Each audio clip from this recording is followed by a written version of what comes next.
Alrighty. I think we're living the dream.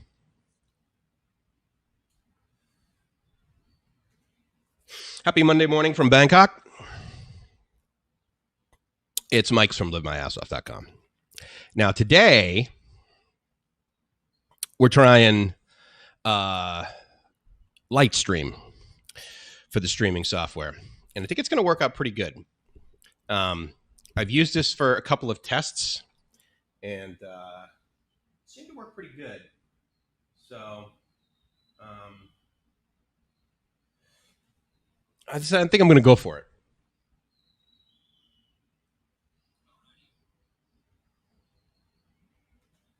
All right, I think we're pretty much live. Let me just double check here on YouTube. It looks like we're good. And the first thing, of course, that I want to do is I want to thank the new subs. Because, guys, we made it to over 800. So that's a huge deal. And I'm really, really psyched. And I thank you and I honor you. And that's like really, really bitching. My first cup of coffee, and I got it late, so it's kind of like, all right, well, anyway, so we're at 803, and by we, I mean all you 803 and me. But thanks so much to Smash Text, Jeff, and Paul. I grossly appreciate that. It's really cool. And then we're much closer to the 1,000, which if you don't know, that goal is based on the fact that there are technical limitations to having less than 1,000, which is a real bummer. And so I don't like technical limitations. Cool. So Facebook just reminded me of 3 years ago when Gracie and I were in Palawan before I ended up in the hospital. So I'm going to switch to this screen here. I want to thank you so much to Juan from Stepping Out. Greetings. What's going on? Lanny, good to see you. Nico, you are my hero. It's awesome to have you guys here. And with any luck, we can all see the chat there. Again, I'm trying this new thing called Lightstream. And if you care, it's golightstream.com. Because it gives the ability to have guests, which I thought would be pretty rad. And so what I don't know is, let's see. It's giving me some new messages, but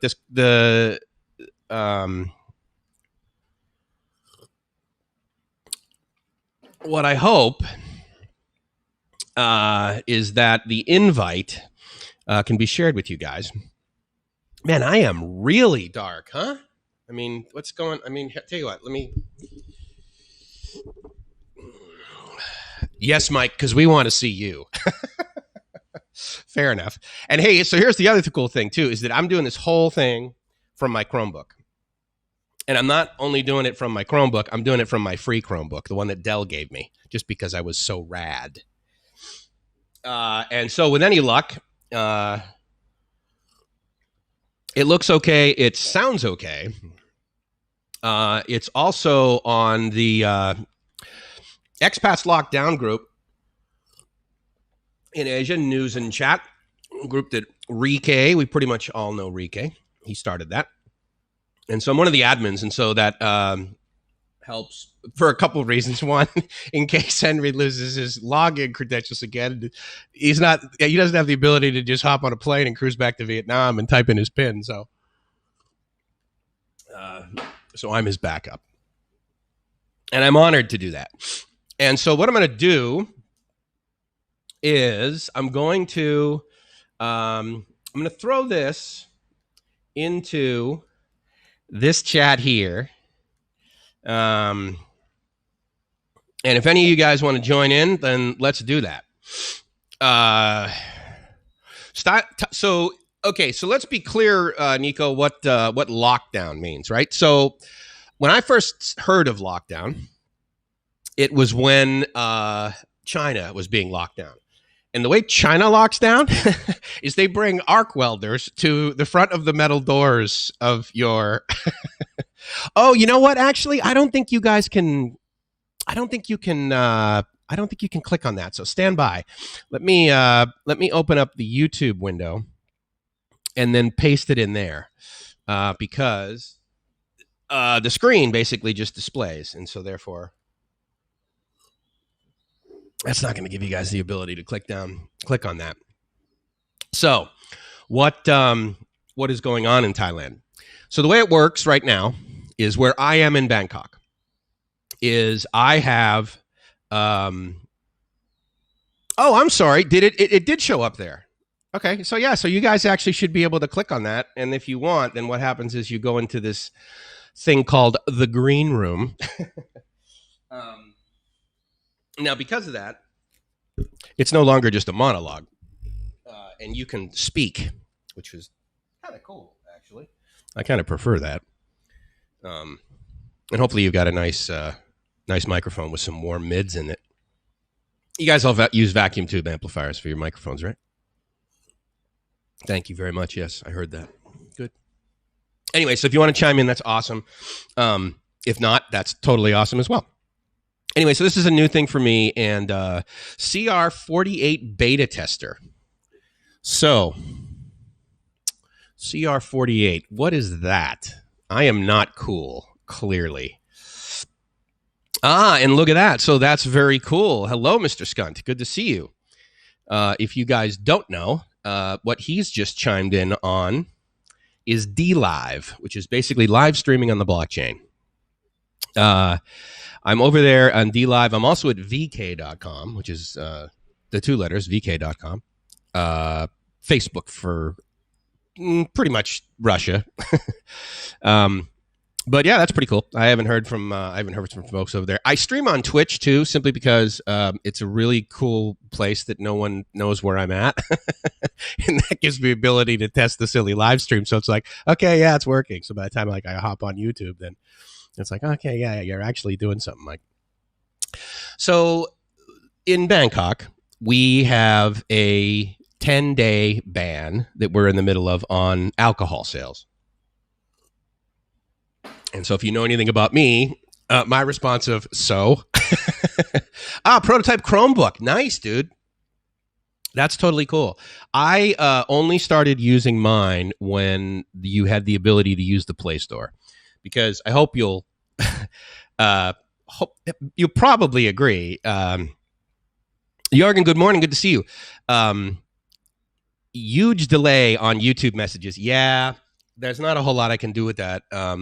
I actually could have chosen ultra low latency, and that probably would have gotten them there a little faster. So I apologize. I'll do that next time. Otherwise, I'd have to stop it and refresh, and it's just lame. I think I screwed it up this morning. I think I streamed for like 20 seconds and then was like, oh man. So again, I apologize, guys, because I'm sure that it gives you a notification. It's like, oh, dude, Mike, really? Haven't you figured out how ones and zeros work, bro? So in the middle of 10 days, so that means until April 20th, you cannot buy alcohol in Bangkok. The lockdown that we're sort of experiencing is in the form of a curfew. So from 10 p.m. to 4 a.m., you're not allowed outside unless you're like a medical professional or something like that, or a cop giving someone a ticket for being outside after 10. And so, in that sense, so here's the deal. Like in my life today, the way that my life works is pretty much between 10 p.m. and 4 a.m. I'm sleeping. I don't know about you guys, but now when I first came to Thailand, the story was a little different, right? And so, but I went through whatever I went through, and then I ended up saying, hey, so this Gracie lady from the Philippines, she's a winner. We're sticking with that one. And then, yes, so there's no alcohol for the Thai New Year. And let me just turn the AC on for a second. If you don't know, the other way I live my life, believe it or not, is with the door wide open, which is the screen door over there, looking up at the pool that's behind us there. The the pigeon cam. So I always have the windows open with the air conditioning on, which I understand is a complete waste of money and energy. But actually, it's not a waste of money because what I'm paying for is my happiness. And so I like fresh air. I actually like hot, humid air, but I don't like it so much that I stick to this couch. So I have the air conditioning on while the AC's on. And then I also have the fan on too, because there's one more, electric motor that I'd like to have spinning, because heaven forbid I actually pay a reasonable amount of electricity while living here in the kingdom. So now the stream output that I have inside here of Lightstream shows a little bit of jitter, but everywhere else I look, it seems like the video's smooth and my speaking's okay. So hopefully all that is an example of what it might look like, and it's only giving me 1 frame a second. So the curfew is pretty much... So initially, it was on until about mid to late April, so like April 18th. They then came out and put it's more of a lockdown, really, in Pattaya. Sorry, let me back up. It's more of a lockdown crossing province boundaries. The province, I'm in the city of Bangkok, which I'm sure you guys are like, yeah, Mike, we've heard of Bangkok. But I'm also in the province of Bangkok. And so about 3 BTS stops to my right, southeast on the Sukhumvit line, is the boundary of the province of Bangkok into Prakanong. And so there's actually, or there has been, or there was, I haven't been down there because once I heard of it and saw it, I said, well, there's no reason for me to interface with these army people. I believe they're here and I'm not going to check them out every single day and poke them. Hey, are you still real? Are you still willing to, look at me and say, Farang, dude, you were here last week. Don't come anymore. So they have these checkpoints. Now, I bring that up because they started doing that here. And then they started doing it at all of the province boundaries, basically, to the point where the last time I checked, it was 923 checks. Now, the reason I sort of preface it, with the last time I checked, is because the report I got yesterday about Pattaya is they realized that basically checking everybody as they're coming into Pattaya it didn't scale real well. And so they were like, okay, this is really bad. And there was a picture of so there's one lane, how there's 2 lanes on Beach Road. So they basically blocked off an entire lane so people could stand there, with those thermometer things that they aim towards your forehead. And I guess make sure that you're not hot and you have the air conditioning on in your car. And if heaven forbid you can't afford air conditioning, well, then obviously you're not allowed in. Because you're hot. Although, you know what's funny about that? In our building, and again, I'm kind of just throwing around little examples of lockdown, because again, I can walk outdoors. I could leave right now. I could walk outside. And if someone stopped me, I could say, well, I'm out for a walk, but I would likely say I'm going to the pharmacy or I'm going to the grocery store or I'm, trying to get some exercise. But I'd probably just say I'm going to the grocery store. At the end of the day, that is what they would prefer you do. Obviously, all the malls are closed. And so as far as that goes, those are locked down. The parks are closed. And if you ever watch Direction Bangkok, he actually cruises out many times during the day. I haven't seen a video of his in a couple of days, but for the most part, he goes out every day. And in doing so, a lot of times south of here, he will go to parks that are closed and he will get reprimanded while he's either in there or trying to get in or out. You saw me without a t-shirt earlier. You did, actually. So the way it works is I wake up and I'm basically just wearing shorts, right? And in fact, I just took a shower. So I just okay, I'll throw my shorts on. Well, I mean, it's 94 degrees outside, right? So I'm just all right, well, the last thing I'm going to do is put on more clothes, In fact, I'm not even wearing pants. But who does, right, now that we're in the Zoom world? So there is going to be a little bit of hum on this microphone, and I haven't figured out exactly why. Because it's got a balanced connection. It's got a balanced load on it. So with any luck, it won't be too detrimental to the listening. And we can all just sort of ignore it, which of course is, the engineer's way. Just ignore it. How much is the electric bill every month? Okay, so for me, it was about $60.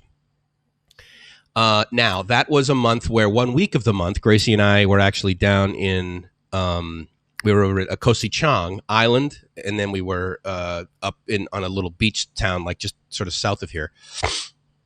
And in that time, we had a full week of like no electricity use, right? Isn't that annoying? I mean, it's really annoying, right? Okay, whatever. Yeah, just, basically turn it off, turn it back on again, unplug it, plug it back in again. Yeah, that'll fix it. That's exactly what I learned in electrical engineering bachelor's degree. So yeah, there's no going out after 10 p.m. And we also have, so I also read a report that discussed the fact that they believe that if people continue to behave the way they are, which is appropriately and wearing masks and going outdoors and using hand sanitizer and washing your hands and getting your temperature taken like everywhere, like literally everywhere you go, and if it's above 37.4 degrees Celsius, and it's so funny, right? Because of course, when I was going to school, there was this new thing called the metric system. Boy, was that a botched rollout. Nobody like even bothers. I mean, I get over here and now, of course, I'm talking in meters and Celsius. But as you might guess, growing up and, having a fever for the first time in your childhood, you remember that 98.6 is basically so 98.6 and 37, I believe, are essentially, regular body temperature. And when I take my temperature, I'm rarely 98.6. Like I'm usually 98.4, 98.5, 98. And so when I get my forehead checked, I'm usually about 36.2, 36.3, 36.4. And I went out the other day and it was nice. I was like, oh my goodness, there's outdoors. I couldn't go to a park. I could go to a park that's actually in our complex here, but I didn't. I went to the grocery store.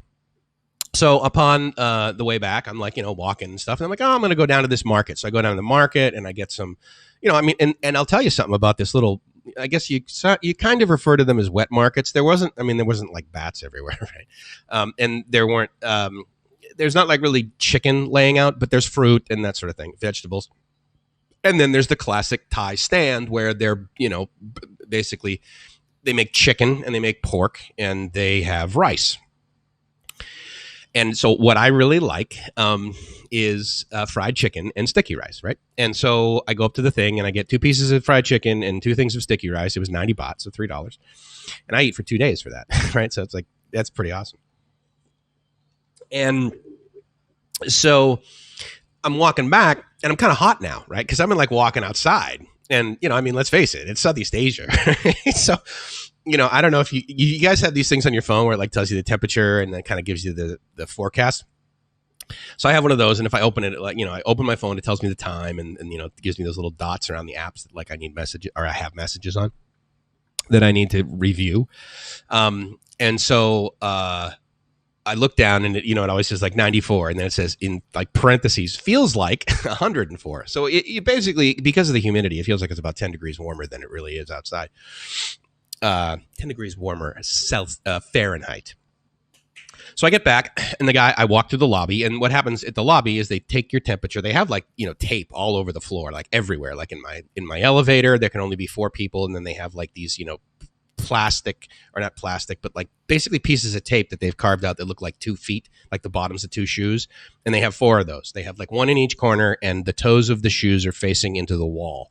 So the way you're supposed to ride the elevator is you get in and you look at like your section of the wall. So you look at the far back, or you look at the front, or you look at the front where the buttons are, or you look at the back left, right? And you don't make any sort of, it's Thailand, right? So, it's not like there's a whole lot of conversation and loudness that occurs in an elevator anyway, or any like public transportation. It's like a library, right? If you like, even when it's packed full, and who knows how that's going to turn out once we all start being able to use stuff. I guess we'll just get closer together, but wear masks, right? So the guy does my forehead, 36.0 degrees. And because I'm walking up to this thing and I'm sweating, right? And I'm thinking to myself, oh man, because they do have like sort of instructions on what they're going to do. Like if they take your temperature and it's above 37.4, the first thing it says in the list is we'll have you sit down, and you're sitting down in an air conditioned lobby, right? And there's free Wi-Fi. And so it's like, okay, well, you sit here. Well, but the funny part about that is that they used to have, like many lobbies in hotels, like they have, or hotels, condo complexes, whatever. They have a whole bunch of chairs, right? And so you say, hey, dude, come on over and meet me. And your buddy comes over and he sits down in the chairs in the lobby and he hangs out until you get there. And that's what's here. Well, so at first, they had the guy with his table and his thermometer. And then they put the tape on the floor. So you'd be conscious of the fact that you're supposed to be like a meter away from your next person. So then but what I would do is I would go down there and I would just wait in the chairs. And so, but the chairs are far apart. I mean, they're this big fluffy or puffy, couches and chairs and things. So you're pretty much away from each other. But, if you're Thai and you're with your family, you kind of all sit together, right? And so they said, all right. So then what they did is they took all the chairs and they pushed them up against the wall so that there's no ability to use them, right? So it's right next to each other, back to back. So then I would go downstairs, I'd wait for my groceries, and I would go down there and I would just basically, sit on the arm of the couch and just sit there and just kind of wait, whatever. And the guy would show up with my groceries and I'd go out with my cart and I get the groceries and I come back in. Well, and the minute I come in, that's when you get your temperature checked. And then if you're an okay temperature, they give you a little dot. They give you a sticker that they put on your shirt. And every day it's a different color. So it's orange, green, yellow, whatever. And I know that because they'll put it on my shirt and then I'll just come home and do whatever I do and then go to sleep. And then I wake up the next morning. Oh, I have another delivery. So I just grab the same shirt, put it on, walk downstairs. And I've been down there before and I've had 3 different colors on there. I'm man, I really need to wash my clothes. But the point is that there's this sort of, checks and balances that are occurring. And so I really appreciate that. But I had 36.0 after walking around like crazy and sweating. But then, of course, I thought to myself, well, this is the world's most efficient swamp cooler that I'm walking around with right now, right? You sweat, there's air that flows past, and then, there's the cooling. So anyway, I'm here to report to you that if you are concerned about going outside, building up body temperature, as it turns out, the way that they measure you, because it's the external temperature, there's a possibility that actually could go down. So kind of cool, right? Now, to the point of, hey, we're not in lockdown and we still won't be. It's not like you can fly anywhere, right? The cool thing is that we can still go outside during the day. And we can walk around and we can practice social distancing and we can wear masks. But convincing Asian people to wear a mask is the easiest thing in the whole world. If you've ever studied any degree of leadership, right? Getting people to follow you. Asia Unscripted, yo, yo, yo. Good to see you. I'm curious how long it took for that to show up after you typed it. I bet it was 10 seconds, huh? Yeah, I know there's a delay. Sorry, guys. So,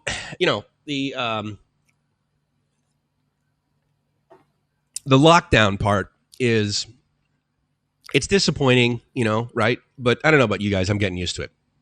And to the title of this, and to a couple of you who've joined on the broadcast or watched my videos in the past, one of my more favorite topics is gratitude, right? And so, again, a lot of people label me, rose-colored glasses. Oh, you're new there. You don't know. All the Thais don't want you there. I love these statements. Right, exactly. Every single Thai person that I go up to that smiles at me, that actually wants to engage with me, and this has nothing to do with a financial transaction, they hate me. They don't want me here. They're completely lying through their teeth, literally, because they're smiling like crazy because they're Thai. I'm that's not my experience, dude. And it hasn't been my experience for 7 years. Now I'm living here full time now, and it still isn't my experience. Everywhere I go, it's everywhere I go, when I interface with somebody, I do it like I do. I do it animated, and I if I know them, I hug them. Well, not anymore, but normally I would. And, and so, I'm really looking at life, and a lot of people would label it through rose-colored glasses. Oh, my God, Mike, you're so unrealistic. The world's going to hell. Would you wake up, keep watching CNN, which if you don't know, stands for constant negative news. The thing for me is that, I don't know, I guess, just years ago, for whatever reason, for whatever behavior I was engaging in, or I maybe read a bumper sticker, or I read some book that was or I met some speaker, or I'll tell you what, I think it's probably my interface with more entrepreneurs. Because here's the deal with being an entrepreneur. A couple things about being an entrepreneur. you're pretty risk tolerant. I mean, especially if you're in your 20s, right? You don't have a whole lot to lose. Meaning, like, you haven't like built up your 401k, and then at like 60, you're like, you know what? Cool. I'm going to start my own company. I'm going to use my own savings. No worries. If it craters, I'll just have plenty of time to build it back up. Right. If you find the briefcase full of money on the sidewalk, maybe. But I get it. So I think, the other thing too is that I think entrepreneurs, they're pretty positive. And so, I would interface with a whole lot of those kind of people that wouldn't necessarily start their own business. I mean, but they were entrepreneurial. And I like sitting down with those people. I mean, one of the things I said at the end of the last video is, let's try and adopt the phrase, what's the best thing that can happen? Because, I mean, if I were to say to you, oh my God, what's the worst thing that could happen? You wouldn't even think about it. That would be something that it would be the equivalent of me using the word the in the English language to begin a sentence. It just happens. It occurs. You hear it. You don't think twice about it. But if I say to you, what's the best thing that can happen? You would think, wait, what? That's not normally what we say. And so to the point of social norms that I've brought up before, I like my new social norm. What's the best thing that can happen? Because I'll tell you right now, like, that's what I want to happen. I have a plan. In other words, if it starts raining, I have an umbrella. Okay. So, and yeah, you can say, well, what's the worst thing that's going to happen on a sunny day? Well, it could start raining. Well, no worries. I have an umbrella. Okay, check, bam. Well, that scales, right? Like, in other words, what if I break my leg? Okay, I have insurance. All of these negative things. But, like, there's so many positive things out there, right? So I got an attitude of gratitude. And I was sharing with some buddies over the weekend on Zoom, and to the title of the video, I'm sure, like, a lot of you guys, I mean, we're probably, like, half of us are probably, like, sort of semi-retired sort of thing. But if you were even if you weren't in IT and you were having, Jorgen feels happy. Absolutely. Totally. Sunshine, dude. Come on. I mean, look, here's the thing. If you're, like, watching this video and you've got a laptop in front of you, you've got a phone in front of you that probably costs a month's pay for a lot of people that are potentially around us in this part of the world. And if you dropped it into the toilet right now, there's a pretty good chance you would be angry, but you would go out and you would, like, buy another one. You wouldn't be like, all right, well, I got to scrimp and save. No, right? I mean, I got 2 laptops in front of me. I mean, again, they're not expensive, right? But the point is that I have the ability to buy things. What I've realized, though, is that the most important things in life aren't things, right? It's like it's the people on the chat, right? Those are the. I mean, we're all part of the cool kids table, right? Because we're sitting here and we're indoors, and it's like, okay, well, what's so bad? So this Zoom thing, if you haven't done that in business or whatever, there's a pretty good chance that if you've never, used WebEx or you've never used Google Hangouts or whatever, even if you've never even heard of those or do whatever, or used whatever, Skype maybe, I mean, I would submit that many people, not everyone, but the majority of people have heard of the word Skype, right? I mean, it's almost a verb. Dude, I'm going to Skype you. How do you want to do it? Oh, let's just use Google Hangouts and I'll Skype you. Okay, what? So, Zoom has become wildly popular. And of course there's controversy, right? Because it's like, oh, they don't hold your data securely. Well, and then there's also, I read this great article in Inc. magazine, actually. The CEO gets out there and he goes, okay, so basically we were working at about 10 million paid subscribers, monthly subscribers. And, we would go up like 1 or 2 million. And then we have, like, obviously the freemium model where you use it free for 30 days, or you get a free account and you can basically have 3 of your friends on there for up to 45 minutes. And then, if you've ever experienced that, you sign up for a free account and then you say, okay, I'm going to have a 45-minute meeting with my buddies, and you get on there with your colleagues or whatever. And then at about minute 44, it sends you an email and says, oh my God, you're so special. We're going to actually extend this for an entire hour. Which is, I'm like, oh, hey, cool. They like me. I may give them money someday, which I never do. But I never do. My paid Zoom accounts have, like, come from the company, right? Every time I've worked somewhere or worked with somebody, it's always just been sort of one of the tools. What's interesting is after, like, so I quit working for a company. So now I have, like, my own company, which is, it's mildly underfunded right now compared to, like, the trajectory that we saw in January. We want to talk about an entrepreneur looking at the positive and saying, oh, yeah, no, this is going to be great, So that was back in January. Well, now that it's April, all the people that wanted to give us money, they're like, yeah, I'm gonna buy groceries instead, Mike. I think I'm gonna stay indoors and hang out with my Netflix subscription. But I've been using Zoom for a while, and so now like Zoom is the thing that we do, right? And or at least it's the thing I do. I don't know what you do. There are, yes, and people are Zoom bombing, and I get that. And a lot of not a lot, about 50% of the meetings I go to, they don't have a password, right? So there's just like the URL with the randomly generated number, the meeting number. And it's also good to hear, dude, that you surround yourself with great people. That's a gift, right? And you know what's funny is I find that the people, let's say, like for the sake of argument, like us, okay, that do that, you don't really think about it until you see someone who, or you usually hear from them about, what's going on, or they're really into gossip. Like, oh my God, did you see what that guy did? Blah, blah, blah, blah, blah. And there's nothing positive about it, right?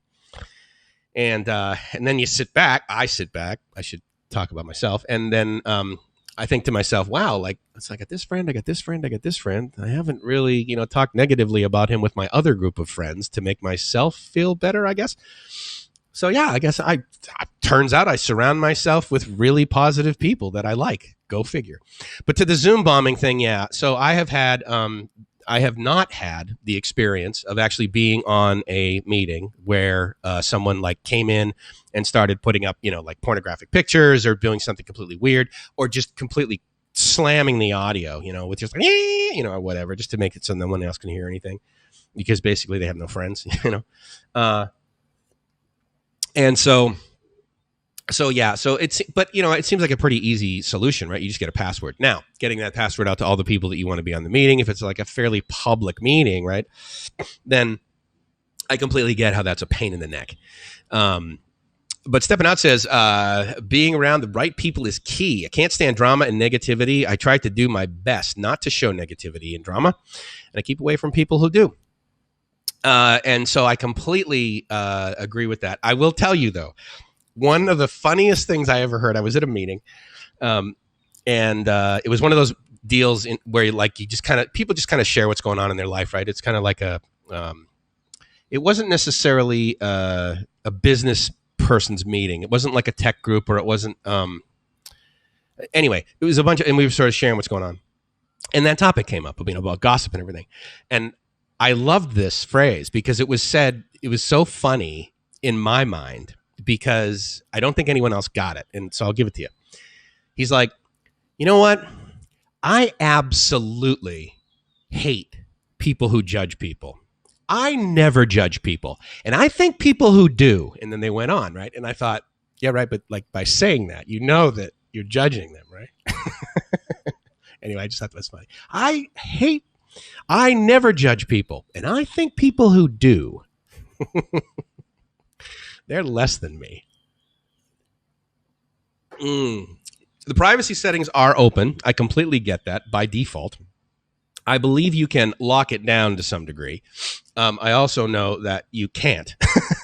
There are indeed some things. And as far as I know, you actually have to spend attention units on the settings as an individual, even if you don't.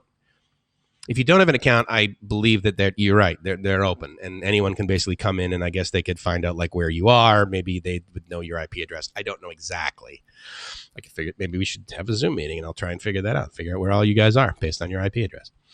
But the point is that I've been in there, and I mean, it took me a few minutes, and I found out where you uncheck where it says we're going to sell your information effectively. So, I mean, yeah, that kind of bothers me. But, so here's, that guy, cool. I had a sense that the sudden ton of negative press about Zoom was being published by short sellers of the stock. Yeah, you got to kind of wonder, right? Because, I mean, but to that point, I will go back to the article that I read in Inc. about the CEO. And he's a really great guy. And so the article, quite frankly, was really reassuring. Like, because obviously, there's this negative chatter about all this, in the class action lawsuit or whatever. Look, the minute you become a big enough corporation, there's going to be some degree of lawsuit against you. It may not be a class action because that's, that takes up a lot of time and energy away from developing. But what he said is, yeah, I made a really big mistake. I said, okay, let's give this out free to basically as many people that want to sign up. So they went from approximately 10 million accounts to 200 million accounts. And they're in the cloud, right? So it obviously scaled at the rate that people were, making accounts. And so the cloud provider is thrilled. I don't know if they use Amazon. I kind of hope they do. I'm a big AWS fan. And in this part of the world, I'm actually a fan of Alibaba. Only because they're so new at this. I mean, they make mistakes constantly, and they have a whole bunch of features that aren't there, like their API calls you can't do for every single service. I'm like, bro, how do you release a service and not have anyway? The point is that maybe they made Amazon rich in going from 10 to 200 million customers. But he said we made a mistake there. Additionally, he said, yeah, I made a mistake with the privacy settings. We'll figure that out. And then he also, obviously, right, because you're going to not be able to have customers if you can't figure that out. And then he also said we need to figure out a way to transition these 200 million people, many of which are free customers. We need to sort of look at our ideal customer, which is paying, right, and find out how we're going to transition those people. Because it's kind of touchy, right? I mean, you don't want to be like, oh, hey, dude, first one's free. But we are kind of, in today's society, let's say, we're all kind of pretty familiar with the whole freemium model, right? So sign up, you don't need to pay us anything, or just give us our credit card and 2 weeks free, and then or cancel, that whole thing, right? We're all used to that. And there's ways to do it with integrity as far as I'm concerned. So, for example, the system I'm using right now, it's called Lightstream. So go lightstream.com. And this morning, I paid for this month of $25 or $28 or whatever subscription because I wanted to stream the way I wanted to stream. And the free model, first of all, they only allow you 5 hours of free stream a month, which is fine. I probably wouldn't have used it that much, but they don't allow you to stream to certain platforms. And if you care about the technology that I use, I stream and then I go into a Linux server that I made. I didn't physically make it. I mean, it's in the cloud, right? But it's got an Nginx server on it, and then it's got an S-Tunnel server on it, which basically allows me to take whatever RTMP stream that I've got, and this is probably maybe TMI for some of you people.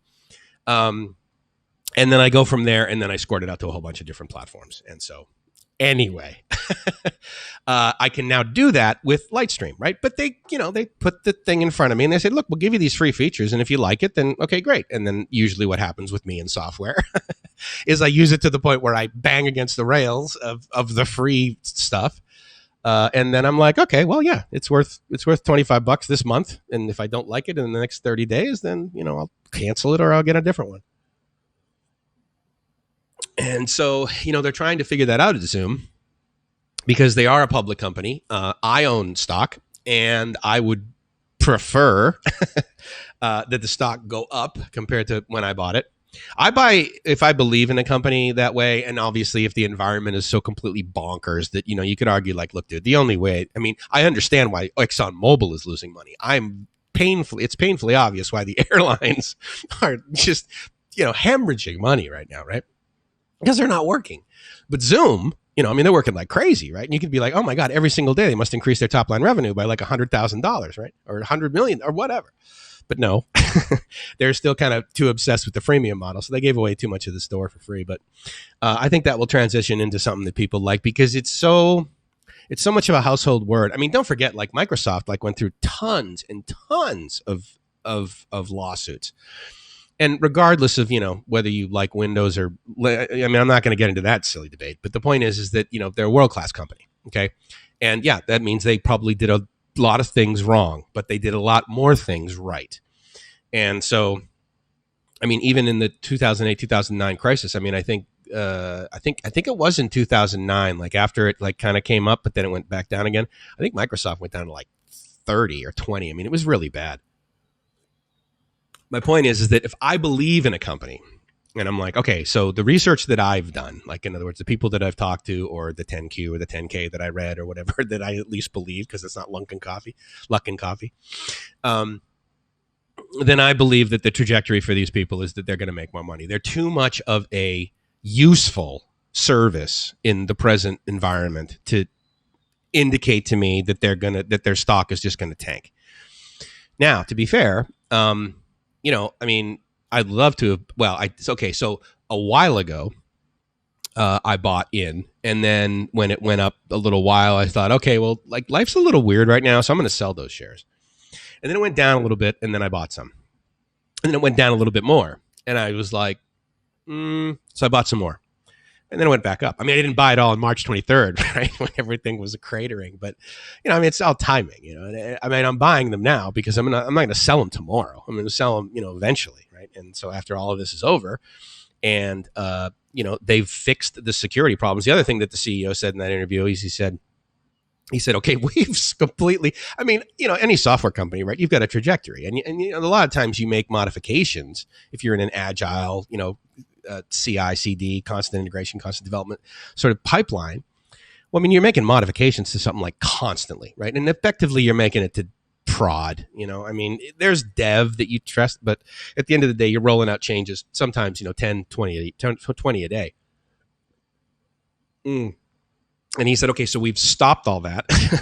And there's bug fixes that occur all the time, right? And so, he's like, okay, we got to stop that because we got to be able to support this thing.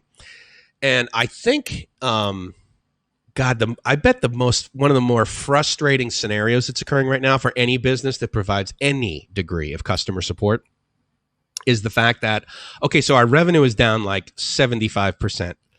However, our expenses have gone up 400% because, a great example, Airbnb, right? They have like literally no revenue right now, but they have to hire like 10 times the amount of support people. If you haven't canceled with Airbnb recently or in like the last couple months, I think pretty much everyone's done canceling by now. But first of all, you would email them or you would fill out a thing, right? And then if you didn't get back, and then a week later, usually I would reach out to like support@company.com. And so, but what happened is that you get an auto response. Look, we're really busy. We'll get back to you. We'll give you your money back. Don't worry about it. And of course, I got a little impatient. But the email also did say, if you don't hear from us in 7 days, please. And it had been like 9 days. And I thought, all right, well, look, I'm going to get my money back. Because at the end of the day, like if you guys don't give me my money back, I'm just going to call my credit card company and say, okay, look, so basically this merchant, charged my credit card for something I couldn't use. So get it the heck off my, and Visa's like, sure, that's why we're here. You can dispute this thing all day long. But the customer support was, inundated with people, trying to get their next solution. So yeah, they had to hire more people. But what they also did, and the reason I bring this up, if you've used Airbnb, is that what they did is they enlisted like their, not their star members. What do you call it? Super hosts. They enlisted their super hosts because apparently, like, they're part of the Airbnb family to provide customer support. And so I got an email back from this person that said, hey, I'm, whoever I'm at, I'm Tammy, from like, and I'm a super host in Tampa. So let's say anything with a T, really, as long as there's alliteration, then that matches. I'm here and I'm providing extra support. I'm a super host, and here's, what's been happening and here are the dates. And I was like, oh, you know what? Thank you. I mean, just keep me updated. If you send me an email and say, hey, if we don't get back to you in the next 3 weeks, then, whatever. If they send me an email and say, oh yeah, 7 days from now, again, under promise, over deliver. That is, I mean, if you're doing anything with another human, do that, because otherwise you're just setting yourself up for failure. But that guy mentions bought Zoom stock too, had no idea they were about to explode either. Yeah, I mean, yes, they've also exploded. And you could argue that like basically from November through basically the end of January, everything exploded, right? I mean, I was up a lot and now I'm down a lot. So, I'm just like, okay, well, yeah, I mean, I don't like that, but I pretty much have the same foundation that I had when I first started this whole crazy climb, right? So, I mean, I got to Mount Everest and then all of a sudden they said, oh, no, sorry, dude, we're kicking you down. But I didn't die, right? I mean, I'm just down at the base again. And I'm like, all right, well, once all of these crazy people with masks in front of me to the peak of my mountain get the heck out of the way, then I'll just climb back up the peak of the mountain. Right? I mean, come on. Stocks are not going to go down in price for the next decade. I can guarantee you that. They may go down longer than you'd like. They've gone down longer than I'd like too. That guy also says half the skits in SNL last night referred to how everyone lives on Zoom now. It's funny. I was wondering how SNL is doing because I haven't watched the show live, certainly in a long time. And I mean, like, is there an empty seat? Like, did they pan through the crowd? I mean, did they have like, are they doing social? Because I mean, if you've ever been there, there's not a lot of legroom for 6'2" guy. And so, even if like the seats on the side of you are empty, just you could be breathing on some bald guy's head, like if you're sitting directly behind me. So I mean, are they staggering it like so it looks like the press room in the White House? Have you seen that? They have like there's like 1/3 the people that are in there. So that's sort of interesting. Jorgen says Microsoft may catch up with Skype/Teams. Catch up with the hype. Yeah, I completely agree. I mean, I do not like Teams for a couple of reasons. One is that I liked personal Skype. And the way that they rolled that in, it was Skype for Business. And then it's basically they took the IP effectively that they thought they could use. And then they rolled it into Teams. And then Teams is a pretty good solution, especially if you're a Microsoft house. Like if you're using Office 365, I get it. You turn it on, right? Or if you're using Exchange, But I mean, personally, I find it to be a complete pain in the neck to maintain. As an enterprise, we had about 50,000 accounts. And as an enterprise, to just sort of flip that thing on, it doesn't work that way. Because we actually were using Gmail for Google, we were using Gmail, but we were also using the G Plus suite of everything for a university. And if you don't know, Google is 100% free, all of G Plus suite if you're in higher education. So the price is right? In other words, it's like Linux. Linux is free if your time's worth nothing, right? So Google Plus is free unless you need to hire 2 FTE to maintain the thing, and you do. But if you do Office 365, you need to hire 4 people. So, but that said, there are ways for you. Trust me, Google makes it possible for you as an enterprise, even if you're higher education, to give them more money per month. They dangle a little bit of carrot too. So, the point is that Hangouts by default, right? It kind of just gets like thrown into a calendar invite if you're using that. And Hangouts is pretty easy. It's simplistic, but honestly, once I started using Zoom, especially when I was back in California talking to places over here, because I was like doing a grant. I was trying to get a grant for Cambodia. I wanted to bring Amazon Web Services training to the Cambodian students in higher education. And so I get this proposal, and I went through the went through the Cambodian embassy. That was also working with grants.gov, if you've ever heard of that. That's basically the billions and billions of dollars that the United States gives out for research and, of course, for, things, too. I mean, like they're like, hey, look, here's the proposal for fixing our jet wing fighters or whatever you call those. I don't know. I think that's actually what you called them in Star Wars. But the point is that, we need you to fix this thing. Give us a proposal, give us a bid, and then, we'll go through it that way. And some of them, it's like $25 million. And this thing I was going for, I think it was like $25,000. And I'm like, all right, cool. I'll go over there and I'm going to partner with this like co-working space. And these are the 2 universities we're going to work with. And there's this other organization that's been there 10 years. And they've been working, trying to elevate the education level of the average, Cambodian person, which of course is incredibly difficult. But nonetheless, they're doing some. So I'll interface with those guys. So anyway, so Teams. So then we tried to turn Teams on, and for 50,000 accounts, even in Office 365, it was a real bear. And Office 365 is also free for higher education, so it's not like we were battling on price. It was more like features. That guy says, well, I meant explode to the upside. I bought pretty near the IPO. Not sure why either. Good for you. What did it IPO at, man? I mean, if it IPO'd at anything less than 100, then basically you're living the dream. I owned Baba for a while, and I'm waiting to get back in. Actually, I should probably just get back in now. I mean, it's fine at like 190. I mean, it's not going to – it'll go back down and then go back up. But Baba is very volatile, by the way, even before any of this happened. I mean, I bought in at like 130, and it went down. It went up to like 210 and then down to 168. I mean, it was very – but I'm like, okay, well, the number one cloud provider as well as number one e-commerce site in all of China – I don't think they're going to go BK anytime soon. So I was like, yeah, they're just simply following in the footsteps of Amazon over there. Because Amazon can't get a foothold in China to save their life. Whereas Alibaba is incredibly well trusted. And, they have holidays they made up. They made up the holiday of 11/11, Singles Day, November 11th, 1111.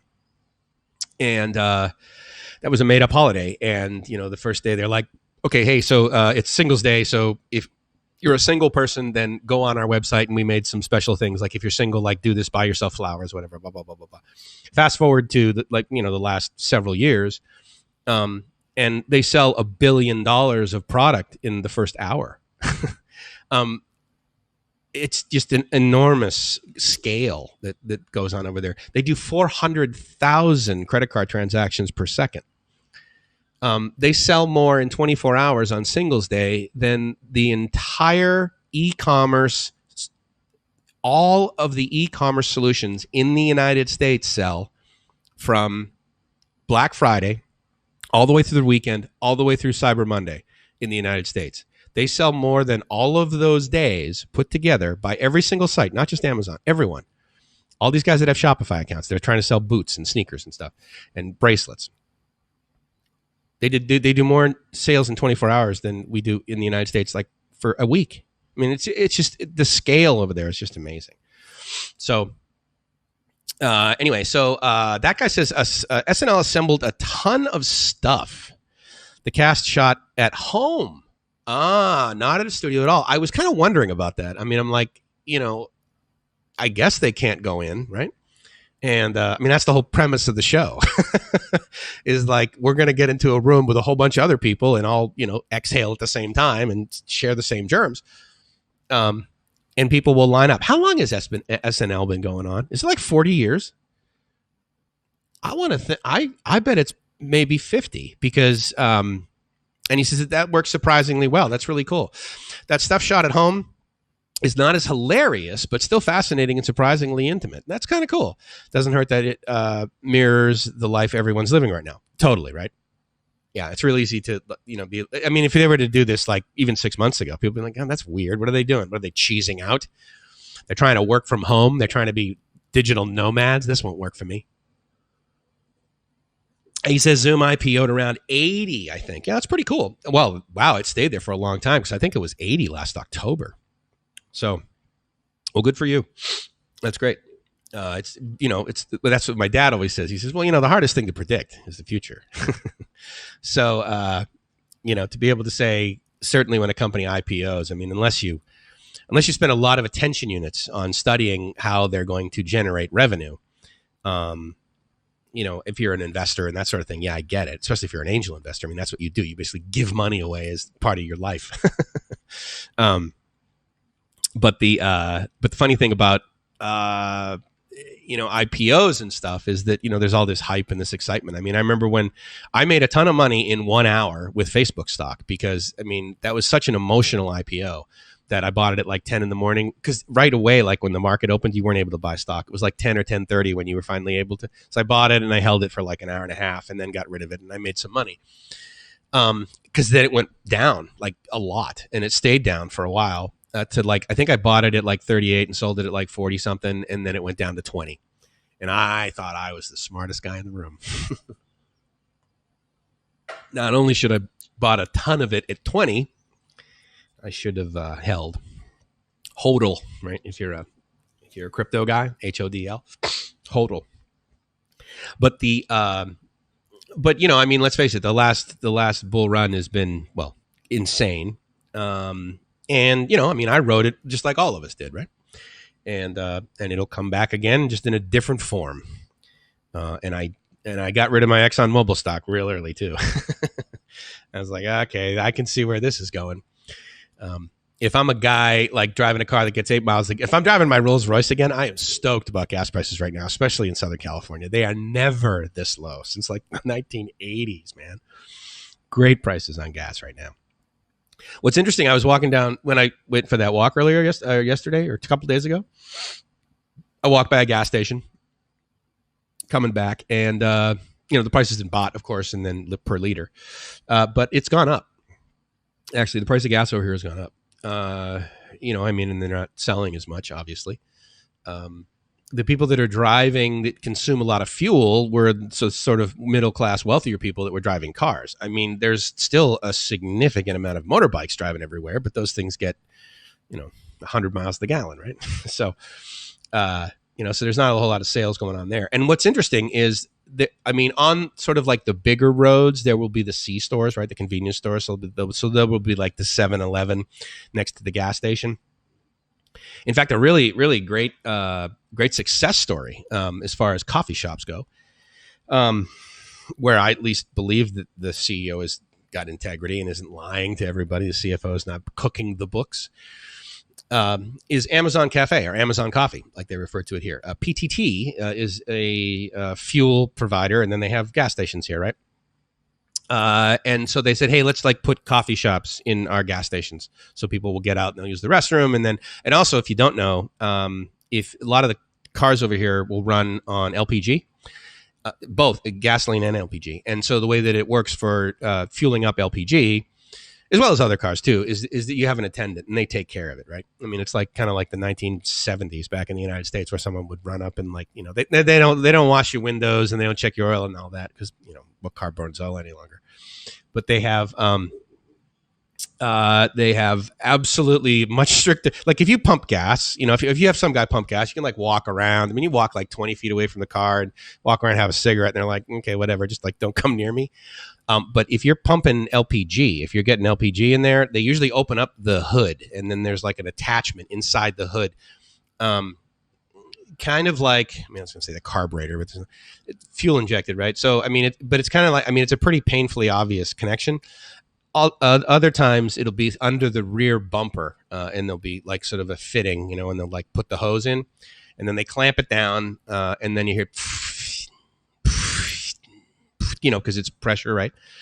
And it's not like you can let the air out and just have the gas come in. It's a sealed system, but you know, you got to watch out for the pressure. And then, you know, of course, the big tanks that you have that are quite robust, because you don't want to get one of those in an accident and have it explode on you.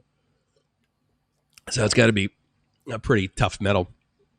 But the point is that in doing so, you have two options. You can either all get out of the car and stand outside while he's doing that, or you can all stay in the car. And many people, especially if the air conditioning is on, and it's like really, really hot, yeah, you can roll the windows down and you can stay in there. But if you're going to like stick around and you know that the car has to be off and the air conditioning is going to be off, usually you get out of it, because otherwise you're like, oh, let me just sit in this greenhouse for the next, because it actually takes longer, it seems, to fuel a car with LPG. Obviously, it depends on how much you have left. But if, let's say for the sake of argument, if you have a petrol tank that's empty versus LPG tank that's empty, and the cars will go a long time, it's incredibly efficient.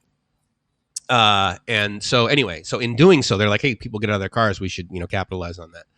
And so they said, let's put these coffee shops in. And now there's probably more Amazon Cafe coffee shops elsewhere than there are at the gas station. So that guy says, maybe a bummer question, but do you feel the hospitals in Bangkok would give as good corona care as the U.S.?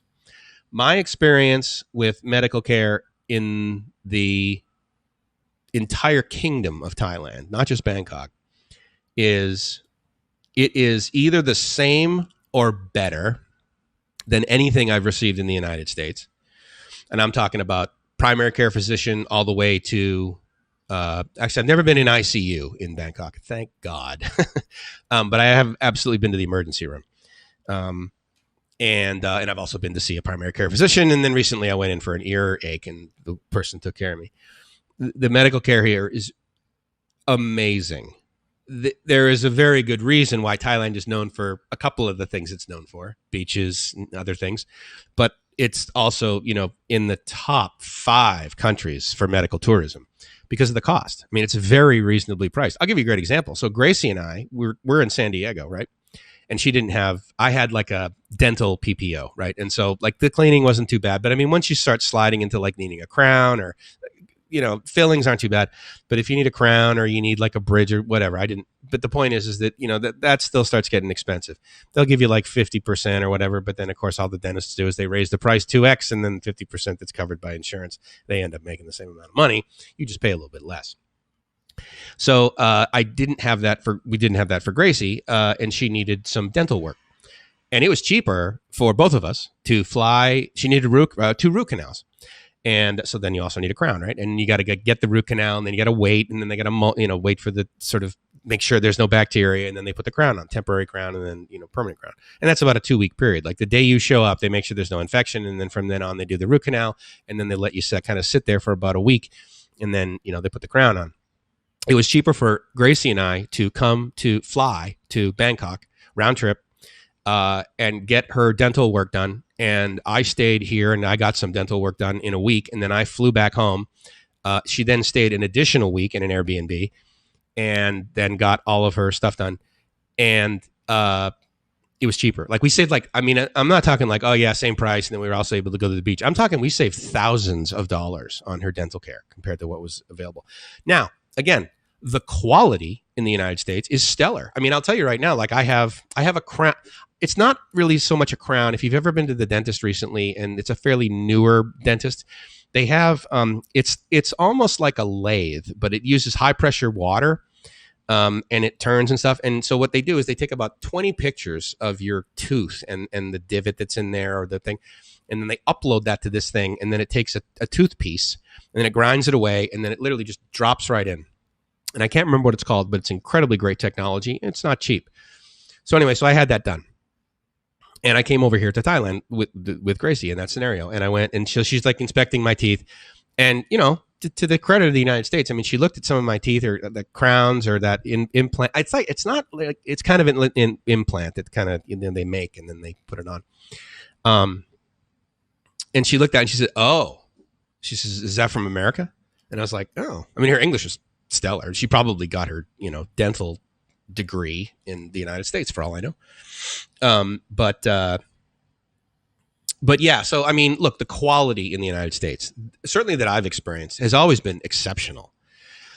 But, I mean, if you don't have insurance, right, you're really stuck. Now here, I went for my earache thingy and I went in and it was like $50. Now, to be fair, in the United States, like if I had gone in for an earache to Kaiser, with the insurance that I have, the copay is like $20. Like it's never been more than $20. In fact, I think it used to be $15, and then a few years ago, it just simply went up to $20 for the copay to meet it with a doctor. A large portion of that insurance that I had was paid for by my employer, and then I paid for a portion of it. I think I paid like 20. I think it's like 25%, and then the company pays 75%. I can't remember, but there was definitely money that I had to pay into it every month. But it was like, I think it was like $120 out of my pocket, so probably like more like 15 to 20% was what I was paying. But Kaiser was great for me in Southern California. Many people, not many people, I have heard people share stories of how Kaiser was lousy like 25, 30 years ago. I haven't heard a whole lot of people share recently how much they hate Kaiser or they had a bad experience at Kaiser.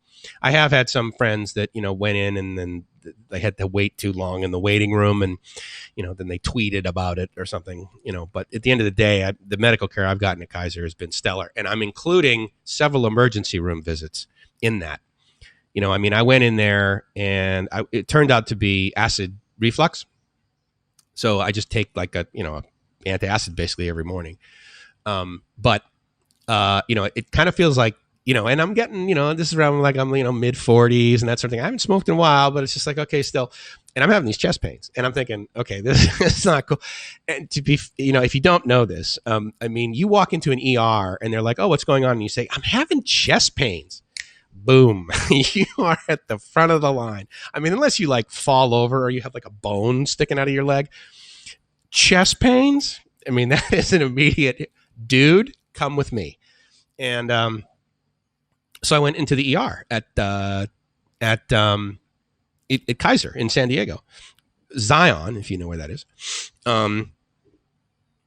The customer service in Thailand is so much better. Brian says, yeah, U.S. healthcare is great, but customer service in Thailand is much better. I'll share with you guys my recent experience, and you'll totally know what he means by that. So I'm in the ER in Kaiser, and I mean, once you get into the ER, like once you're into a bed, yeah, you may wait a little bit if it's like really busy. But I'm going to throw this out there. They don't mess around. So in other words, like they're like, and so the result, as it turns out, was pneumonia. And I hadn't had pneumonia in like 30 years, like 25, 30 years. I'm having these chest pains or whatever. And I was like, look, I've been in here before for the acid reflux thing, but it feels a lot different than that. And it's kind of like going into my, it's not like down my arm. And, I've Googled heart attack. So therefore I'm completely aware of the medical symptoms and I'm totally sure that that's accurate. And I'm not having those. However, you as a physician, I'll take yours as a second opinion. So let's go for that. And so I had these pains And they said, well, we're going to take a chest x-ray. I'm like, okay, that makes sense. And I mean, it's not like we're going to take a chest x-ray and you need to kind of like make an appointment. It's like, we're going to take a chest x-ray. The doctor leaves. Up shows up a dude who's got like a portable x-ray machine. And I'm like, okay, what do you need me to do? Like stand up and put it down? He says, oh, no, stay there. And he just takes this thing and goes, and he basically like puts a sandwich around me, like this giant metal x-ray machine sandwich, and goes, chicken, okay. And then he leaves. And then, of course, it's EMR, right? Electronic medical records. So that machine takes that x-ray and then it uploads it to my file. And so the doctor comes in and he pulls up the desktop that he's basically got on this pod, and he logs in, double clicks, and up comes my x-ray. And he's like, oh, you've got pneumonia. And I mean, dude, I'm talking 20 minutes in. I mean, it took him longer to basically deal with my information to make sure that they had all the right information, because I'm quite certain these ER visits I've had, they're $10,000 sometimes. Depends on how much pain I'm in, because that's the goal, right? With the ERs to stop them from dying, remove as much pain as possible, and then sort of turn them over to regular care. So I mean, if you have an eye issue, right, then they're going to do what they can, blah blah blah blah blah, and then they move on and they say, okay, well, go see your optometrist. And then for me, acid reflux, they're like, no, don't worry about it. You're not having a heart attack. We took a blood test. You haven't had a heart attack like ever. And it's this, and then they upload all the data. My PCP gets notified, and then I make an appointment to go see him. And then within, 2, 3, 4, however many days, I go see Dr. Powell. And then, we go on for a long-term treatment. I've also been in the ER when they couldn't really figure out what was wrong with me. So I go in, I have these enormously sharp abdominal pains to the point where I've never had appendicitis, right? But to the point where I'm like, okay, clearly my appendix has just burst. And, I drove myself there, but I was like, okay, this is like really bad. It's not going away. Well, I mean, if you've ever been to the ER and you're in extreme pain, that the first thing they do is not be like, okay, let's numb this guy's pain and then let's look for it. No, they kind of let it simmer a while, because they're like, well, we got to figure out like exactly where this pain is coming from.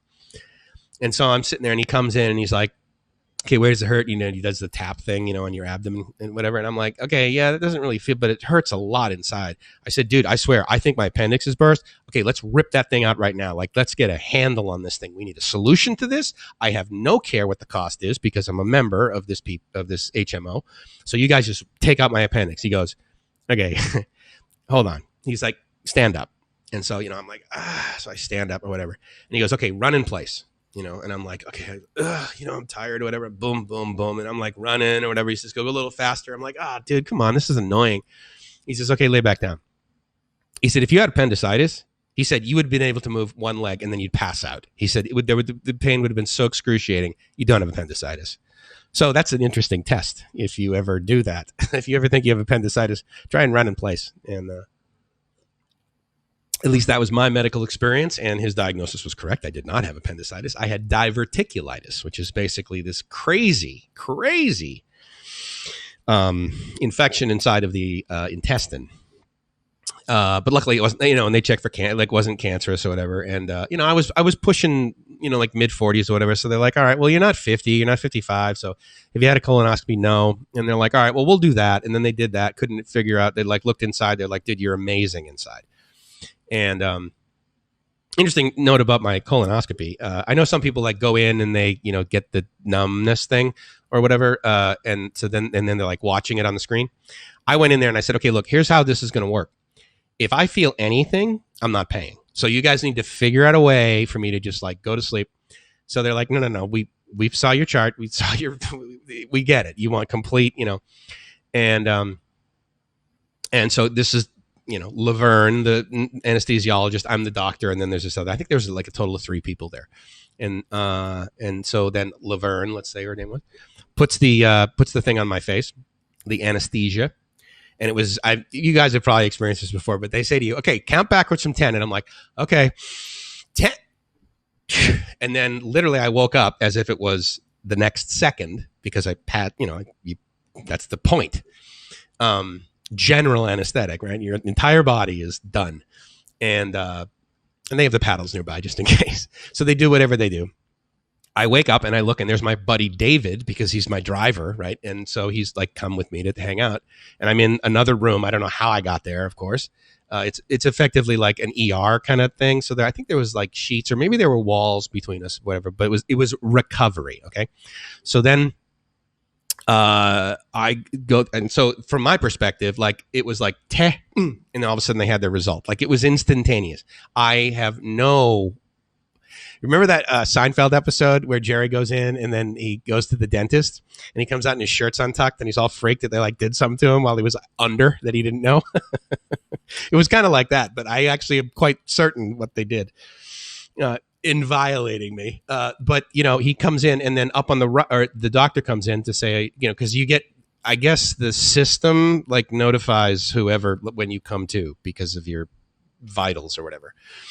And so anyway, so I come to, and it was probably about an hour, probably about 45 minutes to an hour later from the and then and I look up, and there's the pictures of basically my insides. They have the camera that goes in and it takes the inside. And he said, you are incredibly healthy. He's like, see me in another 10 years, for this colonoscopy thing. And I remember, hearing all these things, kind of like, people use that phrase. They're like, oh, how was your week? Oh my God, dude, it was like root canal. Well, let me tell you, if you've never had root canal, but you've had enough pain to be able to say to the dental, professional says, okay, the solution to this is root canal. Root canal is the best thing ever invented for pain. It is a 150% solution to any pain you have now and any pain you'll have in the future, because it rips out the root of the I want to say veins. Is that right? Anyway, however you get the feeling. I'm not a medical professional, but you don't feel anything ever. And so I love root canals. Like if I have to, I would prefer to not have one. But if I get to the point where like there's so much infection and there's disease or there's rot or whatever, and they yank that out, I mean, the pain is gone forever. And then you have this fake tooth, which is arguably as well made as the natural ones, right? The ones that come with this meat suit I got going on, the ones that grow in, the quality was stellar. I mean, I've got crowns that are over 10 years old. So not bad, about $200 a year. That guy says, I had been leaning toward the Philippines as an expat destination, but I'm wondering if Thailand's great medical care might make it a smarter post-corona location, at least at first. I've been in the hospital in the Philippines. I've had medical care in the Philippines. The medical care in the Philippines, this is my experience, compared to the other medical care I've had in different countries, one word: incompetent. They're incompetent, okay? They do the best they can with the awareness they have and the tools they have, and it's cheap, right, for what you get. And I didn't die, and I got adequate medical care. I had amoebiosis, right? So obviously I drank some water, either at a roadside stand, or we went to this island actually just off the coast of Palawan. And it was only going to be like $300 a day anyway on Airbnb. But the guy calls us like a couple of days before, and he's like, Mike, I got bad news for you. He's like, look, the generator's out, and it's an island, right? I mean, it's in the middle of not in the middle of nowhere, but it's this tiny little island. And, they wanted to start this resort like years ago. But if you've ever heard anything about the Philippines, a lot of times the date of reference to many things is relative to Yolanda. So they started this resort, and they have all these couple giant houses, and then a bunch of about 10 small ones, and then really small cottages that looked out over the water. And Yolanda completely trashed all that. And clearly the developers or whatever didn't have insurance. So there's this guy, and he's like, okay, I'll just throw these two houses on Airbnb, and families can rent it or whatever. So he says the generator's gone. It's going to take forever to pull it back and get it rewound and then send it out there. He said, but what I'll do is I'll put you up at another island, and it was one of those islands that had multiple resorts on it, but it was still small, so you kind of had the island to yourself. That was the experience. But it was 5-star. Normally the price was ridiculous, but he was probably from the area and knew the guy or whatever. Fellow resort owners. And so he said, look, I'll put you up over there. And I'm like, well, so I got to share it with people, right? And I have to share that island with people. He said, yeah, but it's beautiful. And it's got, so I said, I tell you what, I said, how about, because we're in town, El Nido. We're up in El Nido. And, they have like little mom and pop sort of mechanical stores and that sort of thing. So I said, well, all right, well, it's just us, right? And all we need is like places that, like our phones work there, right? He says, yeah, you can get coverage. 3G, definitely. So you just need electricity for like, the lights and stuff. And of course, there's propane for the cooking. And so I'm like, well, I still want to go. Is it totally cool if we go? He says, yes, but Mike, I can't charge you. He says, so just go out there. Just basically pay the guy on the boat to like take you from, the bigger island of Palawan out to Camotes, if you care. CamotesIsland.com, I believe is their website. And so we go out there for free, basically. It was like, it wasn't free. I mean, it was 2,000 pesos for this boat to take us out there and come get us and bring us back. But it was a little sketchy, right? I mean, like it was like me and Gracie. So she's like literally the only girl on the entire island. And then there's, caretakers, right? So, and they were totally cool. But you never know, right? You never know with the guys. So I can understand why she felt a little bit uncomfortable, but I thought this is great. So anyway, so I rented this whole island. And if you actually go to my YouTube channel and you click on, I think one of the playlists is Camotes. But anyway, so I have about 7 or 8 videos that we did. And I had, you want to talk about gratitude attacks? I had this epic gratitude attack when we walked up to the highest part of the island and I looked out over everything and I'm like, okay, not only am I getting a smoking deal, I'm here in this island for free, but at the end of the day, I mean, it was only going to be like $300 a night anyway, right? So we're in this house. It's like a 5-bedroom, I think it was 4,000 square foot house, and right in front of it, between the house and the ocean, was this pool, right? Because of course, heaven forbid, you have to walk another 100 meters to swim in the beautiful clear water of this island where there's nothing around, so there's no pollution. You can see to the bottom. And so we're swimming in this pool. Well, it didn't occur to me till afterwards, while I'm sitting in the hospital, laying in the hospital in Palawan for 2 days straight with an IV and everything, that the fact that there was no electricity means there was no pump for the pool. So that means there was no movement of the water and there was no chlorination occurring. So I'm quite certain that like things were growing, and you get into the water and you open it, you get the out of your body. Whatever. So I'm sure it was either that or it was me brushing my teeth in the sink up there. So I have had a ER type experience at 3 different places in the Philippines. Now I have, at that time, I had ridiculous insurance because it was for traveler's insurance. So it was one of those deals where it's like, look, dude, we'll give you this ridiculous amount of coverage. Like, I mean, almost like, I think it was like $3 million or something. And it covers you for any country you go to, which means it'll cover you for Japan and Singapore, very expensive, but it also covers you for Vietnam and Thailand and the Philippines. No copay. And it was like $170 a year. But I could only go to the country and I could only be there 30 days. Like on the 31st day, I either go out and come back in or my insurance expires. And I need to, because it's traveler's insurance. It's not live over there and be an expat resident insurance. Jim says, had great medical care in Thailand. Excellent service and understanding. Absolutely. I completely agree with that statement. So that guy, to your point about, going to the Philippines, up until this time, I would just be like, look, you can live anywhere over there because, within a couple of hours, you can get to a major airport and you can take a plane over to Thailand if you absolutely have to. Not now. And so the care that I got, I'll give you, to finish up the story we were in this very, very small town. Where they basically had a clinic. They had like one ambulance and a clinic, and I think one doctor and the rest of the people. And to give you an idea of like how robust and mature, modern this place was, they had one room that had air conditioning in it, and everywhere else had open windows and doors, and little geckos like crawling around in the ground on the ceiling and stuff. Mosquitoes, luckily they had a fan blowing, so they kept the mosquitoes off you as you're laying there with an IV in you, because of course they can only use the ER for one person. The ER, the room of emergency, for one person. And I even said to them, I said, look, I'm the only person here, right? They're like, yeah. And I said, okay, so like, can't I just like pay you extra to sit in the air-conditioned ER, and then if an emergency occurs, you just roll me out and roll another bed in, and then you have ability for that next person? They're like, well, no, because we only have the one bed. Anyway, it was a clinic. It was in the middle of nowhere. I get it. But the point is that the coverage, the care I was getting was very limited, and it was getting to be like 6, 7, 8, sun's going down, 9, 10. So luckily, we had stayed in the biggest city on Palawan, which is Puerto Princesa. And so we had stayed there before and befriended the guy that was the general manager of this fairly the Palawan Airport. No, not Palawan Airport. Palawan Resort Hotel, right? So it was like pretty well known, and it was it was overpriced from a Philippine perspective. It was like 2,000-3,000 pesos a night, or something like that.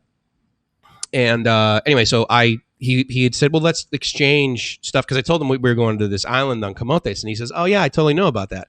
The guy that owns the thing, he wanted me to be his manager and go out there, because I guess this guy was a very well respected manager, to the point where like hotel chains would hire him. He'd come in and he'd either turn it around to be profitable, or he would so he's obviously a great leader and a good businessman. So I was like, great, let's keep in touch. I said, because the funny thing is that I asked this guy about the island. I said, how come no one's living there? And they're like, oh, it's for sale. And so you could have bought the whole thing for like $3.5 million. So anyway, he and I chatted about it, and I had his contact info. So Eric was his name. So I send a message to Eric on my phone.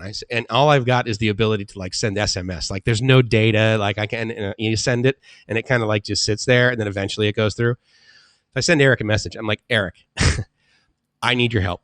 I need you to send a van or ambulance, if you can get one, up here wherever we were. It was like 2.5 hours away, with 2 people in it, because I need one of them to drive me back in the van, and then I need another one to drive the rental car that we have back to Palawan, and then I need you to drive me to the hospital. Mike, what hospital do you want to go to? I said, Eric, I need to know if Palawan is the best place for me. He says, oh yeah, it's got the the best hospitals. I said, great. So I need you to have your guys take me to the best, most expensive, ridiculously brand new, the cleanest hospital that exists on this island. So they take me there, and we go in, and I'm with Gracie. Now, of course, obviously I'm an expat, and I'm there with Gracie, but I go into the ER. Well, it's about 1 or 2 in the morning when we finally got there. The good news, of course, about that is we're basically the only people there. There's like maybe one other person. And I had been just like flushing myself out like crazy, right? Because of course, your body's like, whoa, you got amoeba inside, dude. We need to we need to get rid of this stuff ASAP. So, I wasn't throwing up gratefully, but I was certainly, massive diarrhea, and then getting hugely dehydrated, right? It was just a total drag. So anyway, we get there. And the woman who's like, the phlebotomist effectively, she's like, trying to take blood, because they're going to do a blood test to make sure I don't have dengue fever. Because I was in a lot of pain. And they thought, well, maybe you have dengue. And they're like, yeah, but you get this diarrhea thing going on. So we're going to test you for a whole bunch of stuff. And so, but I guess what was happening was the woman who was taking care of me, the people that bring you in, I don't believe she thought I either had enough money to be there, or I didn't have insurance or something like this. And I'm speaking with her. And again, you speak English in the Philippines anyway. So it's not like, oh my God, this guy speaks English. He could be speaking Tagalog 10 seconds from now. Who knows? But Gracie, she's from the Visayas, and she's speaking like sort of her tongue, but they're able to communicate and whatever.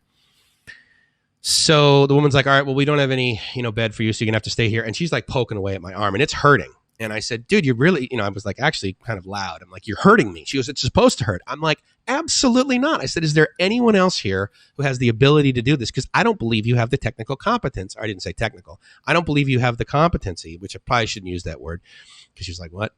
To get this, basically it's basically kind of a plastic needle almost. If you've gotten an IV recently, it's not like this big chunk of metal they throw in there. I mean, it's pretty dense plastic. It's pretty hard plastic, but it's very flexible that they put in there. So she's trying to put this thing in, blood, and she's like, 2-3 tries, totally incompetent. Anyway, gets this thing in there, and I'm laying there, and I'm like, okay, like we got it. This is the best hospital you guys have. I'm like, dude. So she comes up to me and she says, okay, do you have insurance? And I said, yeah. So I give her the piece of paper. And she says, well, all right, we can't, do this. So you're going to have to basically wait here in the morning till an administrative person comes in, and then we call your insurance company. I said, absolutely not. I said, we're going to call my insurance company right now, and we're going to take care of this. So she goes, okay. And so she like literally could not figure out how to call my insurance company. So I turned the card over had the number on it, and I called them. 2 rings. They answer it. I said, hi, here's my number. Okay, Mr. Somerville, what do you need?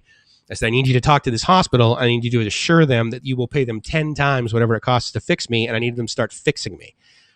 He's like, okay. So anyway, I give her the thing, and she blah, blah, blah, blah, blah, blah, blah.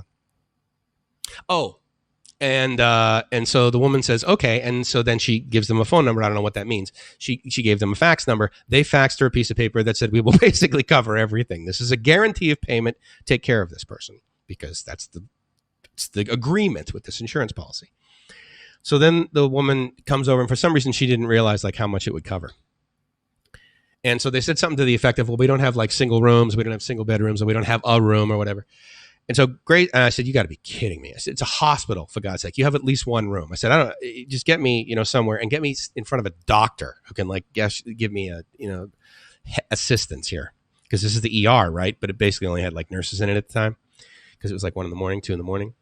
So Gracie goes around, and then basically all I hear that ba ba ba ba ba ba ba ba, and Gracie's like, I'm high maintenance, right? So Gracie's like trying to do the best she can to get my demands met, and so she says to him, "Look, he's an American, for God's sake." And the woman's like, "Oh." So then she walks over. She's like, "Oh, we're gonna put you in the new wing." So, and then about a few minutes later, she comes back. She says, "Okay, we did the tests right away. Normally we won't do them, but your insurance would pay for it. So we did the tests right away. So you don't have dengue fever. You got amoebiosis, and you're gonna have to be, obviously dehydrated like crazy. So I'm gonna need like, replenishment of fluids and that sort of thing. And you're gonna need to just wait it out, and we'll do some other tests, and we'll move on." So they bring me upstairs. And we go up. I had to walk upstairs. They didn't have an elevator, which is very bizarre. But we walk up this flight of stairs, and right in front of me at the top of these stairs is this beautiful brick fountain. And I look off to the left, and I'm like, oh, my God. And there's like a nurse's station, and there's like tiles missing, and then one of the ceiling tiles. And so she said, oh, no. So we walk to the left. Well, it's like brand new paint and like new doors. The floor was like marble. I mean, it was just like... So I'm like, okay, well, this is looking up. So then we go into a room, and there's the bed, and then there's like this little couch kind of thing. It's like almost like a love seat, which of course was perfect because Gracie's tiny and she was able to sleep there. So anyway, I got this private room. Actually, it had its own bathroom. I didn't realize that was like a novelty sometimes. And I basically laid there and, peed and pooped and, flushed out my system and got nutrients, and they did tests, and I was fine. And it turns out, okay, well, now we just need to give you intense antibiotics because there was this thing living inside you, and we need to basically pummel it. And so you can move on. And then, of course, we need to make sure that you've got enough fluids, and you don't get dehydrated and you don't die, So this is what the doctor tells me. So I'm like, okay. And he spoke great English and everything. So I'm like, okay, this is really cool. So that was my experience. That was basically probably my most intense experience of, and then, if you know anything about the Philippines, this I don't, have an issue with, actually. I think this is a fairly good business model for hospitals, especially in a country like the Philippines, where the chances of a local potentially coming in and not having any money, that, because insurance, you don't just like get insurance if you're a Filipino. In fact, I am like, I'm doing everything, hiring someone if necessary to find this for us, to find insurance. Like I want Gracie to just like go somewhere and say, hey, look, we're going to give you like X amount of pesos per month. And in exchange, if any of my family members get sick, then you will pay to the amount of like 4,000X what we're paying you as a premium, the insurance model, right? And she can't find decent insurance to save her life. Well, she can, but then, they live in the province, right? I mean, if we were in Cebu or Manila, it'd be one thing, Makati, then you can get insurance for these like local hospitals. But you can't get insurance that just like covers you at a whole bunch of hospitals unless you get it as a foreigner, right? Anyway, so that bothers me. Anyway, what I'm talking about is that you don't leave the hospital until you pay. So they come in and they give me the invoice, and all the information is there, and they have everything sort of itemized. And, it's no different really than anywhere else. It's just, more kind of glaringly obvious. Like they charge me for the pillowcase, and then they charge me for the sheet and the bed, and they charge me for having Gracie stay there. And, like I wanted an aspirin. And again, that's other hospitals do that too. It's just not itemized. So, I don't have a problem with people nickel and diming me, quite frankly, provided I'm only paying nickels and dimes for them. And it wasn't a lot. Anyway, so the bill came to about, I think out of pocket, I had to pay like 4,000 or 5,000 pesos because there were some things for whatever reason that I got reimbursed afterwards. I came home and I gave them all the receipts, and then they just sent me a check. But the point is that immediately direct billing, but it was like 38,000 pesos, right? So it wasn't cheap, but I was there for 2 days, right? And so I was in the hospital for 2 days, and I had really, really good Philippine care relative to the medical treatment that you can get in the Philippines in Palawan. Okay. This wasn't in like downtown Cebu at the world's best hospital or the best hospital they have in the Philippines. This was the best hospital they had in Palawan. So, grain of salt, right?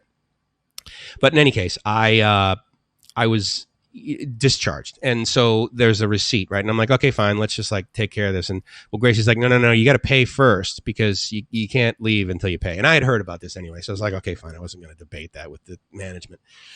But basically, they give you they give you a receipt. And then you come to the door and there's a guard there. And if you've ever been to the Philippines, you know that like even the craziest of places, or even the most timid rather of places, there's a guard at the door and he's got a shotgun, right? I mean, it's just like, what? It's very bizarre, but you get used to it. Kind of like you get used to the wires on the telephone poles here in Thailand. It's a complete disaster. You know, it's like this total spider web of fiber. They know like where 10% of it goes, but you get used to it, you know? So anyway, so you get used to there's guards being at a 7-Eleven with a shotgun, drinking a beer. So they don't all do that. Okay. So anyway, but they all have shotguns. So we get to the door and I give the guy the receipt, which is basically the format. You give the guard your receipt and therefore they allow you to leave. And, you know, I'm a foreigner, right? So, there's this sort of expectation about what's going to happen to me. So they're pretty clear that I've paid the bill. And so they didn't really even, they say, okay, they look at it. And then we get to the curb, right? And it was a similar scenario where if you've ever been to the hospital and you've had like intense care, like in the United States, I don't know if this is still the case, but I believe the way that they discharge you, the way that they basically get you to the exit of it is they have to wheel you out in a wheelchair. And then from there, you're under your sort of own mobility. It's up to you to be able to move around. And so I get there and the wheelchair, right? So I get out of the wheelchair and of course I can stand, no problem. I mean, my stomach hurts and, you know, and I don't feel fantastic, but I feel 2,000 times better than I did before when I had diarrhea every 30 seconds, to the point where that car ride I told you about from Lame Hospital to this new hospital took about 2 hours. I went through 2 diapers, okay? Just being, because I'm like, I got to put something on. And, you know, and then so we just pull off the side of the road and I throw it away, put a new one on. I mean, it was gross, okay? So anyway, the point is that all of you have had diarrhea before, I'm sure. Yeah, it's not pleasant. It's not like having a smoothie. So anyway, we're leaving, and you know, up pulls, and of course, there's guys there. It's almost like an airport, right? In other words, there's a line of taxis, you know, but of course, it's the Philippines, right? So there's a line of trikes that I can barely fit in, you know. And so the good news is that, you know, they look at me and then one of the guards immediately like waves over to the guy in a taxi. So, you know, the trike driver was bummed, but I'm like, bro, I'm not in the mood to get a trike right now. And so then we taxed. And so anyway, so we get taken to the hospital. We get taken to this resort where this guy, Eric, was the manager, and he helped us out, and he didn't give us, we paid for it, but he gave us the best room that was there, and it was nice. It was quiet. And anyway, so it was great. So that ended well. So that was my experience in the Philippines. Now, I want you to contrast that with the experience that I've had in Thailand. I have been in the hospital in Thailand. I've been in the ER from a motorbike accident. My first trip to Thailand, I got in a motorbike accident. And there's a series of videos that I actually done on the YouTube channel called Why Thailand. And one of the first one or two, I did on the medical care. So like, why Thailand? Because I love the people, because I love the beaches, because I love the heat, because I love the food, because I love the medical care and that sort of thing. So it was like sort of the check boxes, and every video that I did, I think I've done like 7 of them, had sort of a different theme, and there's definitely one on there, and I believe the title of it, there's the word medical somewhere in the title. So if you want to get the details of that. But the short answer is, I went to an emergency room at it was basically a public hospital, Pattaya City Hospital, if you know where that is on Bacau.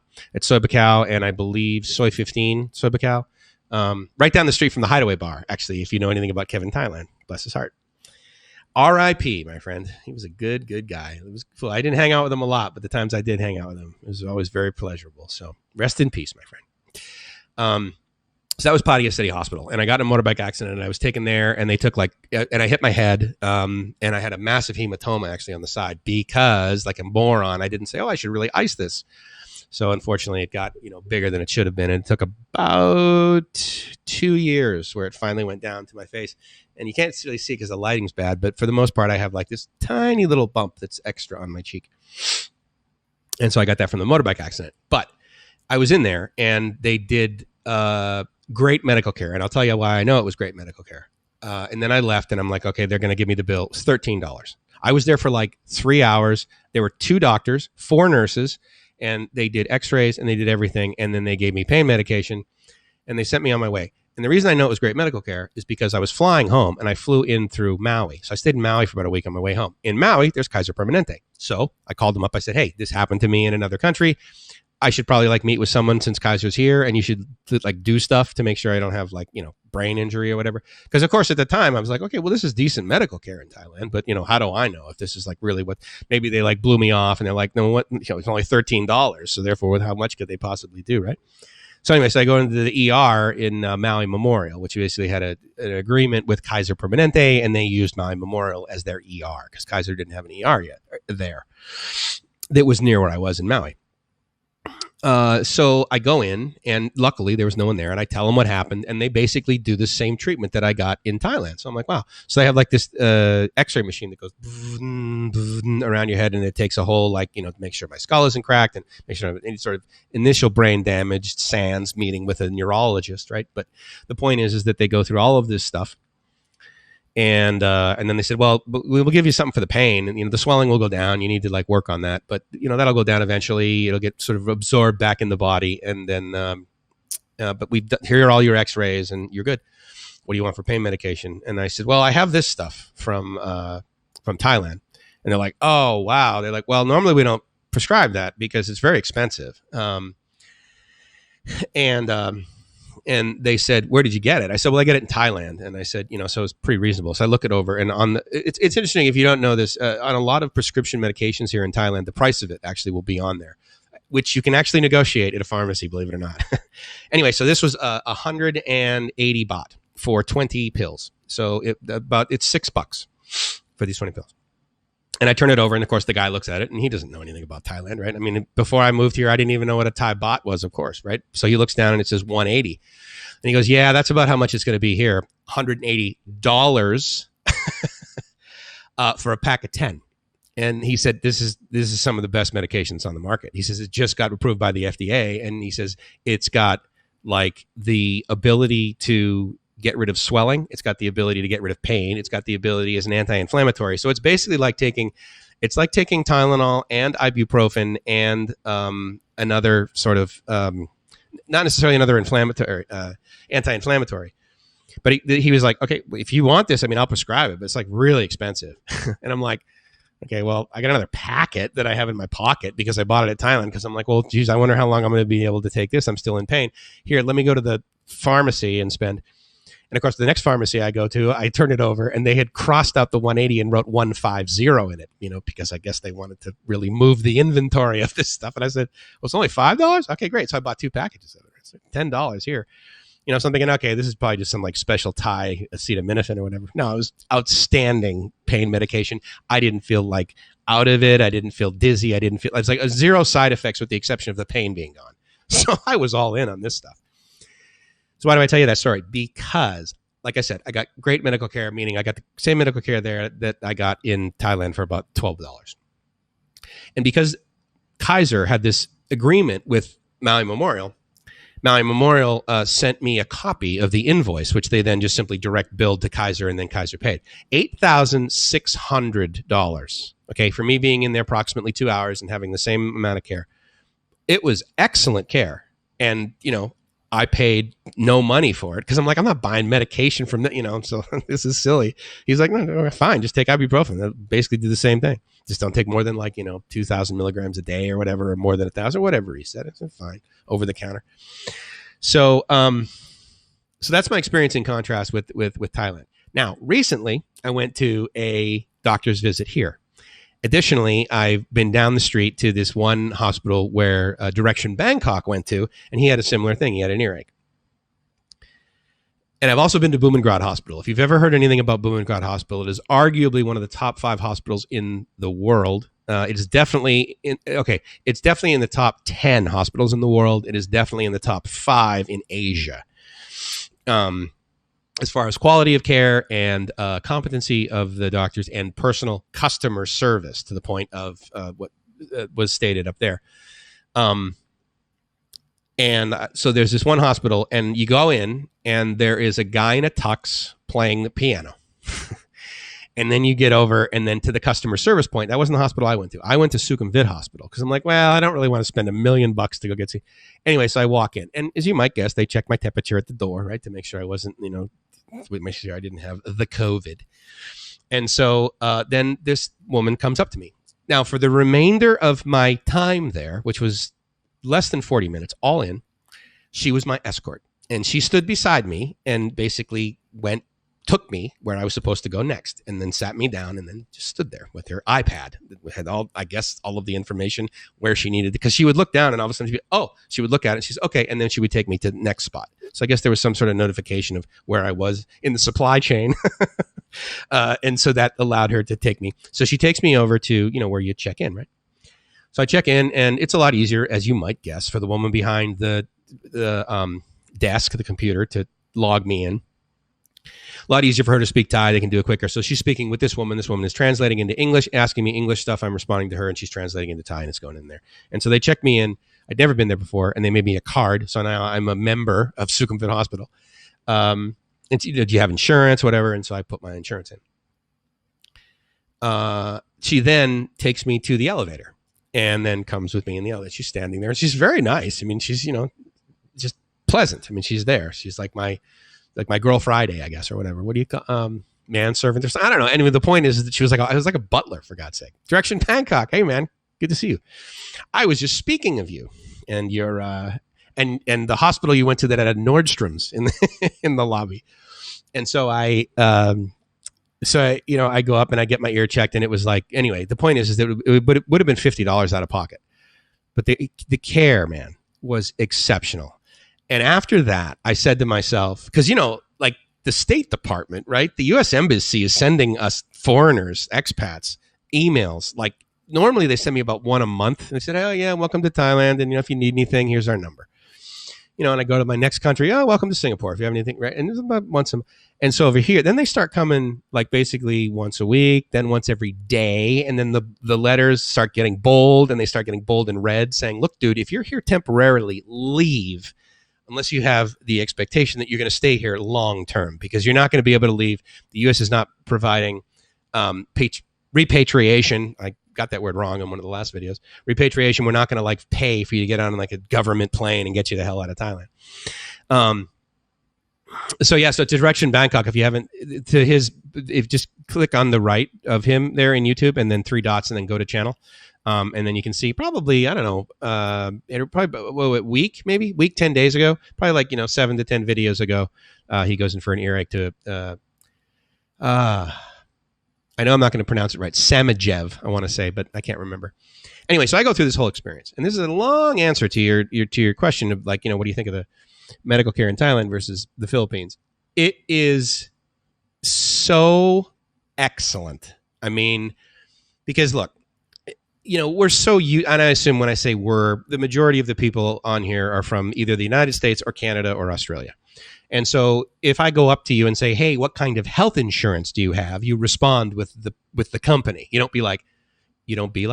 aren't like, hey, what is insurance? Now, you know what health insurance is. That you get that. Like you get a library card in the United States, or you self-insure because you have a $2 million bond in your back pocket just in case, because medical care is very expensive. And so I have insurance, and so I can go to any of these hospitals, and it's amazing. And so I say to myself, all right, well, I'm not getting on a plane to go back home, because, again, I was flipping through CNN, constant negative news. And so I'm watching these cars lined up in parking lots, like 700 cars deep, right? And again, this is the panic, and this is the news. It's what sells, fear. And so, all these people are getting their temperatures shoving things up people's noses, and they're sitting in their car. They're in these crazy suits. Whereas over here, they're wearing masks. And I'm like, okay, if anything goes wrong medically, I have insurance over here, and I can just walk into any hospital, and trust me, I'm going to pick an expensive, clean one. I walk in, and I'm like, here's my insurance, fix me. I'm not, we're not going to debate on this. I'm not going to have financial medical care, which is basically what I refer to as the United States, because you don't necessarily choose your treatment based on what's medically the best thing. Usually you do, but a lot of times it's like, all right, well, let me think it over. I'll give you a great example. Hey, Mike, here's all the dental work you need. Here's what it's going to cost. Okay, $4,000. Well, let me think it over. Meaning, let me do some math and figure out how much it's going to cost Gracie and I to go live in Bangkok for 2 weeks and get the exact same quality of dental work done by someone who speaks perfect English, who's got a staff of 4x what is in this dental office, who are all very nice. And I didn't have an escort in when I got my dental work done. But anyway, it was exceptional. And then when I went to leave the doctor upstairs, I'll give you one final example of how ridiculously epic it is. I leave, and now I'm leaving sort of, like the waiting area, and usually in the waiting area, you have the check-in area, right? So I leave the doctor's office, little room there, the inspection room, and I leave, and I go back out through, and I needed to pay, which basically meant nothing. I just needed to get a receipt, and she said, no, we direct you with your insurance. So I go outside, and then there's this guy, and he's sitting by the elevators, and he's in a suit. He's in like a uniform. It's like the epic Marine uniforms, like the dress Marine uniforms. It looks that spectacular. He's wearing that, and he's got white gloves on. And so I come out, and I'm like ready to, push the thing on the elevator, right? And I'm thinking, well, like there's not going to be hand sanitizer everywhere I go in this facility, so I'm good. So I'm getting ready, but he comes out. He goes, oh, no. He pushes the number for me. I'm thinking, okay, what's he going to do? Like follow me around? So then you know how you hold the elevator door for somebody and they get in so like it won't close because it like touches that sensor.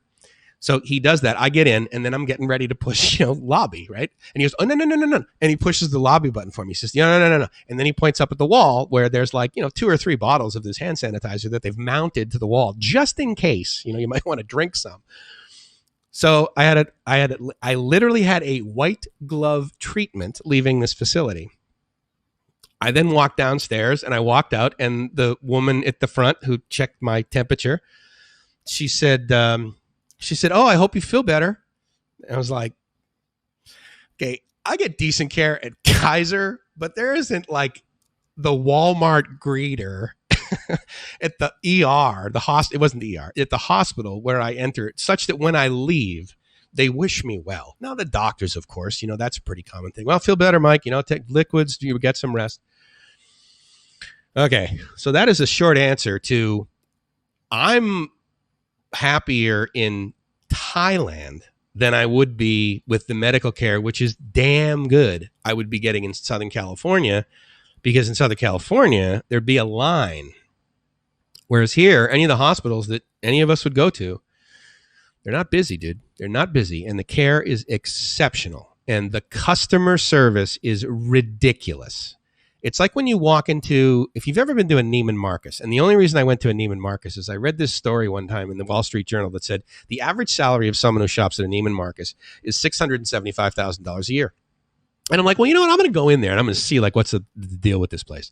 And it's so funny, like Neiman Marcus, Bloomingdale's, Nordstrom not so much, but you go in and there's, a guy playing a piano. But like the selection they have, I mean, there's so much space between, but what do they say to you? They're like, oh, you want me to start a room for you? And like this person is going to follow you around and like make sure that you get the garments that you want to try on in the room they've started for you, to make sure you're fitted and all of that. I mean, it is world-class experience. And it's not world-class money. It is so reasonably priced to get medical care here in Thailand. I will tell you, if you ever question it and you ever have any care that you think is going to cost you out of pocket any more than $3,000, if you haven't been over here to experience that medical care, and it's proactive effectively, right? You're not like, oh my God, an emergency, I better get on a plane because Mike said that was a good idea and spend the next 37 hours in a tube, no. If you have something that you can like plan for, like dental work, right? If it's anything over $2,500, maybe even if it's anything over $3,000, let me just say that. Because if you've never been here before, you're going to have to figure stuff out. Your first week here, it's going to cost you more than, of course, the first week, after being here 7 years, right? So anyway, you overpay. Every time I go to a place for the first time, I always overpay. So I invite you to look at the cost of any medical care that would be approximately $3,000 and look for a round trip ticket, like on a Tuesday or something. Like don't leave on a Friday night and then, come back on a Sunday afternoon. I mean, that is the most expensive way to travel in and out of the United States during a holiday over here to Thailand. So if you can, leave on a Tuesday or Wednesday or whatever, but get a reasonably priced round trip ticket, come over here, get some medical care, and then go back. Oh, and here's the other thing too, is you can figure all this out because because you can go to the hospital's website or you can go to the dental website, which I did. And of course you can call them too, even though it might be in the middle of the night for you guys over there. It was for me, but you go to the website and they tell you exactly what it costs. They're like, okay, well, this kind of crown is like $1,100. Well, 32,000 baht or whatever, or this one is like, 17,000, or because I mean you can get like metal, right? If they're like way in the back, then you don't need to get like a perfect one that's like designed and tinted to the hue of the teeth that are right next to it, right? So you don't look weird. And if you want a gold one, if you're like a rap singer, you want to get, that's fine. Then you can do that too. But anyway, so that is my 11 cents on medical. Oh, I didn't realize if I scrolled it here, it would scroll there. That's awesome. Cool. Because I didn't catch, didn't catch some of these. And so this is great. I didn't know I could do this, guys. Thank you for helping me learn. Thank you for learning with me. And to Jim's point, yeah, excellent. Like great medical care. Like not like I've had decent, no. It's been every time I've had medical interface in Thailand, it's been amazing. So Roy says, broke my arm falling on a motorbike in Kampot, Cambodia. One clinic there had an x-ray and some pills and told me it was just a hairline crack. Only paid $20 for pretty good care. Good to hear, man. I've heard decent things about Cambodia. Obviously, they're up and coming, right? And, Phnom Penh, apparently they have some pretty decent hospitals there.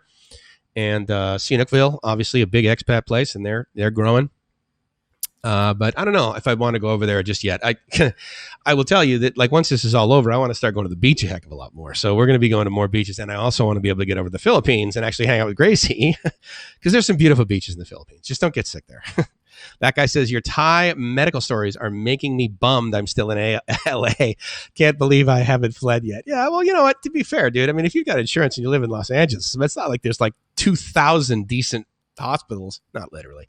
There's not 100 decent places to go for medical care in Los Angeles. So, and Los Angeles is a big place. I mean, some people say, well, they mean like downtown Los Angeles, but I've heard people say, oh yeah, I'm from LA, depending upon who you talk to. And it's like, well, where exactly is your house? Oh, it's in Newport Beach. Okay, dude, that is a big delta from LA. Okay. It's, but that guy, look, dude, I mean, you've been such a great supporter and a long time viewer. Thank you so much. I love the fact that your comments are there. And all I got to say is, hopefully with this lockdown and stuff, maybe, save up a little bit more money than you normally would. And buy yourself a ticket now, for like, I don't know, September, October, November. Because at the end of the day, or you can buy it for like 2 weeks from now, but the chance of you being able to use it are zero. But the point is that the way, I mean, shoot, every month, every day for a while there from Delta, I was getting a new report of like how flexible their stuff is. I bought tickets to go see my folks in August. And they were very inexpensive, not the least. And the other thing, too, is that I can cancel them. I can get my money back. I can change them like Air Asia right now. Any ticket you buy, yeah, you basically will only get a credit. You won't get the cash back. You can, but you got to stay online, I'm sure, for like 3 days. And their customer service is bad to begin with if you're trying to get a person. So, but you can change it an unlimited amount of times. Like you can just keep buying a ticket like 1 month out.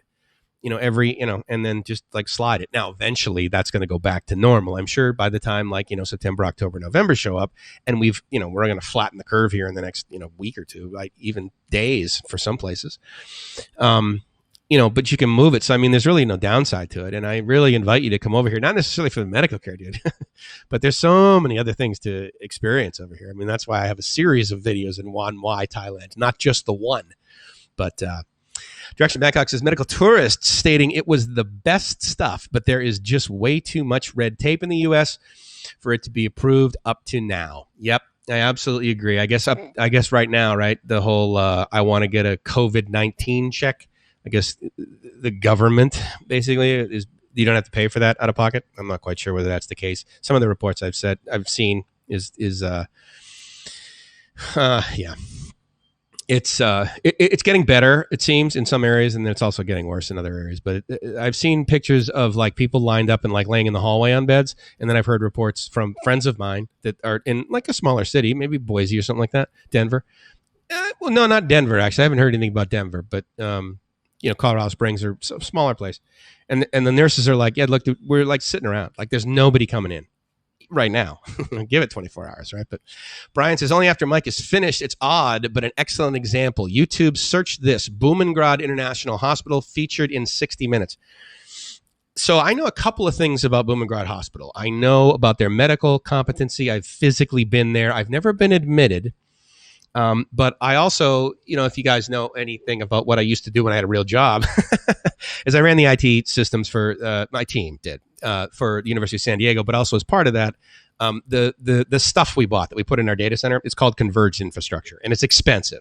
And it's basically like buying a data center in a box. And the average person, when they buy this stuff, initially from EMC and then now Dell EMC, but the point is, Cisco's involved. It's a data center in a box.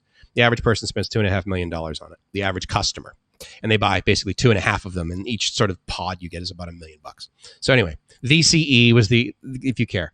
The point is that it was very new technology, and it wasn't so much it wasn't so difficult to get it to market because the technology was weird. It was the behavior of the humans. So before, right, in IT, you would have like a storage guy, or you'd have like a lot of times when you have a systems administrator, sometimes they're like a Windows guy or they're a Linux guy. It depends how flexible your organization is, but the larger it grows, the more specialized you get. So I have like buddies that work at Qualcomm in IT, and all they do is identity and access management relative to JavaScripts, relative to onboarding people. I mean, that they write cron jobs. That's it. Now, obviously, they're skilled in other things, but for the most part, they do almost the exact same thing every single day. But if you work in a smaller environment like was mine, then you wear a couple of different hats. And so, I'm versed in Linux and Windows, and there was a guy that was like a storage guy, but he wasn't just a storage guy. Well, in a lot of these big companies, like medical companies, you'll get a guy, and he'll be like the storage guy. And then there's like the networking guy. And if you don't know, Cisco, many years ago, they just, yes, networking, right? But then they also started making servers, basically. And they're some of the best servers on the market. They're stellar. When they first came out, they were not good. But then about literally like after 2 years, they got their act together, and they're epic. So anyway. So, you go out as an IT guy and you buy servers from one person, and you buy storage from another person, you buy networking from another person, and you put it into your data center. And then and we have a networking team, and those guys, I mean, they can log into a server, but they're not like really skilled at it like my systems admins are, or my systems architects were. And then I can basically, an admin a Linux server blindfolded, using their whatever, just their brain telepathically SSH'd into the console. But the thing is that the reason that this was so hard to get to market was because even if you were the leader and you're like, oh no, I'm going to buy this thing because I get a data center in a box and I get all this stuff and it's converged infrastructure, and the company's going to take care of supporting it. So I don't have to have my guys do that. Well, the downside is that you had guys that were storage guys, and they were like storage guys for 20 years. And they were like, look, dude, I'm not touching a server. All I do is fiber channel storage. I carve out fiber channel storage. My storage is 150% reliable. It will never go down. I make sure I know what's going on, but I don't need any of this network nonsense. I'm not going to work on servers. So it was really, a human roadblock to this whole thing. But I adopted it really early and was able to convince my team that, like, look, dude, you network guys that were just network guys, like your resume just tripled in competency because now you know how to like manage fiber channel storage, which you didn't potentially know. You knew what a fiber channel network was, but you didn't understand the storage. You didn't understand, servers, and now you understand this, and it's going to be awesome. It's going to change your life. It's going to be great. So people bought in on it. I brought in a ton of training because, of course, it was new stuff. But as I was doing it and I was talking with the company, they were like, hey, so you're like one of our first customers, and we're going to get like, our other first customers, and we're all going to get together. We're going to talk, and because we really want your feedback. So we did that. And then they said, hey, so we're going to start a user group.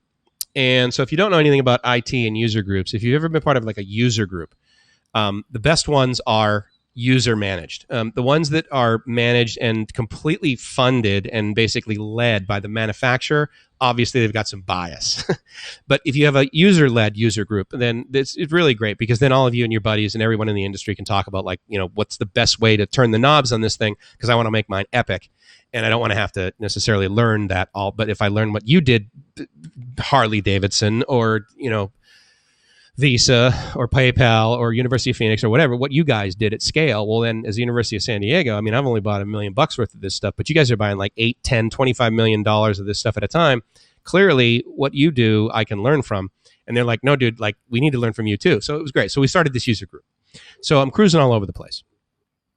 And that again, that solution for IT, it's not cheap. Okay. But what's the price of your time, right? In other words, I can buy servers like from Walmart, right? But then I got to spend like 3 times that on humans because I got to maintain them and massage them and make sure the electric and all. So it's a pain, right? But if I buy this data center in a box, then my guys can get really creative and they can start doing different things. So anyway, but it's expensive, okay? The line item to go buy data center stuff now, instead of being like $10,000, is like 1.7 million. So the CFO is like, it freaks out, Anyway, so we have these user groups, and in Southeast Asia, they didn't sell well. Because of course, for me, fully loaded, right? Even like the low end sysadmin, fully loaded for the organizations, at least $120,000, right? And so you multiply that by a room full of 10 guys, and it's like, oh my God. I mean, to support these data centers, your annual salary is like well north of $1 million, right? So that can be, it's a very real cost in the United States is staffing. Whereas here in Southeast Asia, the staffing is a little bit more reasonable. I mean, it's actually ridiculously reasonable. But, usually the IT guys you'll hire here, they all have bachelor's degrees, and, so they're pretty slick, and they get into, certifications and everything. So it's a lot more reasonably priced here. So therefore, this converged infrastructure did not take off over here. And the only company to buy this stuff in Thailand was Bumrungrad Hospital. So I helped start the user group. I was the president of the user group, president of the board. And so I had, the ability to like go to places and like really pull in some really quality speakers, not the least of which was Michael Dell. He was a wonderful guy. And, say what you will about him, at the end of the day, it was also a user group, which means it was very human based. And so a lot of people would just show up at our meetings for the free food. Some would just show up for the ability to get a selfie with Michael Dell. But at the end of the day, he's also, a very successful businessman. And so therefore him attending our meetings helped our meetings gratefully. And I was very grateful for that. And it was a great run. So I would come into I travel, right? And so I don't just travel and go to the beach all the time. I like to, but one of the things I also do is I meet with other companies in other countries that are doing very similar technology because I'm a geek and I like that, right? So I like Thailand, right? So I reach out to the manufacturer, the global manufacturer, and I say, hey, so like, who are your resellers in Southeast Asia? Usually we'll have if we're going to be doing Japan, we have a office in Japan, Tokyo.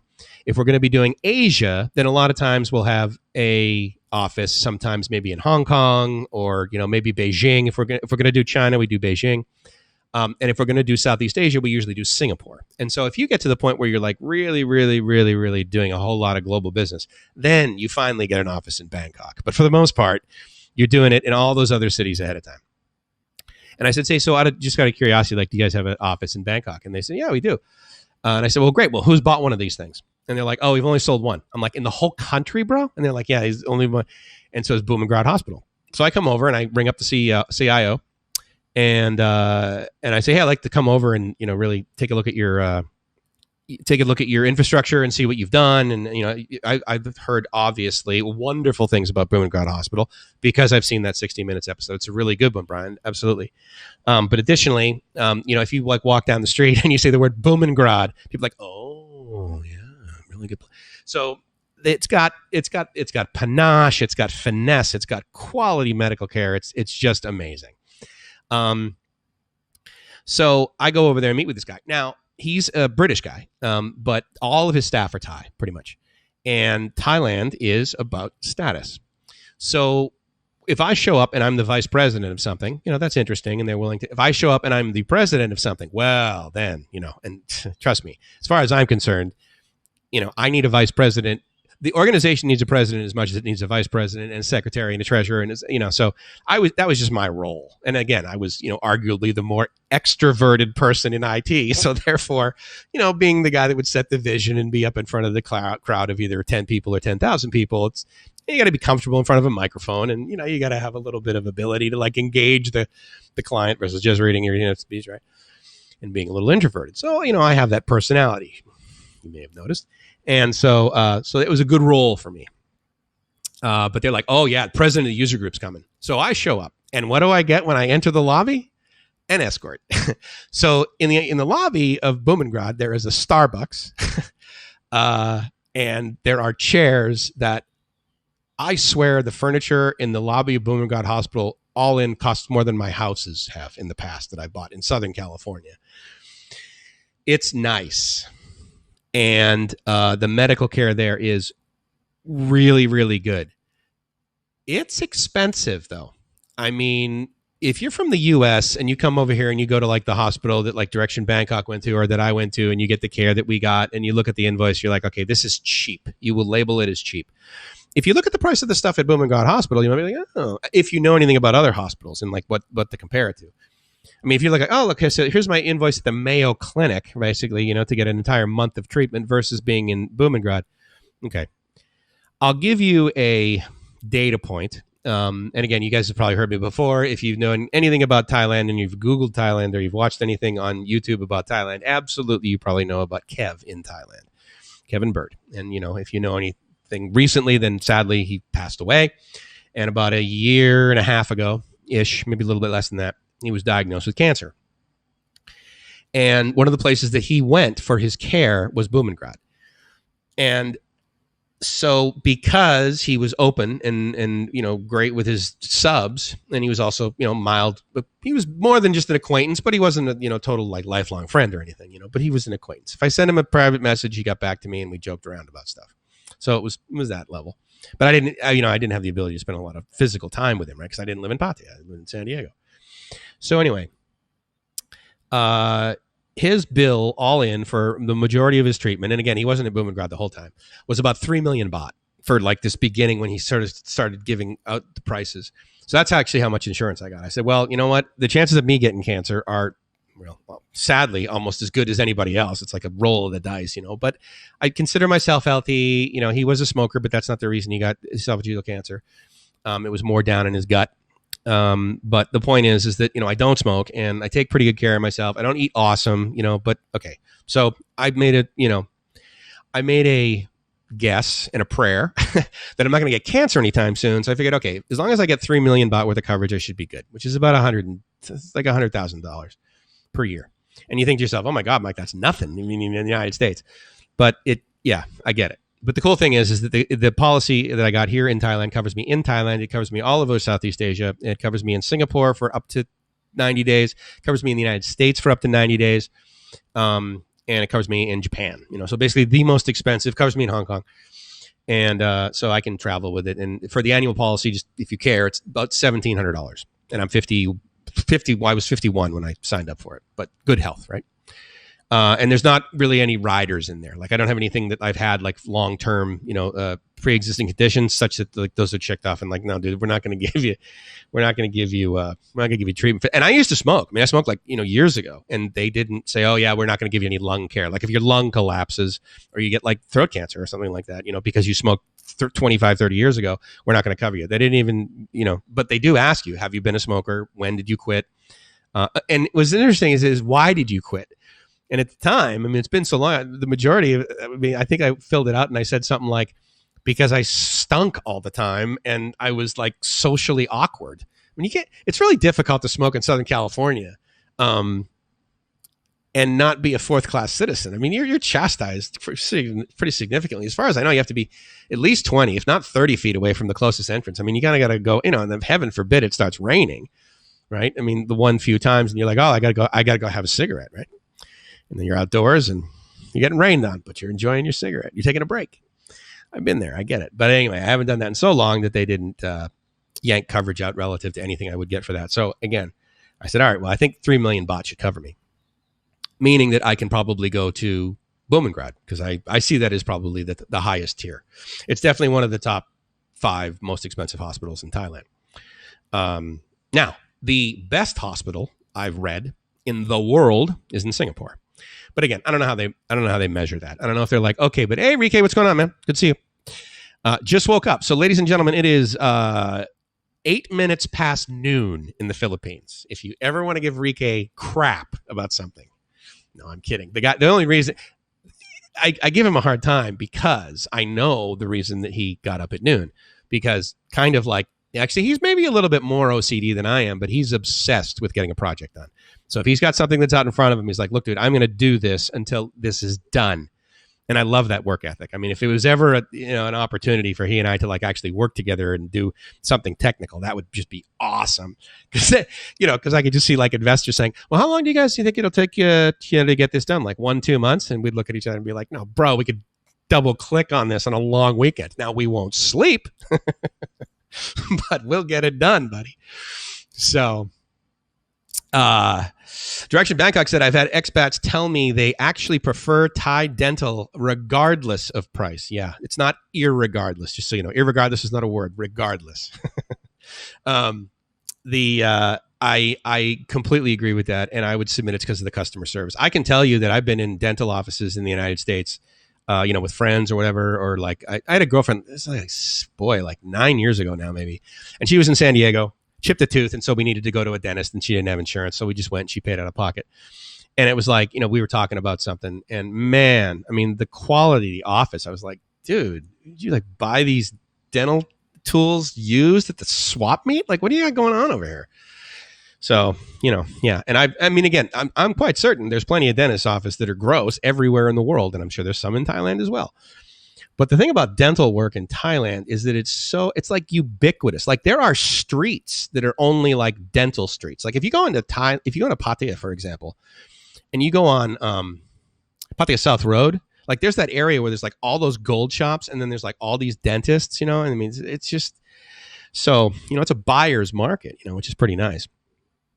And that guy says, that's great advice about pre-buying air tickets. Thank you. You're absolutely welcome. Now read the fine print because, I didn't get my money back from Cebu Pacific. I have a credit. And my hope is that when I go to use this credit, the price of the ticket will be less than originally what I paid for it to get from, the Thailand to the Philippines, basically, down to see Gracie.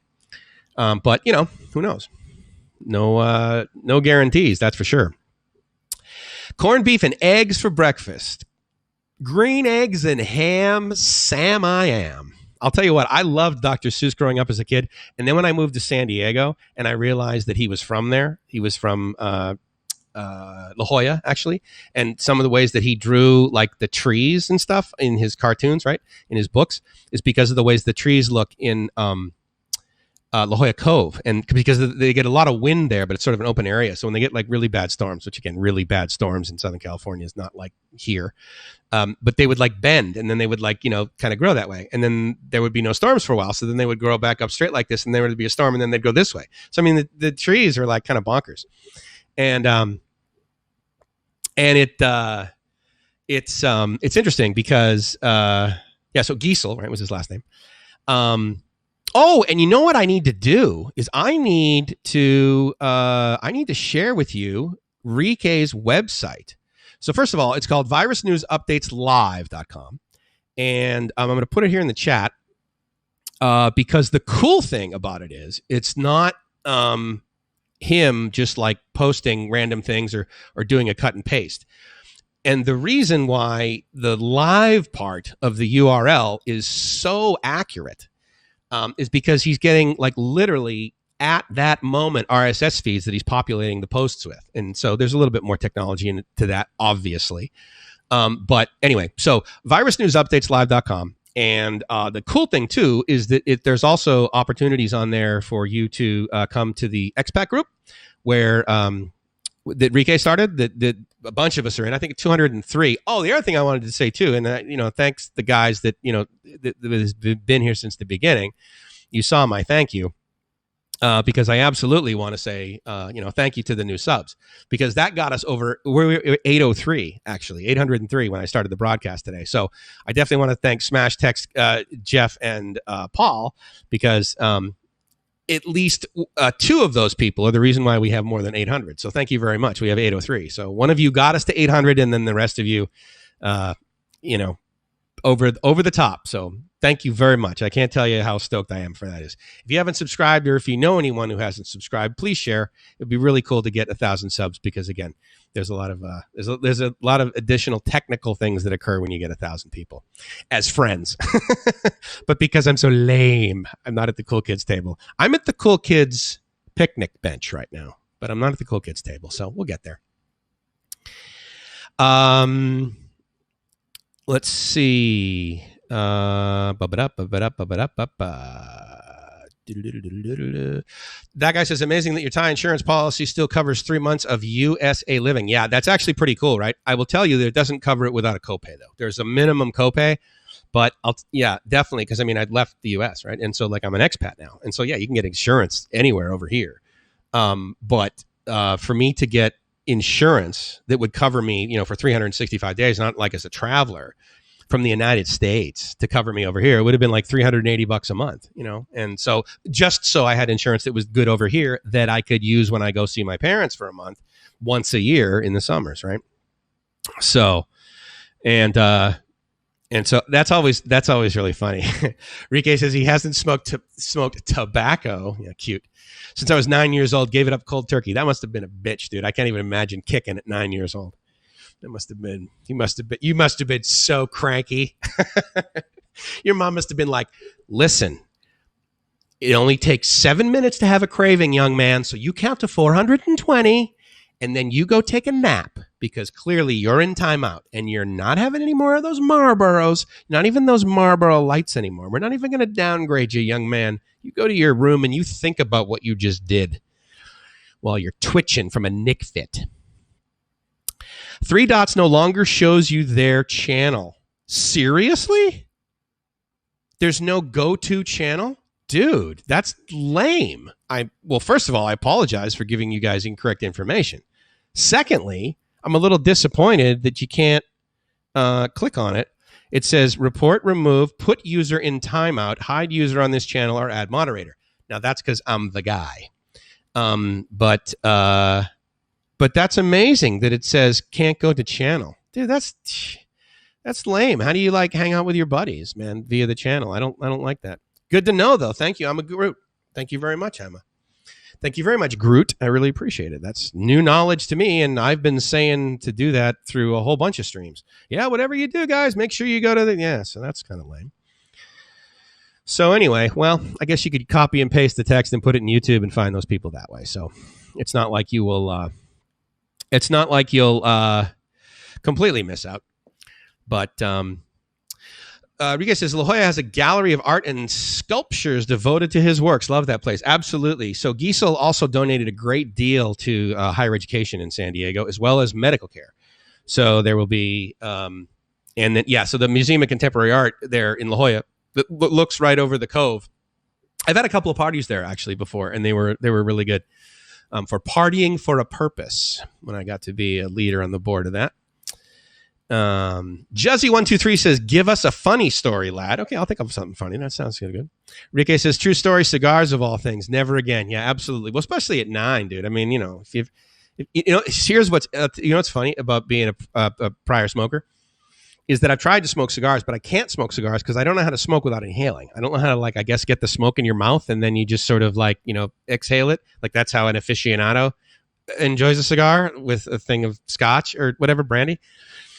So I don't know. So I can't smoke cigars. I've tried smoking cigars before. It's like, it's like I'm going to throw up, because it's so intense. But then of course, if I'm sitting next to a cigar smoker, an aficionado, then they're like, oh no, just don't inhale. I'm like, bro, what? That's like saying to me, who's a recovering alcoholic, hey Mike, what do you say you just have one? Yeah, right. If that was possible, there would be a book that came out in 1939 that would be unneeded for the global population to try and stay sober. So one is too many and 1 million is never enough. The 3 dots will put you on quarantine. Absolutely. I may need to put you in. Well, you've already been in timeout, dude. You didn't wake up till noon, so you've been in timeout. So you're out of timeout. I expect some IO from you, amigo. So your choices are just to report or block. That's so weird. Like, why would they remove that?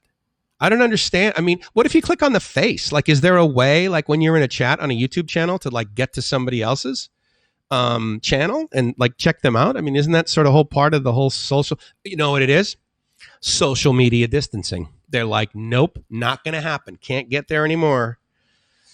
So I had someone send me a message, some random message on LinkedIn, oh, Mike, yeah, sound like you might want to be hiring developers in this new normal Zoom meeting, blah, blah, blah, blah, blah, blah, blah. How can you basically put money in my pocket and remove it from yours amidst this crisis? I will give you that opportunity. And they said, if you have any interest. And I just responded, I said, no, I'm sorry, I can't talk right now. I'm practicing social media distancing. But bump.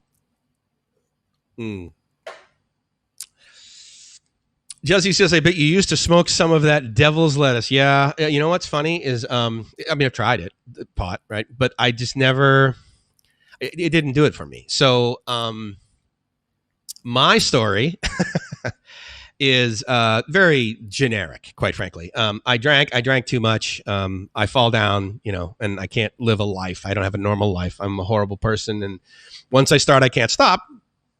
So therefore, abstinence is really the only solution, because there's no lobotomy that's at least available as of yet, in my belief, to stop drinking if you're one that can't. And but I never got into the whole down thing. Like, I never wanted to be like more mellow. I always wanted to be up 110%, 80 miles an hour. Oh my God, we could do this, dude. Oh, dude, we should totally shit. I definitely got to change my brakes right now. And you'd be like hanging out with your buddies. You'd like vacuum your house at like 25,000 miles an hour. So that was my powdered alcohol choice. But anyway, nope, none of you guys have had to go through that. But it's pretty likely that you either went through it yourself. Actually, it's more likely that you have a family member or a loved one that went through it. And I will tell you right now that the 12-step program for me, I believe, is the best solution out there for me. 28 years in. So so what do I know? First 30 years are the toughest. So a couple years from now, I'll be like, oh my God, my life's so good now that I've finally not had a drink in 30 years. But Rike says, yes, but peer pressure, sort of. More like, for my insomnia. Yeah, that's it. Yeah, it's amazing how many people got glaucoma, wasn't it, in Southern California the minute that pot became a solution for...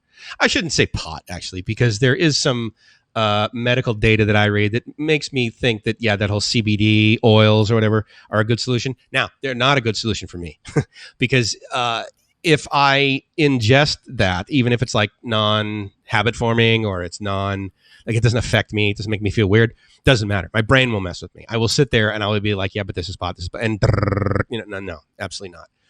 So it's just a lot easier for me to do that. I will tell you that when I am in excruciating pain, I told you about that experience I had in the ER where I went in and I had the really bad abdominal pain.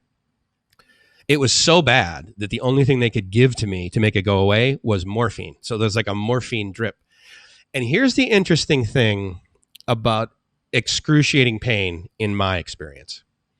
When I am in so much pain that I need X medication, so for the sake of argument, we'll say when I am in so much pain that I need morphine, when the morphine is administered at whatever rate or whatever, the little thumb wheel or that they put a clamp on it now and there's a computer that basically titrates it. But the point is that when I'm in so much pain that I need that kind of narcotic to basically make the pain go away, I don't feel like I'm on drugs. I don't feel like I'm wasted. I don't feel like I'm buzzed. I don't feel like whatever. The pain goes away. And it was interesting because, if you've ever had anything in your body that way, you'll probably agree that the result is pretty immediate if it's in your bloodstream. And so, they put it in and then, the pain's gone, right?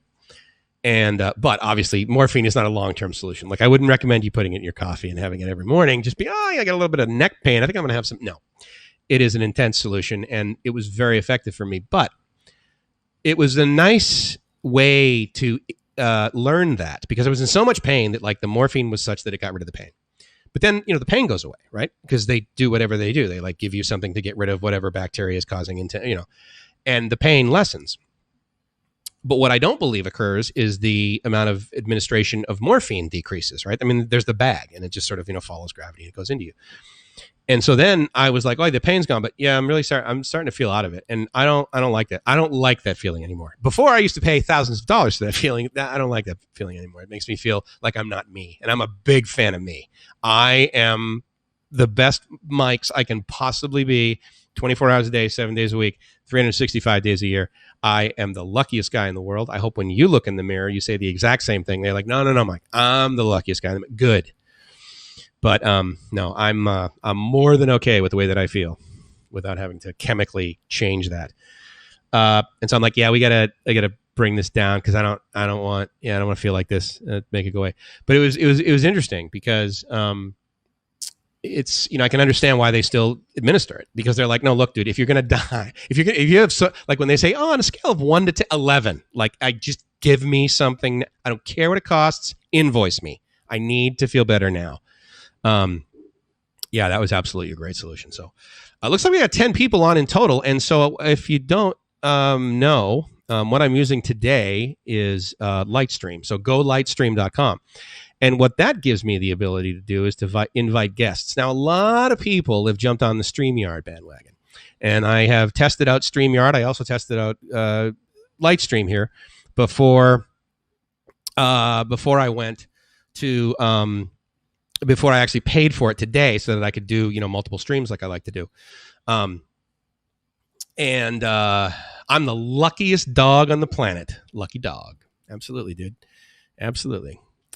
Clean and loved. Thank you, my friend. Yeah, it's totally cool. Hey, I think I've actually deserved some love that I get from people. I actually deserve some of the respect because I like to think that I operate with integrity. So who knew? Because when you're not clean and sober, in my experience, the tendency to lie.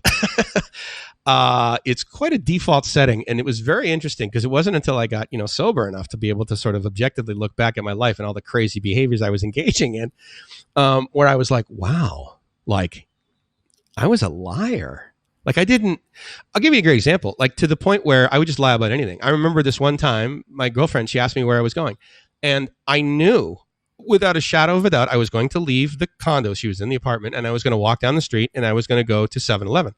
But I told her I was going to AM PM because that's like what I do. Like when I'm inebriated, when I am numb, then I can't tell the truth. That would be just completely weird. And that's a horrible way to live because guess what? When I look at myself in the mirror when I'm behaving like that, luckiest guy in the world is not the t-shirt I'm about to buy at that time. It's like, oh my God, my mom would hate my behavior right now. I cannot live with myself this way, sort of thing. So yeah. So anyway, so that's a link if you guys want to click on that or whatever. I don't quite know exactly how to do it. What I believe occurs is that you guys you sit in my green room. What I also believe though is that you get the ability to chat, and so that would be if you want to. It's not a requirement, trust me, but it is a technology that I see a couple of people doing because Zoom is such a household word now.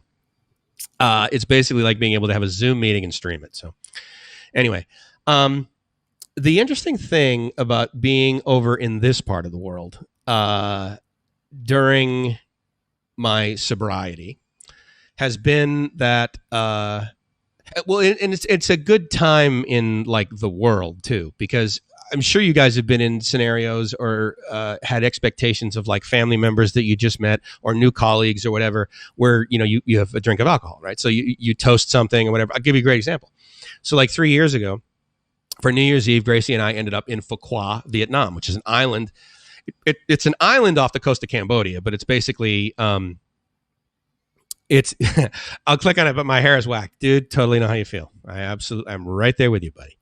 Trust me, I'm more vain than you because I only started being bald recently, and I really should have done it earlier. Man, after I got out of the barber in Coronado, after walking in with like a ponytail and a lot of forehead and inked hair, right? Because I would dye my hair gray, but I dye my hair gray. Oh, I wanted to just dye my roots gray so you would think I was more distinguished. No, trust me, I was dyeing my hair gray because I was dyeing my hair black because I had so much gray. But the point is that I got out of the barber after doing it, took a selfie, sent it to Gracie. I looked at the selfie and I thought, oh my God, I should have done this years ago. Like this is not only is that lowmaintenance.com, but it is just like so much more comfortable. And in my opinion, it looks better than, trying to make you think I have hair that's dark, because that's just that's a never ending battle. It just doesn't work. That will not work long term. So I got to tell you, I am like really bummed that the whole 3 dots thing doesn't allow you to make new friends. I don't like that one bit. Not one bit, amigo. Oh, cool. Janice found me on Facebook. It was interesting. The other thing too is that, a lot of my friends that are on Facebook that are friends I have from Facebook back in San Diego, they don't know of my YouTube channel. They don't know, so I started posting it on there, and then I started like going live on Facebook too, because it's actually, it's not that real. Okay. So the first time to do it, for me to figure it out. It took me about 4 hours. Next time took me about 40 minutes. Now in the morning, it takes me about 4 minutes. And then I just, squirt everything and it goes out to all the different streams. I was stoked at the beginning of the broadcast. If you guys remember, I got that. If you see that little yellow icon there down in the chat, that's DLive, and that's live video streaming on the blockchain. And I got a thumbs up from someone early on. So not really sure how you find me on that medium, but I do have an account. And what's funny about that, some of these new accounts that I've created is that not a lot of times, probably about 50% of the time, I'm unable to create an account called Live My Ass Off because they're like, no, we can't use the word ass. I'll give you a great example. So I have a Facebook group. It's not really live yet. It's one that I'm putting together, and I want to put some actual content in there to give someone a reason to go to it. So for right now, effectively, I'm using it as testing. But it's, as you might guess, it's called Live My Ass Off, right? And they're fine with me doing that. But you know how you get like the custom URL up there? Like you create a group and it gives you facebook.com/groups/98739, right? 867-5309/Jenny. So I wanted to get my own custom one. And as you might guess, Live My Ass Off is available because when I type in Live My Ass Off, it immediately pops up and says, oh, no, that's using one of the words we don't allow. So I guess I can't use ass. Someone also told me, stepping out, actually, when he and I were chatting on his YouTube channel when he was going live, that every time I put a comment up there, it basically requested that he approve it because it somehow flagged my account, I guess, based on the fact that I have that word in my stream name, my YouTube channel name. So whatever. That's okay. I mean, at the end of the day, I wouldn't have chosen it of course, because laugh my ass off. I mean, let's face it. Like that is a 4-letter abbreviation that all of us have known since like the year 2000. Like I don't remember when I first started seeing LOL. It was probably before 2000. But, LOL, LMAO, LMFAO, right? ROTF, LMAO, rolling on the floor. And so I love that stuff. Well, that's good to know. Did you guys just see that post by Groot? Because there's an extension of the Chrome store that allows you to visit a person's channel. That's really cool. I know that not everyone's a Chrome person.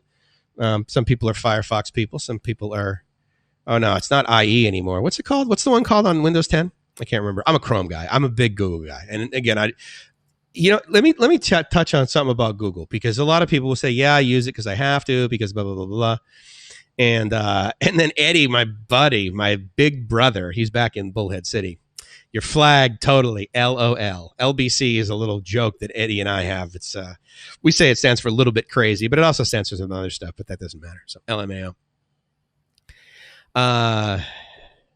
Yeah, he said easily at least 94 used to use those acronyms on ASCII BBSs. Absolutely, dude. I remember dialing up. And I'll tell you, when I went from my 9600 baud modem and I upgraded from that changed my life. I remember, was it 33.8 and 56? Oh my God. That was just, you were living the dream. I'll never forget that. I don't know if you guys know this, but actually the highest data throughput that you can use on telephone lines, which effectively have a frequency response of about 5 kilohertz, right? So you've got only some, and it's audio, right? I mean, you know what a modem sounds like, modulator, demodulator. And the fastest that it can move data effectively is 9,600 bits per second. The reason that all of those other speeds exist is because of compression. And I didn't realize that. And that's why, if you recall, like it was like, I absolutely started using computers when I had a 300 baud acoustic coupler. And I was so excited that we were using 300 baud because it also had a setting for 150. And so you would put the phone down in it, and that would dial me in. And if someone else picked up that line in another part of the house, it would drop. And that was oh my God, that was such a bummer. My dad, computer consultant from years ago, such that the way that he did his business was on the phone, via modems, right? So yeah, absolutely. 300 baud, and my dad's Osborne. There you go. My dad brought home one of the first IBM PCs when those first came out. Before that, we had the deck writers, which was basically, you could probably Google it, but maybe not. I mean, if you know what DEC is, Digital Equipment Corporation, which was basically, Digital Equipment Corporation was the Apple it was the ubiquitous, and as well as IBM. mainframe computer for a number of years. Yeah, there was Wang before that, and there were some others too. But maybe you guys have heard of virtualization, or if you've ever heard of the company VMware, or if you run a Mac and then you run a virtualized other operating system. So you run Mac, which is effectively Unix, but it's their version. Mac OS, right? And then you can like run software on top of that so that you can actually run a Windows machine inside of it. So that's virtualization. You're basically taking hardware and you're putting a shim of software in between there. And then instead of installing like one operating system on your machine, you have this layer of virtualization, and then you install multiple operating systems. So for example, in the data center on one server, you can install 200 virtual servers, okay? And so that stuff came about, and that became really, really popular in the IT world, probably in around 2005 and 6. We first started hearing about it. I think that's when VMworld actually had their first conference that was in San Diego, by the way, if you care. But anyway, so that technology started beginning, and everyone's like, "Oh, virtualization this, virtualization that." I mean, it was ubiquitous in IT as the word the cloud is today.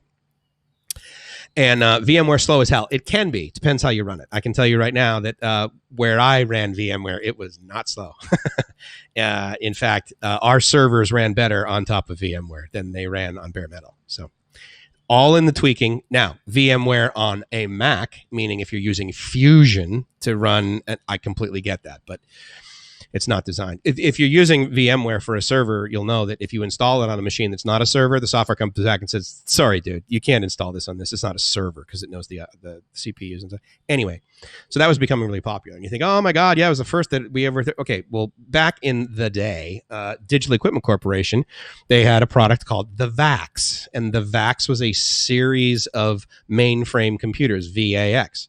And the operating system that ran on top of it was called VMS, right? And the reason for those letters is VAX stood for Virtual Address Exchange, meaning that like the same sort of process could now share the same memory location.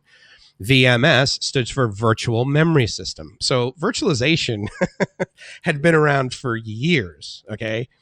It just wasn't as mainstream because VMware basically got their start by making this software that ran on top of a oh my God, what were those Macs that were like the little square Macs with this tiny screen, and they had it was like a one piece.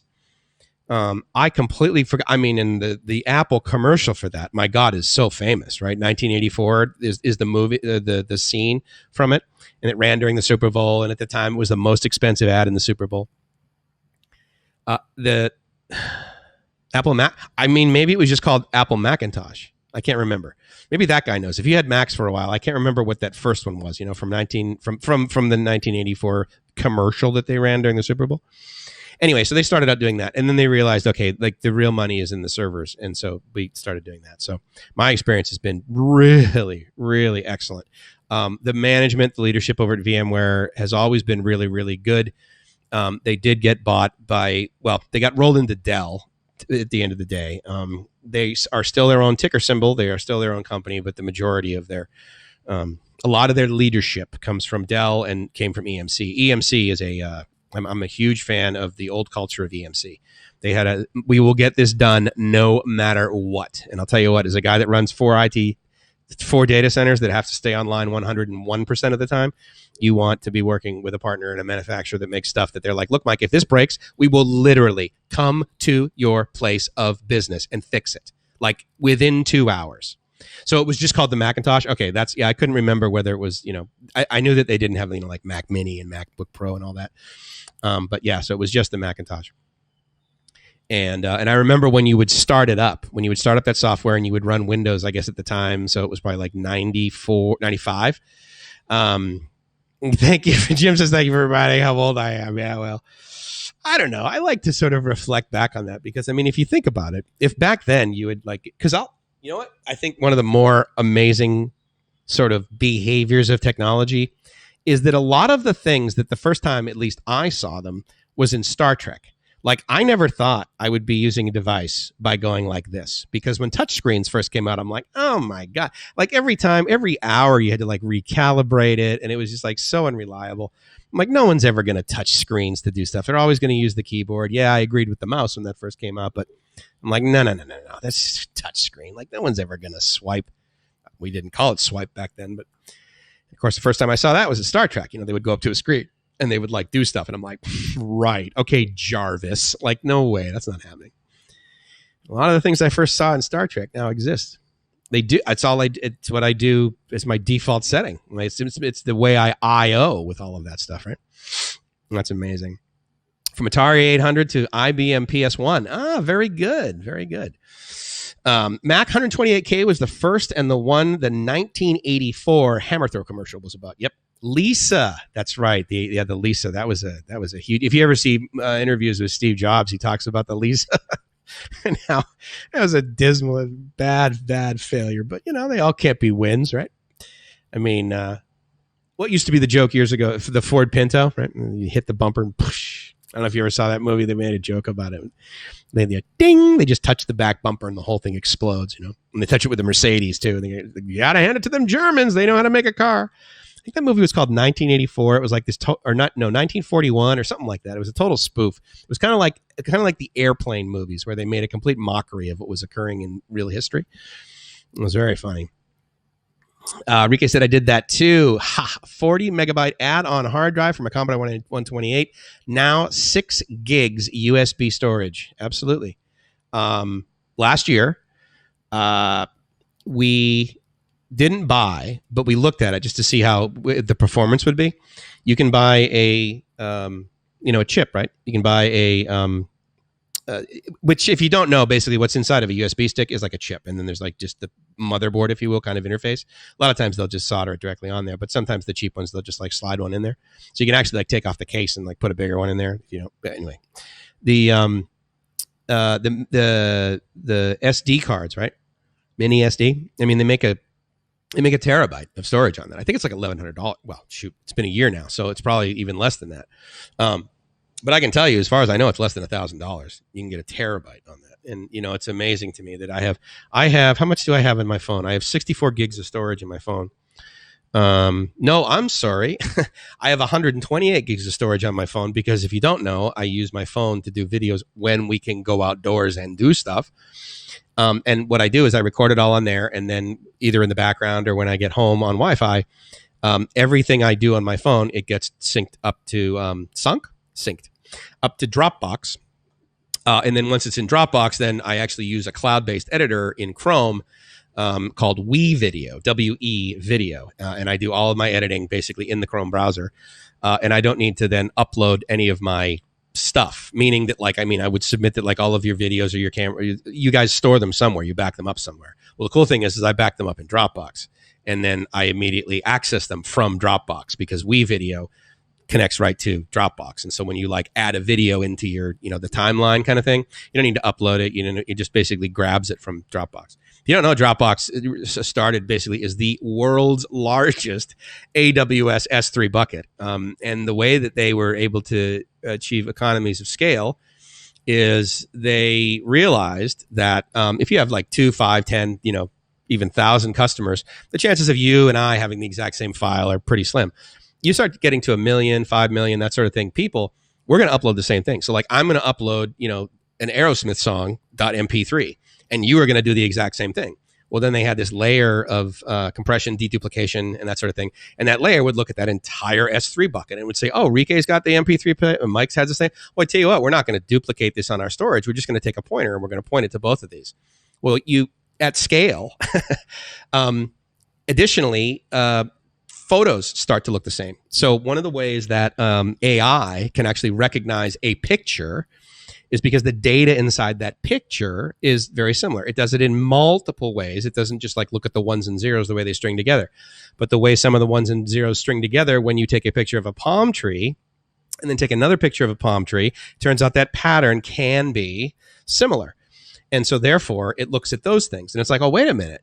That guy's got like 17 zeros in a row over here and he's got some file that does this. Mike's also got 17 zeros in a row over here. And so it's like, oh, just pointer. So, but they charge me for the storage and they charge you for the storage, but they only have to use one piece of storage. So that's why they became wildly, wildly successful. Now, it was also based on the fact that their technology was almost bulletproof. I mean, I remember when I first started using Dropbox in comparison to like Google Drive. Google Drive, if you were going to sync anything more than about like not even a gig of storage, I mean, you would have different files on-prem down on your laptop than you would have up in the cloud and all this. And my experience with Dropbox is it works 100% of the time. So I have probably about 7 devices connected to Dropbox, and so it all gets up there, and then I move it down. WeVideo, they actually run that in the AWS cloud. So I'm not quite sure whether Dropbox all of a sudden said, oh, yeah, you know what, AWS, we're not doing this anymore. We're going to make our own data centers, which, you know, I can argue till you blue in the face. Don't get in the data center business. Unless you're a data center company like AWS or Amazon or Alibaba or, Azure, right, Microsoft, don't get in the data center business. Don't get in the data center business. Get in the business of generating revenue some other way, but do not get in the data center business, because if you think you could do it cheaper than AWS at scale if you're Facebook, yeah. I mean, if you're at the scale of AWS, basically, then yeah, you can do it. That guy says the funny thing was Jobs was a famously horrible dad to his daughter, Lisa Jobs. Interesting. Tried to avoid paying child support, yet named his first real Mac after her. I didn't know that. I don't know any of that to be true. It's the first time I heard of that. That's too bad, considering he had literally an unlimited amount of money. So let me get back to gratitude attack. I'm going to flash on that. So effectively, like Steve Jobs had an unlimited amount of money, right, towards the end of his life. And I believe I want to say pancreatic cancer. I'm not completely sure. But at the end of the day, the guy had cancer. And there are, like, I don't know why I've seen it there, but if like in-flight magazines, for some reason in in-flight magazines, they seem to advertise hospitals whose specialty is like cancer, like in Texas or something like this. Or they also do, like plastic surgery and everything. But for whatever reason, it seems like in-flight magazines are where I've seen ads for hospitals that just deal in cancer. Regardless. So they have cancer hospitals. Well, Steve Jobs has an unlimited amount of money. Like he could have taken all the cash that he had and then all of the assets that he went to and gone to the bank and said, hey, so like my worth right now, I would like you guys to give me a loan so that I can double that number just because. And there would be many banks that would be like, well, we're not going to give it all to you, but yeah, we're going to give you a loan. You're good. You're a multi-billionaire. And so unlimited amount of money. So he could have gone out and been like, okay, so I want like the top 200 doctors in the world. I will pay them 7 times their current salary. And they don't necessarily have to be there the whole time, but I'm going to build 3 hospitals surrounding my house. And the only thing you guys are going to do is figure out how to cure my cancer. If it turns out that cures pancreatic cancer or whatever kind of cancer he had globally, fine. That will be awesome. And I will either sell it on iTunes or we'll give it away or we'll do something, or I'll give it to Gates because he gives everything away. But the point is that unlimited amount of money, and he still died. So I think to myself, well, I have a finite amount of money. I have a finite amount of resources, but like I'm not dead, and I can't imagine that, just because if that is absolutely true, and I don't disbelieve you, but if it's true, the fact that he, wasn't a good dad. I mean, if the reason that he got cancer was because of karma or whatever, or maybe it was diet, or maybe it was stress, or maybe it was whatever. But I've done a lot of inappropriate things in my life that it involved the ingestion of lousy stuff. I mean, yeah, drugs, alcohol, that sort of thing. But I've also eaten like 2 large pizzas in one sitting. So I mean, that doesn't really scale. It wasn't okay there, but that's not. The point is that I've put stuff in my body that one could argue, oh my God, if you do that, you'll get cancer. Oh my God, Mike, if you lay out on your boat and don't use sunscreen, you'll get cancer. And I've done that, and I have cancer yet, right? And I don't want to get it. And I'm not saying I will. But the point is, I'm the luckiest guy in the world because I don't have any of that. Like I get to live one more day, and our buddy Kev, right? He died like a couple weeks ago. And, why would a guy like that, you reflect back on, and there's many people I'm sure that didn't, resonate with him, but I label him, I judge him as being a very nice guy who had a great personality, who actually cared about other people. He cared about himself too. I mean, he took self-care and he had his own opinions and he had this, and I'm sure he did stuff wrong. I never experienced it because I didn't get that close with him, but we've all got faults, right? We've all been in a bad mood. We've all said something that afterwards, or even maybe as it's coming out of our mouths, let me just speak with myself, say to myself, oh boy, shouldn't have said that. I'm going to have to make an amends for that. Or 2 weeks later, you realize, oh my God, I was such a jerk. This guy, he was my total buddy. And I, was not, point is that we've all done wrong stuff, whether it's like outwardly or inwardly. And none of us, I hope, on this thing right now at this very moment don't have cancer. So yeah, I'm living the dream because, I got to wake up this morning and, there are people that through no fault of their own, died too early. Right. I mean, based on the people around them. I mean, it's very interesting, when we see these reports for COVID and, you say to yourself, well, yeah, but she was 97. I mean, she had pre-existing healthcare conditions. Well, that doesn't mean there wasn't someone around there that didn't love her. I mean, I get the justification. I get the discussion around the fact that, well, she was 97 and, how much more, regardless of whether there was coronavirus or not, whether would she be living, or at 100 years old, do you really live a fulfilling life? Maybe you do. I know that when my grandfather was 99, and I think he also he either almost made it to 100 or he almost made it to 99. But the point is he was way up there. But his quality of life, I mean, the guy loved to watch the Toronto Blue Jays and he loved to read the newspaper. And he was really losing the ability to do that because he couldn't hear. He'd have the TV cranked all the way up. He couldn't see even with glasses on. He had this big magnifying glass. I'll never forget it. It had a black frame and a handle that went down like this. He used to use that to read the newspaper. I mean, it was like fairly close. Those were a couple of the things that he just loved to be able to do. And of course, he was retired, right? I mean, he retired from a bank years before, and so he had he had the ability to live, and he wasn't starving, and he knew where his next meal was coming from, and he had decent medical care. But he was wearing out. He was getting old. Yes, very Freudian, I guess. Yeah, absolutely. Everyone had the same MP3 files in the days of Napster. Absolutely. That's why wasn't Napster great? God, that technology changed our lives. I mean, the fact that, part of the behavior, of course, was highly illegal. And if you were an artist at that time, and you were like, wait a minute, dude, the reason that I can pay my mortgage is because people bought my 45. Like, people listen to my song on the radio and I get royalties from that, as does my songwriter and my producer and my engineer and all these other people, my agent, but I get a little bit of that, and that allows me to buy groceries and send my daughter to school to use a computer where she's installed Napster. But, so we can get into the debate about copyright or whatever. But the point is that Napster changed everything. Napster is one of those many things. Like 9/11 changed everything. Napster changed everything. COVID-19 changed everything. Jet airplanes changed everything. Jet airlines changed everything. Alcoholics Anonymous changed everything. Personal bias. I think that might be a good solution for some people. Agent Unscripted said, I recorded another video this morning. Had to do it twice. First time I accidentally had my gimbal in slow mode. You know what? I can completely empathize with having to do that. I can also empathize with having a gimbal that doesn't do exactly what you want. Because right now I have a gimbal that is sitting on the shelf over there that is effectively, I should really just throw it away because it doesn't work. I mean, there was smoke coming out of the little jack where you plug it in to charge the battery. And it's just, it's become such a disappointment. And to replace it is $80, is $100. And, of course I'm going to get it delivered because that's what I do with everything now. I got a cable coming that I got delivered for 65 cents.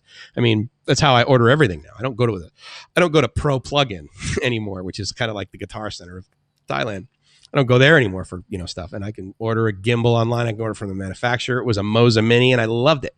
Rike several times has given me links to the gimbal that he has that he really likes. So Asian Unscripted, just out of curiosity, which one do you use? Because I think maybe you mentioned it before. You might use the DJI one. I know that a couple of people on the last thread were chatting about that, and I totally get it. I mean, DJI makes some really good items, especially the one that's it's self-contained, right? It's got its own camera in it, and effectively the camera is like a GoPro, so it's really pocket, and you put it there, and it's really, seems like a good solution. Asia Unscripted, your videos are great, and if I can only click on the three dots. Now I subscribe to Asia Unscripted too, which is really good. Lisa Jobs wrote a book about her dad. Did not know that guy. Very good. And not a compliment. I can completely imagine.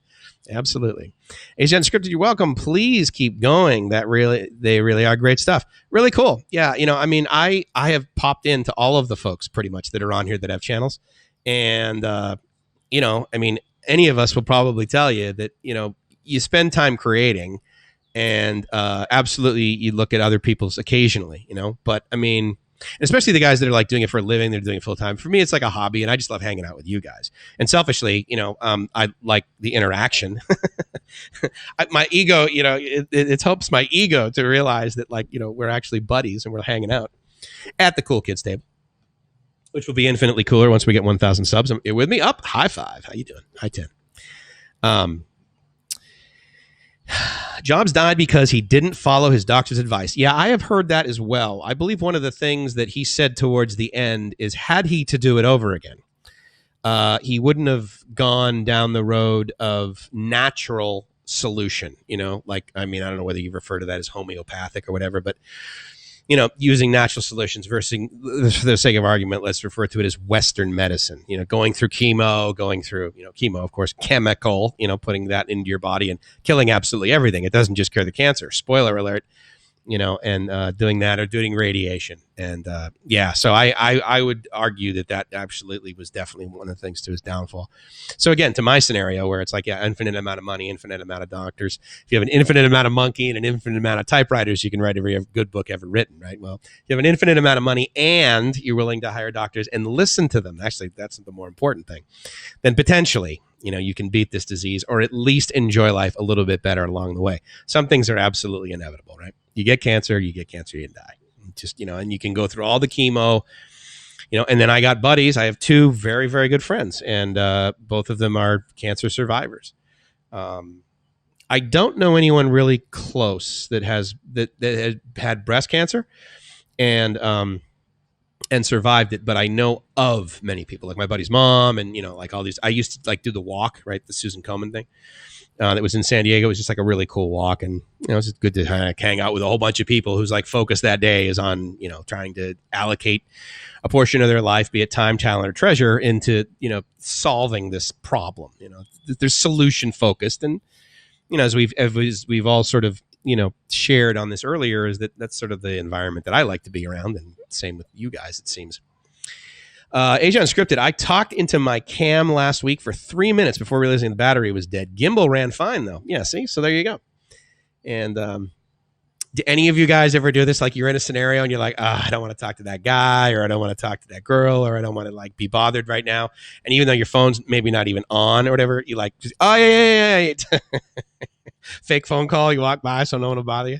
So do you do that with your phone? You ever like just have this crazy delusional desire to like just start talking to yourself like out loud, but you don't have anybody on the phone, but you're like, you know what, if I pick up my camera and I just like start walking through this mall talking into my arm, people will be like, oh yeah, he's a YouTuber, don't worry about it. He's not delusional. He doesn't need a rubber room or a white suit. He's just talking out loud to his hand. So don't worry about it. He's cool. The reason Jobs jumped to the top of the liver donors was that he apparently, to game the donor algorithm. He was apparently able to game the donor algorithm. Yeah, I mean, that sucks, right? But I guess, hey, desperate people do desperate things, right? We've all heard that phrase before. Rike says it frequently. In the Philippines, every fruit vegetable cures cancer and reduces high blood, or so the Filipinos keep telling me. So here's what's really funny. So Gracie's a Filipina, and Rike has been in the Philippines for years, has had long-term Filipina girlfriends, has a current Filipina number one in his life, and so there are these phrases that he and I joke about that you only hear if you spend some amount of time and are kind of like in a relationship. I mean, it doesn't have to be with, the significant other necessarily, but there are these phrases you hear in the Philippines, and they're so Philippines.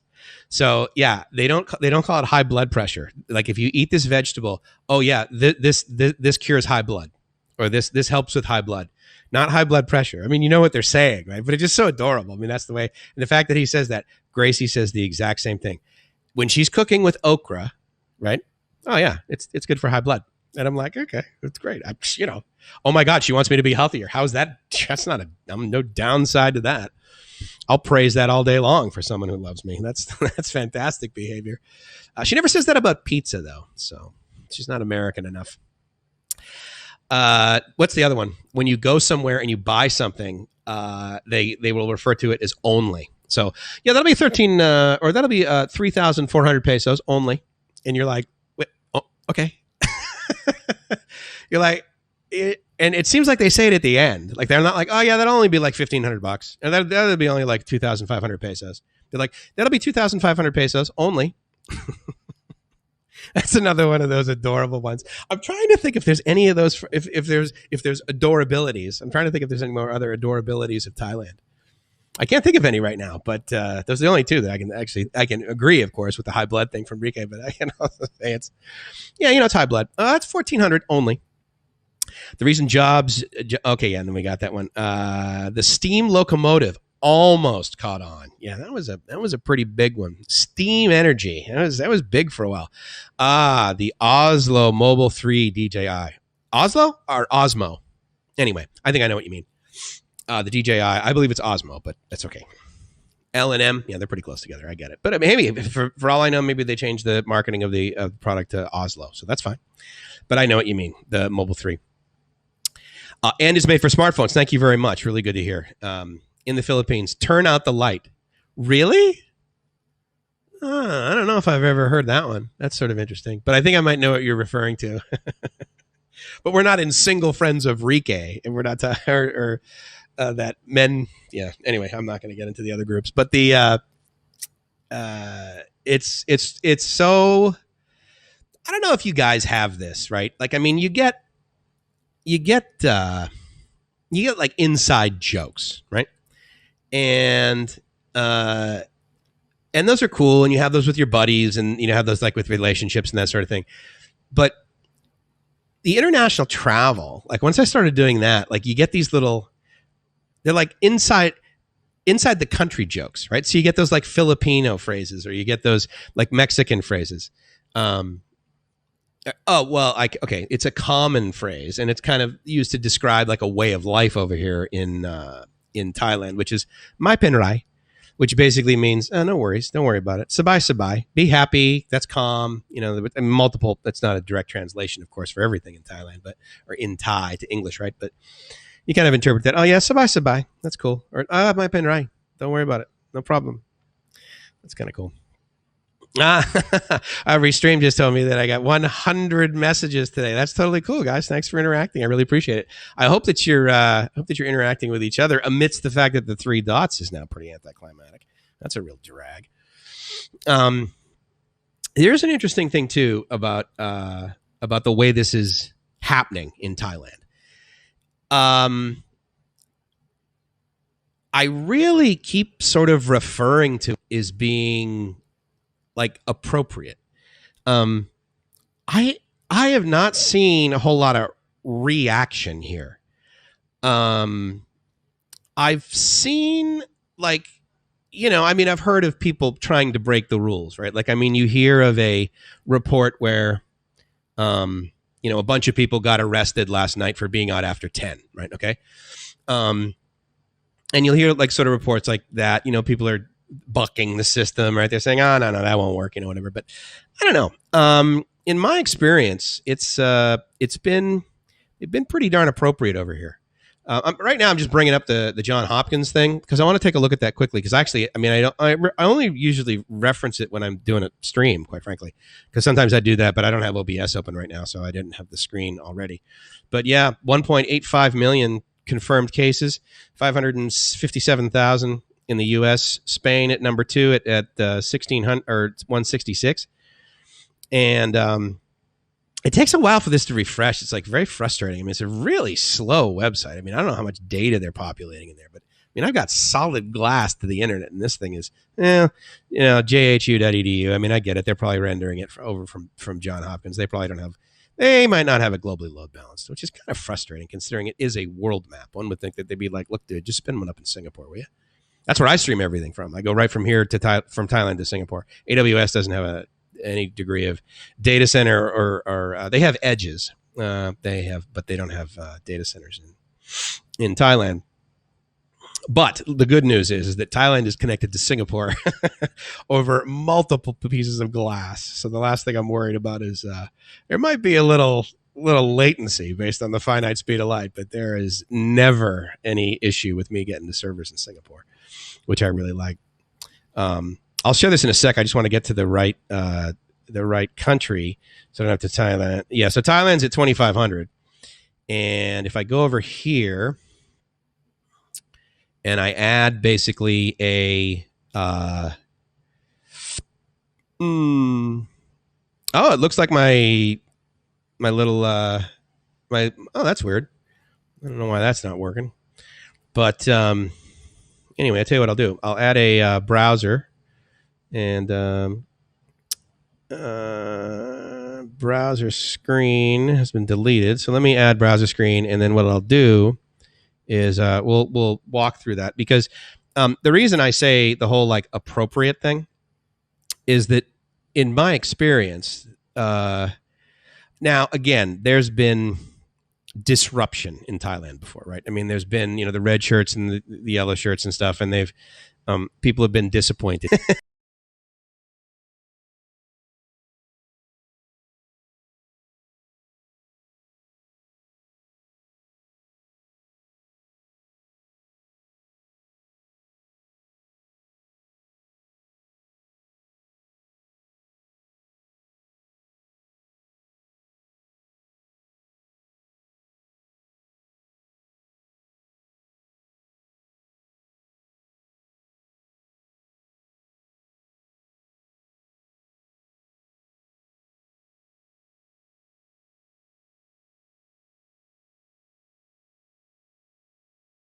Did I dump down? Am I on a second stream now? Chrome basically just crashed on me, which is the reason why I'm not potentially streaming right now and only talking to myself. However, I believe it did. Oh boy, I'm not quite sure. Let me hold on. Let me bring scene one should be there, but it's not loading properly. And I'm not quite sure whether it's loading me in here. So I'm basically just going to keep talking until you guys, tell me that I'm not here anymore. I've tried to go to my YouTube channel. It looks like I'm still there. 16 are watching now, and it says started streaming 3 hours ago. So to me, okay, I'm back. So I apologize. Chrome crashed, and it doesn't look like it restarted the stream. It may have on Facebook, but it looks like I'm still going on the expats thing. The only thing that allows me to do is end the video, and it looks like I'm streaming on my personal Facebook page. It may have started a new stream, so let me just double click on this. Just give me a few seconds, guys, if you don't mind. Because if it has, then I'll just restart it. There are some people, the majority of people definitely watch me and listen to me here on all right, looks like I'm still going. So it looks like I'm still streaming on Facebook, and there's 3 folks over there. So hello, thank you, and I really appreciate you guys sticking through this. That was very helpful. So let me do this. Let me modify one of these things, and I'll bring up a window. How's that? And because what I want to do is I want to look at the John Hopkins thing. And again, it takes a while for that silly thing to refresh. So that could be the reason why this crashed on me when I tried to go to one of the Chrome tabs.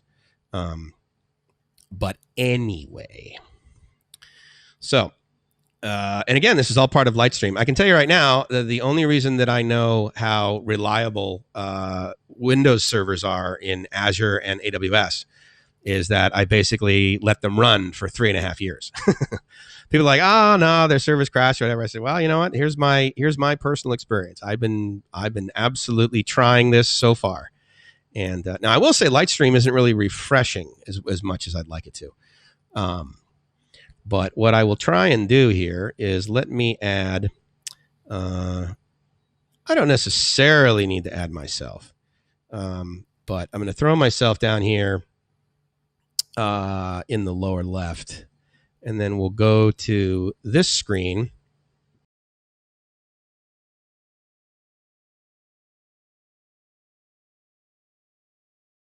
Of this, but the thing that I wanted to touch on is the fact that there is, I believe, a pretty positive slope happening in the Thailand area. And so I'll also get back to your comments because believe me, I see those. Rika gave me a K Paso. No mics on the screen. So, yeah, sorry about that. And let me just get to some of these other comments before they go away. And then we'll talk about John Hopkins, which is I once responded to a Filipino sales girl, if it's just 10,000 pesos only, how about you buy it for me? Bum. Nice one. In the Philippines, Bahala Na is their version of Hakuna Matata, which is basically Mai Pen Rai. Good to know. Nice. Brian says he wants to buy a Vietnamese sandwich, but they banned me from going outside. Oh, my God. You guys are like, this is gold. This is solid gold you guys are throwing up there. That's freaking awesome. PMags1331. I'm glad you're new. Pretty much following Rike from the beginning. Hope everything is going good. Very cool. Hey, if you haven't subscribed, I would be stoked if you did. As would everyone else here, because we're all at the Cool Kids table, and we're waiting for everyone else to show up at the Cool Kids table. So there's 1,000 people at our Cool Kids table. And then the technology can really start going.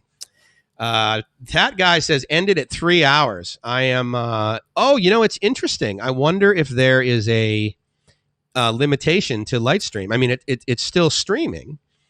It's reconnected. Now, again, that's because I'm going through a Linux server, so it'll cache some stuff. It doesn't go directly to YouTube or Facebook, so maybe that's a good thing.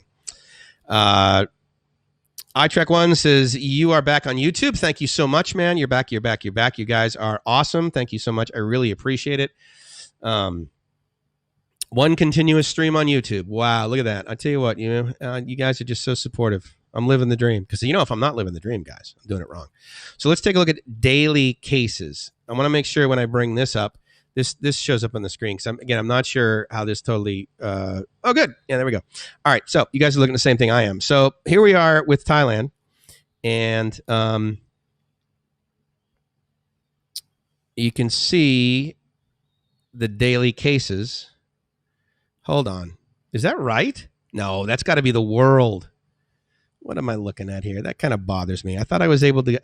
see it refresh. That's why. All right, let me cruise down to Thailand. Sorry. So that's the amount of cases that are happening in the world. Although, to be fair, that's not an unimportant graph, right? Because one could argue that the number of daily cases globally is ideally going down. It went from 96,000 down to 79,000 and then 75,000. So who knows? Maybe we're curve flattening. That would be pretty sweet, right? No downside to that, that's for sure. It'll be interesting to see what the market does this evening, you guys tomorrow's.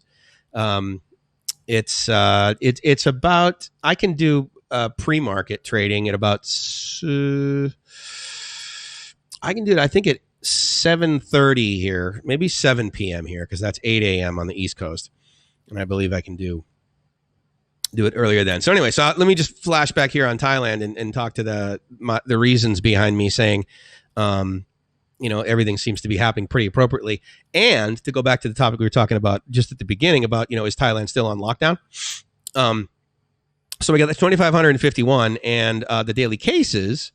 This is in the trajectory that I've mentioned before. Obviously we had some good things here, up a little bit and then down. And then obviously this was a spike, but it looks like we are in the right direction. And I have had cynical people make the statement, well, of course there's only this many people because that was a holiday, so there weren't testers out there working. But it hasn't really been a holiday the whole weekend. Now, Songkran kind of starts tomorrow. It's basically the 13th through the 15th as far as like a national holiday, right? And there will be some slop. They'll go before and after that. But look at that, man. Yesterday, or wait, what's today? I can't remember today's date here. Yeah, so today is the 13th. So on the 12th, yesterday, they had 33 new people. 45 the previous day, 50 the previous day, 54 the previous day. And then obviously they had a spike of 111. So, I don't know. All I can tell you is that I believe the data that's up here, whether you do or not.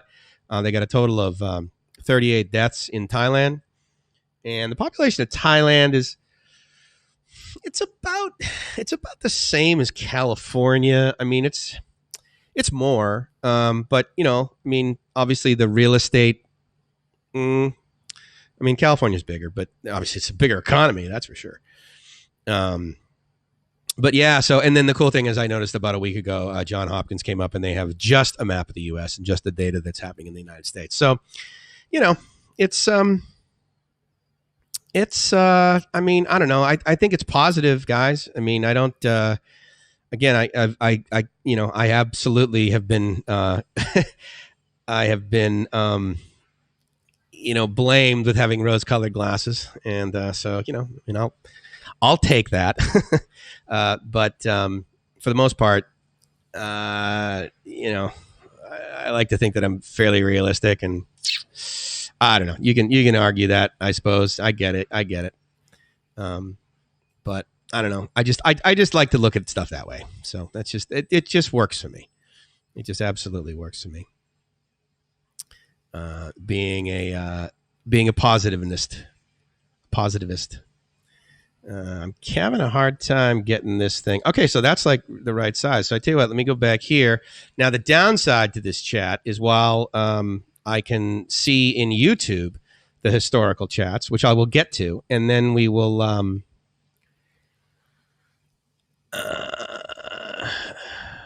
Oh, so that's interesting. So here, Brian, and I have absolutely no problem with it, and I will show it for sure. Thank you so much for subscribing, guys. That's really cool.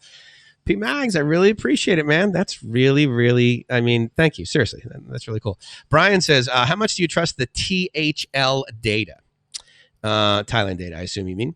I know it's not China, but really, if an entire population is tested, how can you know? And I completely agree with that. So I will show a comment, Brian, and I'll show it right now. Brian said, market's not too shabby, but I'm still down really goddamn hard. And so for whatever reason, YouTube believes that I should, that one's held for review. And I assume it's the goddamn word, which I absolutely don't care about. So that's fine with me. That guy says, I'm curious to see how Gilead does in trading tomorrow. Yeah, I'm not really familiar with that ticker, but yeah, there's a few that I'm definitely looking at. There were a few that Trump mentioned a while ago. You know, as far as testing, my Abbott stock is up. I mean, I believe that their solution, actually, regardless of the company is well run. They seem to be able to balance their budget, and they also seem to come out with new innovative technologies fairly quickly that add value globally. So I'm like, yeah, I'll support them. This other one that Brian gives is at that guy. Pretty sure Thai gold is doing good. U.S. gold sucks. Thai gold is 23 karat. None of that 10 to 14 karat blam you sell here. We sell here. Yeah, I absolutely agree. And it's funny. So I have Gracie and I both have Thai gold rings. We bought these at one of the standard Thai gold shops. It was right down the street from this post office we went to in Bangkok several years ago now. We bought these to celebrate our love for each other. I mean, it's corny, but yeah, it's true. But also to celebrate the fact that she had just gotten her U.S. visa. So we got her a 10-year U.S. visa. And Brian says, sorry, I read that wrong. Ugh, no big deal. No worries. iTruck1 says, look at Russia. They are doing great, LOL. Yeah, I know. I mean, it's the validity, right? But it's like what we've got. So it's what we've got to go with. Asia Unscripted says, I went to a doctor's clinic in Bangkok. Doctor is a lady from the UK, Western service at Asian prices. Yeah, I mean, I get it, man. I am absolutely there with you. That guy says, at Brian, no problem. Gilead has a failed Ebola drug, remdesivir, that oddly seems to work for COVID. Yeah, I mean, who knows, right? I mean, there's one of the drugs that's used for smoking cessation to basically get over your smoking is Wellbutrin, which was initially designed for, I believe, it's either for bipolar or for manic depression or manic 2 or bipolar 2 or something to that effect. Basically, arguably, some people say, well, no, it was designed for depression, but at the end of the day, it also works really well with smoking cessation, which is really cool because then they introduced it as a way to help you quit smoking. And if you don't know, if you've never smoked before, one of the things that can happen when you stop smoking is you get depressed. You also get really agitated, uptight and that sort of thing, so it doesn't get rid of that all the time. But yeah, that's it's kind of cool. It's like one of the side effects is the fact that it helps you with your depression when you're trying to quit smoking. Hey, you know what? All day long, dude. All day long. Let me make sure I can share that. That seems to be working out pretty good. And let me get this out of here. And let me throw this on the side here. Make me a little bit bigger. And then we can chat, guys. That way you guys can see the chat too. So, all right, there you go. And I know there's a little bit of a delay for sure, so the chat may not show up there at the same time that I sent it to the stream. Brian says, by the way, I know someone in the hospital with Wuhan flu, also COPD. The hydrochlorophene is definitely helping. That's great to hear. Started treatment Thursday before going on a ventilator, improving now. Dude, that's totally awesome. Viagra is a failed blood pressure drug. You know what's funny about that is that my buddy's dad, the sad way that he passed away in the end, was, I don't know whether it was cancer or whatever, but he had some sort of a disease where his lungs would like fill up with water. And the best solution for that was Viagra. So unfortunately he had clear lungs, but he had a really bad headache, and, you know, the result of that, right? So that was kind of, you know, but not being in the mood and walking around with with bags of water in your chest, that was never a real big fan. Brian says, Wellbutrin, bupropion for smoking. I didn't quit, but as a cop, my mood improved. Very good. Brian, you're a cop. Dude, that's awesome. Thank you. That's a thankless job, dude. I think for a lot of people. I love cops, and it's funny because Gracie, she'll make comments about like when we're somewhere and there's a lot of cops, she just feels safer in those environments. She's like, oh no, I feel safer when there's more police around. So that's cool. So thank you for providing that somewhere to clearly other people, because you haven't been around Gracie and I in your uniform. That guy says to Brian, hydrochloroquine is exciting. I don't want to sit on a 12-hour flight to Asia without a course of, in my luggage. Absolutely. Brian, good. Glad you're retired, dude. Glad you're retired. That's really cool. I got to tell you, I know, it's the guys that are the firefighters, right? Like they run into the building, the burning building. And I remember I bought a house in San Diego in an area called La Mesa. And if you know anything about the geography of San Diego, so basically there's like, downtown San Diego, north of that are, beach cities that are relatively expensive. So there's like Del Mar, La Jolla, Solana Beach, not in that order, northbound, and then you go inland. And if you go inland, sort of near what they refer to as the college area, which is San Diego State, that's on the south side of Route 8. And on the north side of Route 8, is one of the communities there. One of the actual cities is La Mesa. So it's not like college area is just like a college, but it's San Diego. Whereas La Mesa is its own city. Anyway, so I buy this house in La Mesa. And like many cities, there's like sort of a dividing line. And north of that dividing line, traditionally a street, the crime, for whatever reason, is significantly different than even one, maybe even 2 blocks south of that street. So there's that street in La Mesa. And I was buying a house in the streets north of La Mesa. And I hadn't signed any of the paperwork yet, right? But I, July 31st last year, dude, that's totally awesome. So you just retired. Oh, congrats, man. That's really great. And again, thank you. Seriously. You give me the ability to like live my life. Like the only reason I can like live anywhere, right, is because of the police department and the safety that they provide. And it's friggin' awesome. So I'll pay my taxes all day long for that kind of solution. If you've ever been in the United States and you've desperately needed to dial 911 in any major city, and you've been the person that needed, or there's a very dear loved one that needed to get into that ambulance and to the hospital as soon as possible, and you've dialed 911 to get that service, I think it's pretty difficult to debate that you'll pay your taxes. Because I've had to do that, and you dial 911, and it's kind of like, when you take the anesthetic for the first time. I'm like, just count backwards from 10, and by the time you get to 1, you'll be asleep. I'm like, okay, fine. 911, and they not literally, right? But 911, hello, what's your emergency?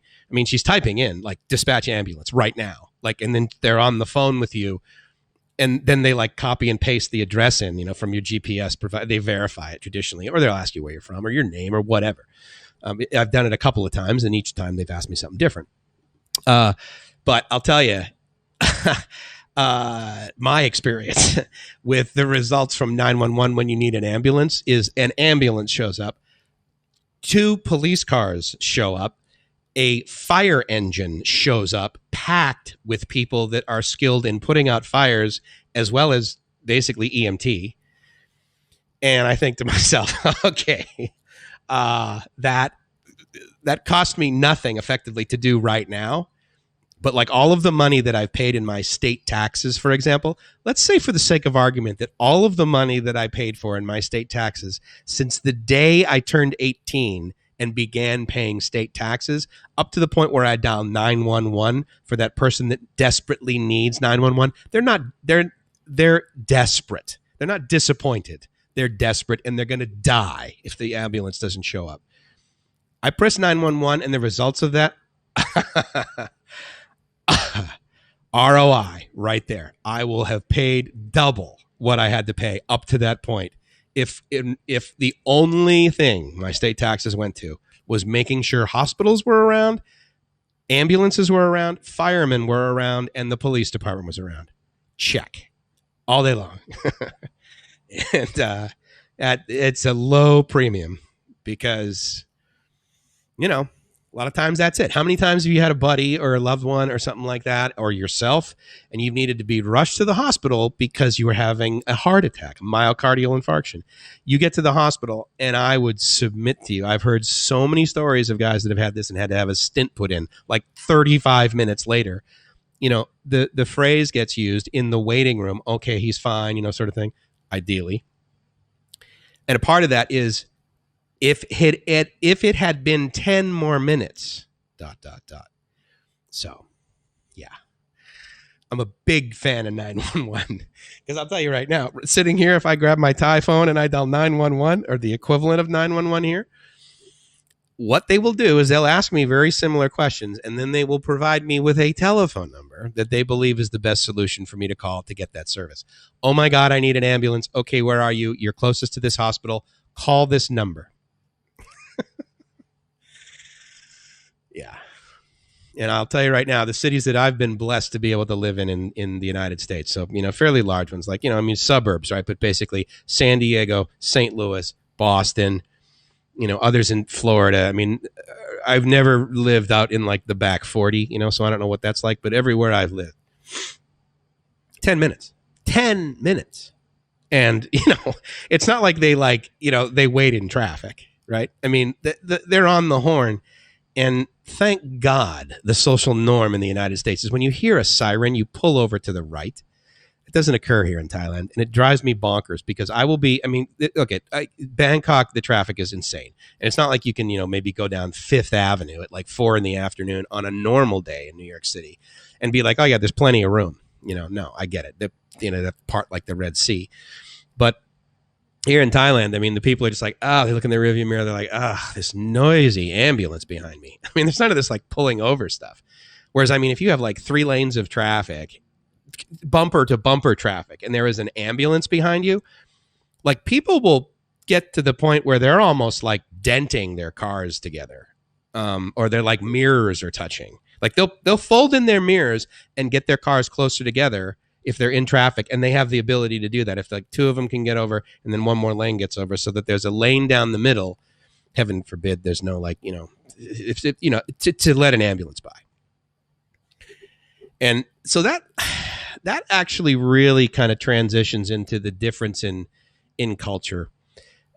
You could argue, or you could label the behavior of that as being more civilized, let's say. Okay, so I get that. But it's more costly. I mean, look, one of the reasons I'm in Thailand is because it just doesn't cost what it costs to live in San Diego, let alone Coronado. Okay.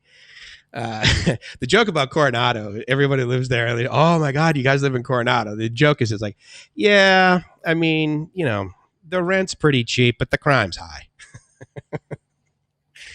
Yeah, so Coronado is one of the probably one of the top 10 safest communities in all of the United States. And the police department there is amazing. And the number one, see if you guys can guess, if you know anything about Coronado, or if you know anything about the way people get around Coronado or what happens in Coronado, especially in the summer. the number one crime in Coronado. What do you think that is? You think about that. Someone put it down there. I'm going to close this door. Hold on.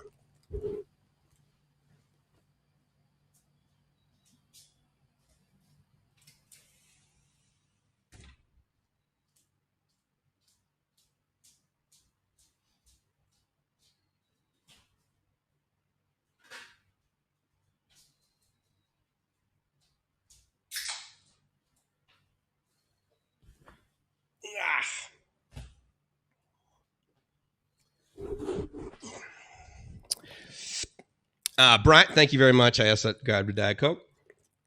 Brian says his point on the Wellbutrin, no matter the abuse, I stopped wanting to do something to people with respect. I was able to laugh it off. Yeah, absolutely. It's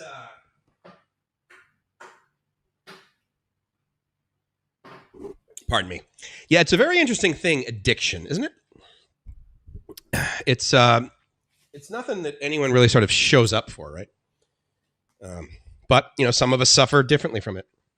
I can tell you right now that, as I mentioned before, if I have a little of something, right, it's bad. And I can't stop doing it. But with cigarettes, I have smoked since I stopped smoking, but I'm not a smoker. Like I've had like a cigarette or I've had a couple of cigarettes.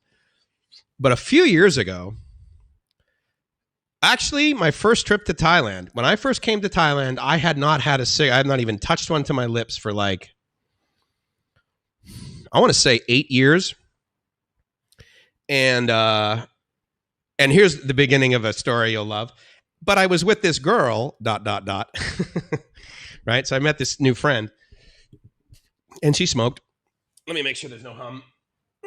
Because I know I just tweaked the microphone and there's absolutely very little that I hate more than the sound of 60 cycles. Hey, do you want a cigarette? She says. I'm like, oh, no. I don't smoke. Okay. She's going about her. Whatever she was doing, we were just like hanging out, talking. And a few minutes go by. Hey, so you sure you don't want a cigarette? I'm like, no, I don't smoke. But then it kind of smells good. I don't know if you guys are smokers or ex-smokers or whatever. If you stop smoking, and every now and then, even non-smokers I've had say to me and saying, "God, I've never smoked in my life, but that actually smells good." Now, that's not the case the majority of the time, nor is it the case when you smell someone's clothes after a smoker has just had a cigarette. It's very rare that you're like, "Oh man, you smell fresh." It's like clothesline fresh, bro.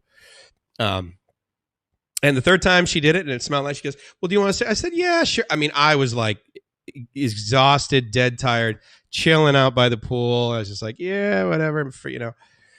So had a cigarette and I thought, damn it. But the good news there is that I called a couple of buddies and talked about it. And then I think I smoked a couple other times while I was there. And then stopped. And I've had a couple of those instances come along the way. One time I remember I hadn't had a cigarette in forever. And the short answer is everything went offline. And one of the guys that I work with was a smoker. And it was one of those deals where like, okay, everything goes down and you run. Like you rush to fix everything and you get to the point where you've like diagnosed like, why did this happen? Like, why is the electricity out? Okay, I got to plug it back in kind of thing, right? So you get to that point and then you're like, okay, well, I know what went wrong and I know how to fix it. Now we're going to have to spend, because we went down and now we've been down for 30 minutes. So now we know what we need to do. And it's going to take us 36 hours to get back to the point we were 30 minutes ago. So let's get working. We were working. Of course, you work for the, middle of the night because you rarely work through the middle of the night. So doing a 36-hour shift, if you will, it's very stressful. But anyway, it was stressful. I was tired. It was late. I was frustrated because, of course, the minute you try and fix something, every single iteration of fixing doesn't work perfectly. So you like fix 2 steps forward, 3 steps forward, 1 step back, kind of thing. You're making progress, but it's not fast enough. Or at least I was making progress, and it wasn't fast enough. And we were just, he was outside, and I'm like, dude, can I bum a cigarette? Because he was having a cigarette. And of course, he looked at me like, what? But I was like kind of his that was his superior sort of thing. So sadly, in that scenario, he was like, yeah, sure, whatever. And I had it, and it tasted gross, and I got lightheaded, and I'm like, oh, what the hell did I just do that for? But it wasn't like, oh my God, I got to have more of that. I was like, ugh, give me a break. But yeah, Wellbutrin had helped big time when I was really trying to quit. Cause I think I've shared with you guys, any of you that know me also know that there was a time in my life about 20 years ago or so, where I was not taking care of myself. Work was the most important thing. Money was the most important thing. The stuff I had was the most important thing. And I was killing myself at work. I had a highly stressful job. I was making good money, but it was killing me. And one of the ways I was not taking care of myself was I was smoking about 2.5 packs a day of non-filters. And I reflect back on that on I have a couple of theories on that. The one is that my buddy Joe years ago, he used to refer to smoking cigarettes as committing suicide on the installment plan. Now, of course, he was a non-smoker.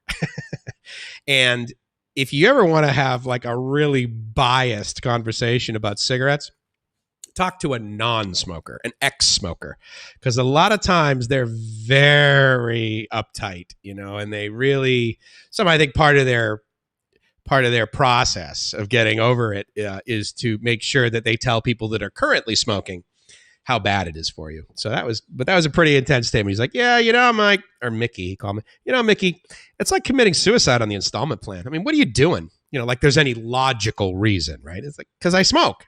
I'm a smoker, at the time. So, yeah,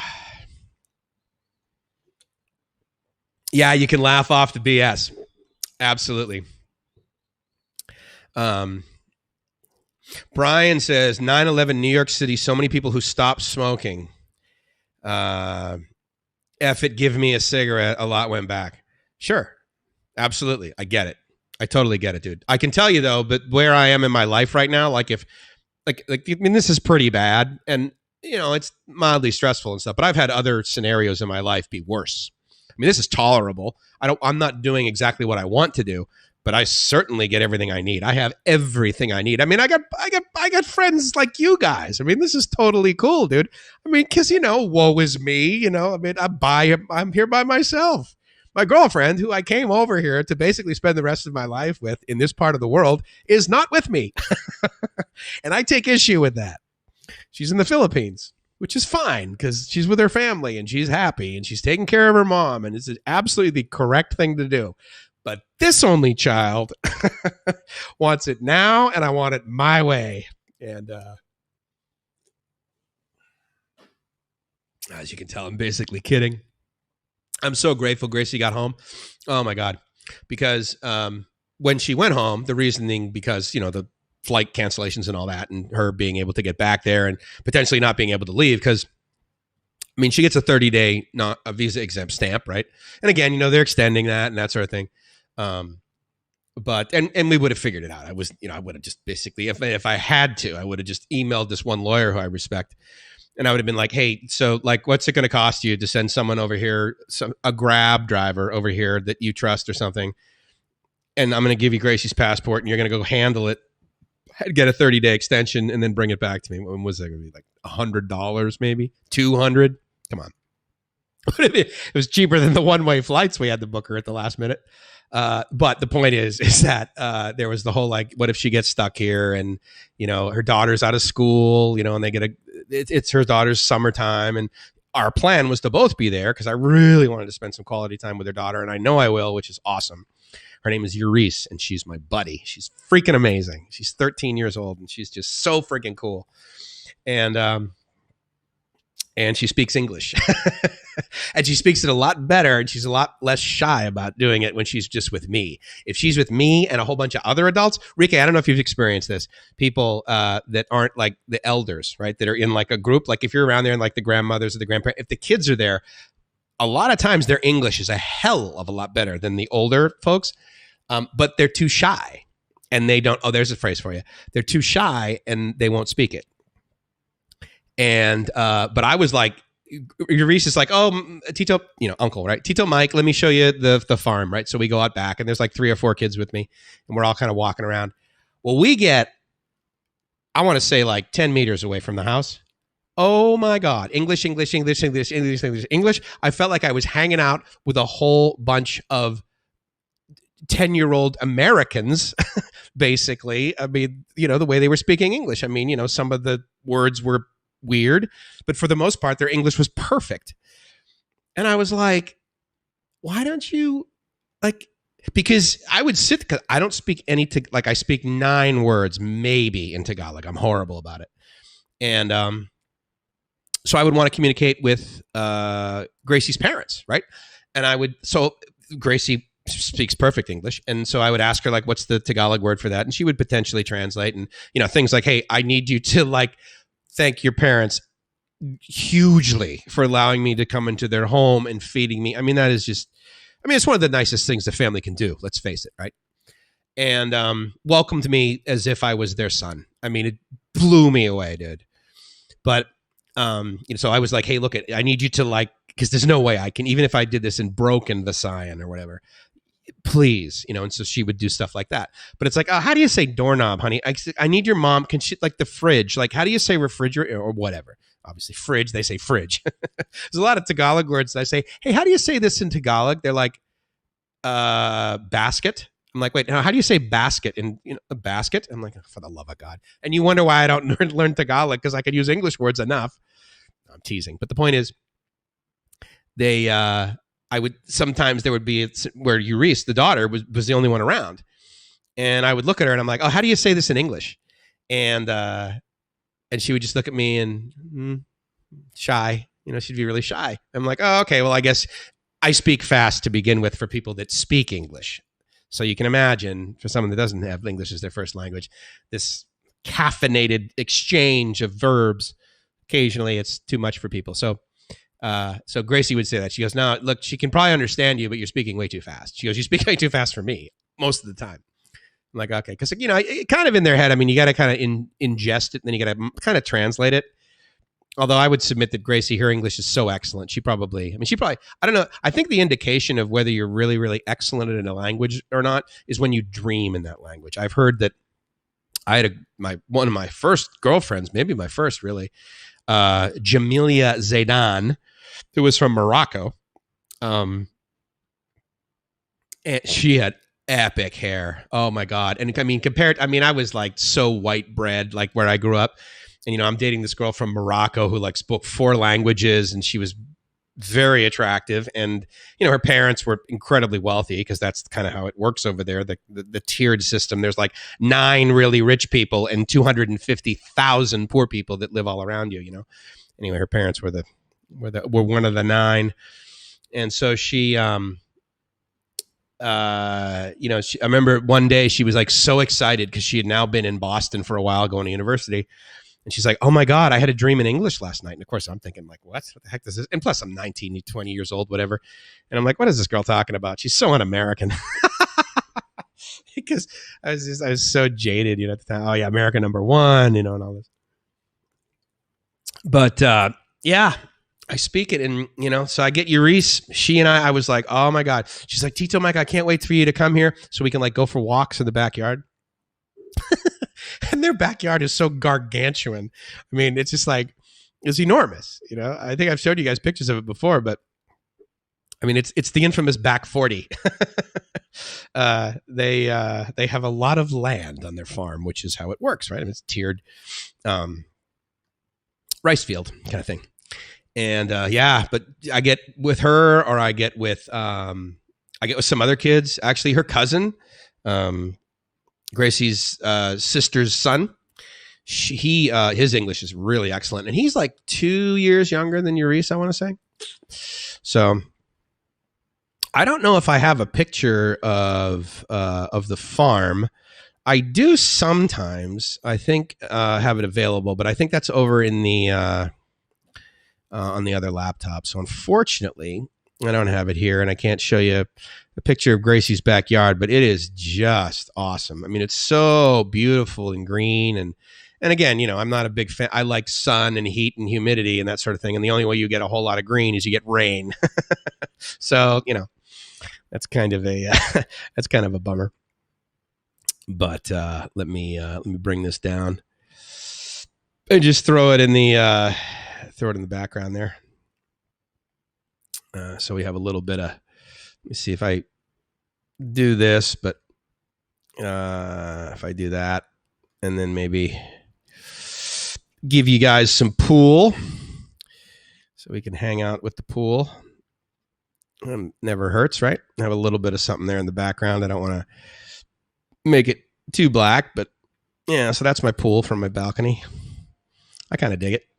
I think it's nice. So yeah, so she went home, and I'm like, oh man, I like, I'm an only child, so I don't mind being by myself. But after a while, it's like, hey, so like my Gracie's gone. I posted a picture of myself with a shirt on or something like this, and I was in the elevator, took a selfie with mirrors in the elevator. And someone of my friends commented on it. She's like, "Oh my God, dude, have you like ironed a shirt this decade? Like it was so wrinkled." And Gracie responded. She goes, "Oh no, I don't know what she called herself, his ironer or his seamstress. She's not with him anymore." Because gratefully she irons my shirts. Because she also saw how much it cost for dry cleaning in Coronado when she and I were living back there. And she's like, okay, yeah, this is this is ridiculous. Like you spend more in a month on dry cleaning than my rent. It's just so crazy.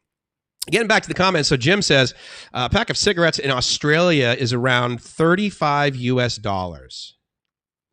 That's phenomenal. I think the most I've ever paid for a pack of cigarettes was $22. I think Chicago in the United States has a ridiculous amount of taxes on cigarettes. I think that's where I bought it. Or it might have been in a resort / casino nightclub, high expensive one in Vegas. Like I was there for a conference or something years ago. And oh yeah. Yeah, it was because I had this buddy. He was on my board, and he was like he was part of a huge company, David, and so he was on the board. And what we would do, he and I, for some reason, the first couple years, is every time we went to Las Vegas, we would smoke, and he would bring his Zippo lighter, and we would try and buy a package of Lucky Strikes. I mean, it was just this silly ceremony because, of course, I don't drink, right? So I'm like, what are we? Oh yeah, let's go enjoy a bottle of cognac or something. Like, no, like, so our bad boy behavior was we would buy a pack of cigarettes. And if you buy a pack of cigarettes at a casino in Las Vegas, like where would we normally stay? Venetian Palazzo or Wynn Encore or something like that. It was it was stupid expensive. So I think it was like $22, but $35. I mean, I get it. But you really got to want to smoke, right? And that's. Hey, does Australia, Jim, do you guys grow your own tobacco? Because no matter where I go in the world, and I may be delusional, and again, I'm out of the cigarette world, but it's been my experience that Marlboro cigarettes are, I guess if you're a smoker globally, I want to say they're sought after, like they're well respected, like they're a good cigarette. They've got full flavor. And I mean, look, I get it. I know they're bad for you, but there's some degree of. I used to be a smoker, so I get it. I mean, there's some degree of enjoyment out of having a cigarette. Yes, it's you're refreshing your addiction. You're making the the molecules move in a way that your brain's like, ha ha ha ha, we must have this. And but man, $35. That's a commitment. So you're telling me a carton of cigarettes in Australia is $350. $350 US. How many Aussie dollars is $350 US? I'm very curious about that now. 35 USD to AUD. 55 Australian dollars. So you're telling me that you basically need a $50 bill to go into a 7-Eleven in Australia and buy a pack of cigarettes. That's amazing. Like I get why, the price is the price. I mean, in a lot of places, it's like, look, dude, we got to charge this money in taxes so it can go to the medical system because a lot of people are dying. How many people die a year from cigarettes versus Corona? Don't even get me started. But the point is that, they're going to use that for, the medical care. They're going to tax you for the medical care, or they're just going to tax you because it's like, look, dude, you really shouldn't be doing this. So people that are that friggin' desperate that are willing to spend that kind of money, fine, they can smoke, but we shouldn't allow you to do that. Brian says, by the way, thank you. You're hanging out with people who feel they know you, getting talk from LOS, Land of Smiles. Thank you. I'm not, for some reason, when I read abbreviations the first time, a lot of times I'm like, wait a minute. I'm like Los Angeles, BTW, of course, I know, by the way, LOL, those sorts of things. But yeah, Land of Smiles. It's a comfort. You're providing a service. We're locked in. You're something to look forward to. Dude, okay. So blushing, like literally, like I really appreciate that, dude. That's so freaking cool. That's awesome. That's awesome, man. I don't know about you guys, but I mean, look at, you can go through the debate of like, I don't pay, right? I don't pay for whatever. I pay for her to leave. There's that joke. But I mean, I can't pay somebody to like say something like that, to say something like that genuine. You're so cool, dude. Now, selfishly, what really sucks about this is I'm sitting here chatting with you guys and I'm like, man, I really want to go freaking hang out with Brian right now. Like, dude, we should totally go get a pizza. Oh man, I want to hear some cop stories. But we got the best that we got, so that's kind of cool. That's really good. The Phil M family just getting another subscriber. Oh my god, dude, you are so freaking awesome. I'm so bummed I can't like high five you. Or, now that Brian and I know each other, I know Rike very well. And I have no doubt at some point during our interaction, we have hugged. Kind of like, hey, dude, see you later. I think the last time I saw him face to face was at the airport, right, Rike? In Incheon.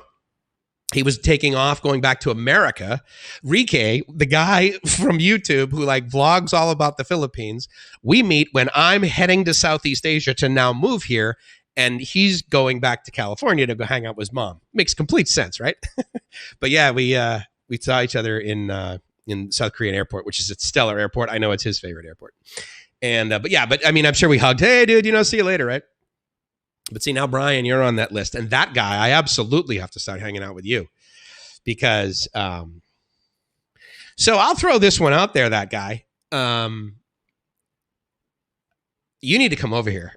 And I'll tell you why, because you have commented, I'm not trying to throw you under the bus or anything, but as a friend, okay, you've commented a couple of times like, man, I really got to get out of, LA and I really got to get over there. And all I can tell you, dude, is go for it. Because here's the beauty of it. If you can afford to like go through the process of getting over here, because I mean, it's not like a US passport's free. You don't just go to Amazon.com and look for the cheapest one. You're like, okay, $17.99, free shipping, but it'll take 2 weeks. Fine, I'll get a US passport. No, I mean, it's a $300 commitment, dude. If you're going to come over here long term, then you got to get insurance. Basically, you have to be an adult and buy insurance. So my point is that if you got the money to like come over here, then you absolutely have the money to leave. So, come on over, man. Got to experience it. And anyway, thank you again for the sub. I really appreciate it. And what bums me is that I could have sworn I had a screen here set up that had a scroll. Actually, you know what I don't like about Go Lightstream is how like in OBS you can have multiple scenes, right? And so you have a scene and you want to add like this webcam to it. So you make a scene and it's got webcam and chat and pool. Fine. So you make that scene. And then you make another scene that's like, okay, yeah, give me the pool bigger, get rid of the chat, and then like, put like at the beginning of the show, right? It's like, okay, yeah, but give me the the screen that's got this on it. I want to make sure I thank the new subs. And unfortunately, I can't change that image right now to the new subscriber. So, but trust me, you'll be on the next one. So thank you very much. Seriously, man, it's really man or woman. I mean, I really appreciate it. It's an honor. The fact that the fact that you guys like me is so excellent, so excellent. Because as you know, my ego is quite fragile. But no, seriously, it's very cool. So yeah, come on over, man. Because you know what, that guy, I'll tell you right now, Brian's coming back over here. Rike's also in the Philippines, but I got another bunch of buddies. And look, if you found me on YouTube and you're like looking to think about Thailand, then you know Thailand Rob and you know JC and or you need these guys. And while I don't interface with Thailand Rob, I mean, JC and I, like whenever I would come to Bangkok, he would like come up here he did come up here to do other stuff too, but he'd come up and me and him and Nat and Gracie would hang out, had dinner. And, if you're over here and you're in Bangkok, dude, it takes us like literally less than 3 hours to get down to Cha Am, which is awesome, which is where JC's hanging out. So trust me. CoolKidsTable.com. #ThatGuyThailand. So there you go. And you say that in trials, an LSD experience often helps people stop both alcohol and smoking. In the 50s, Bill W.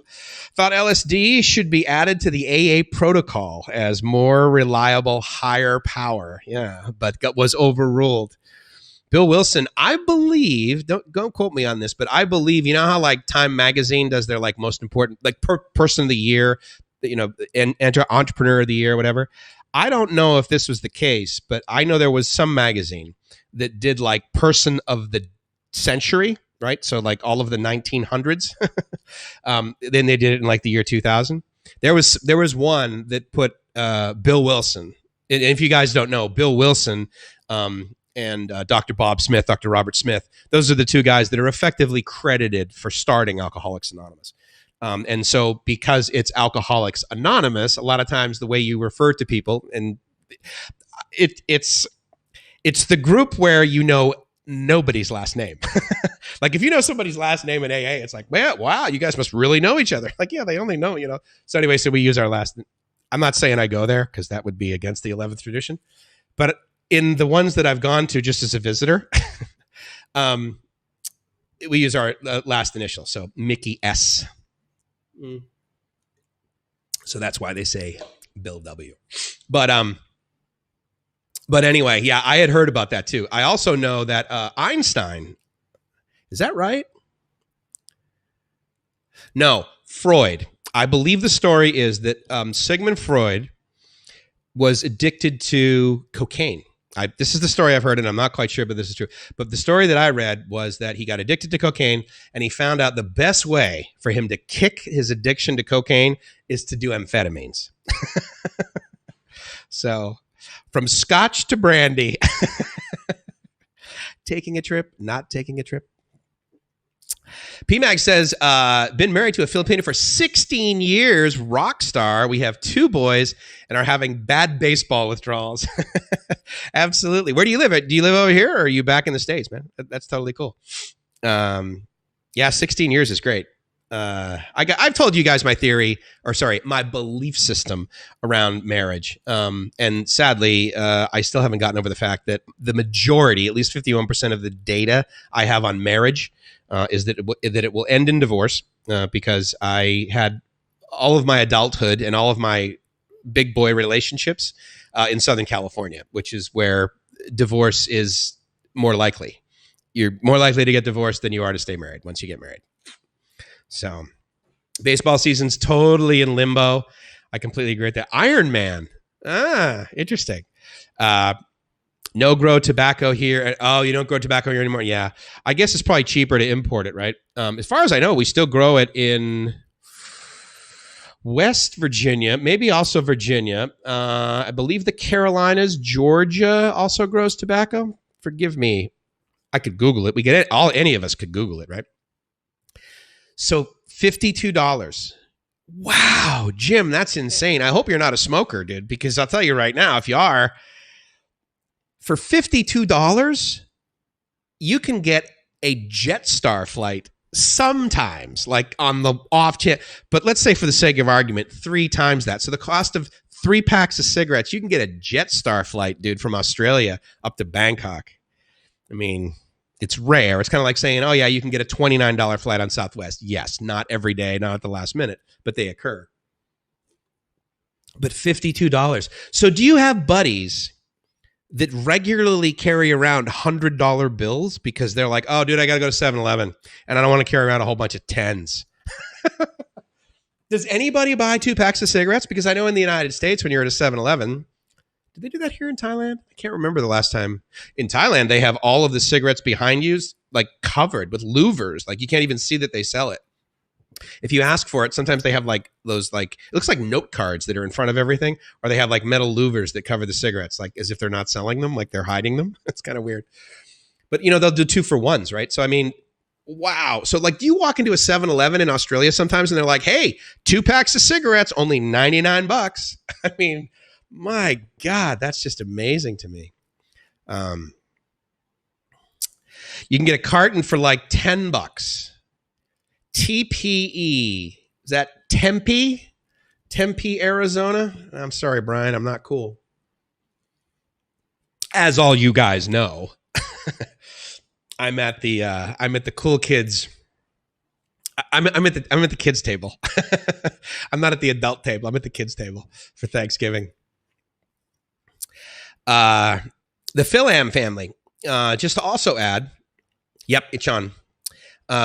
Married to a Filipina. I'm Glenn. Good to meet you. Hey, Glenn. Good to see you, man. Thank you so much. And thank you so much for subbing, man.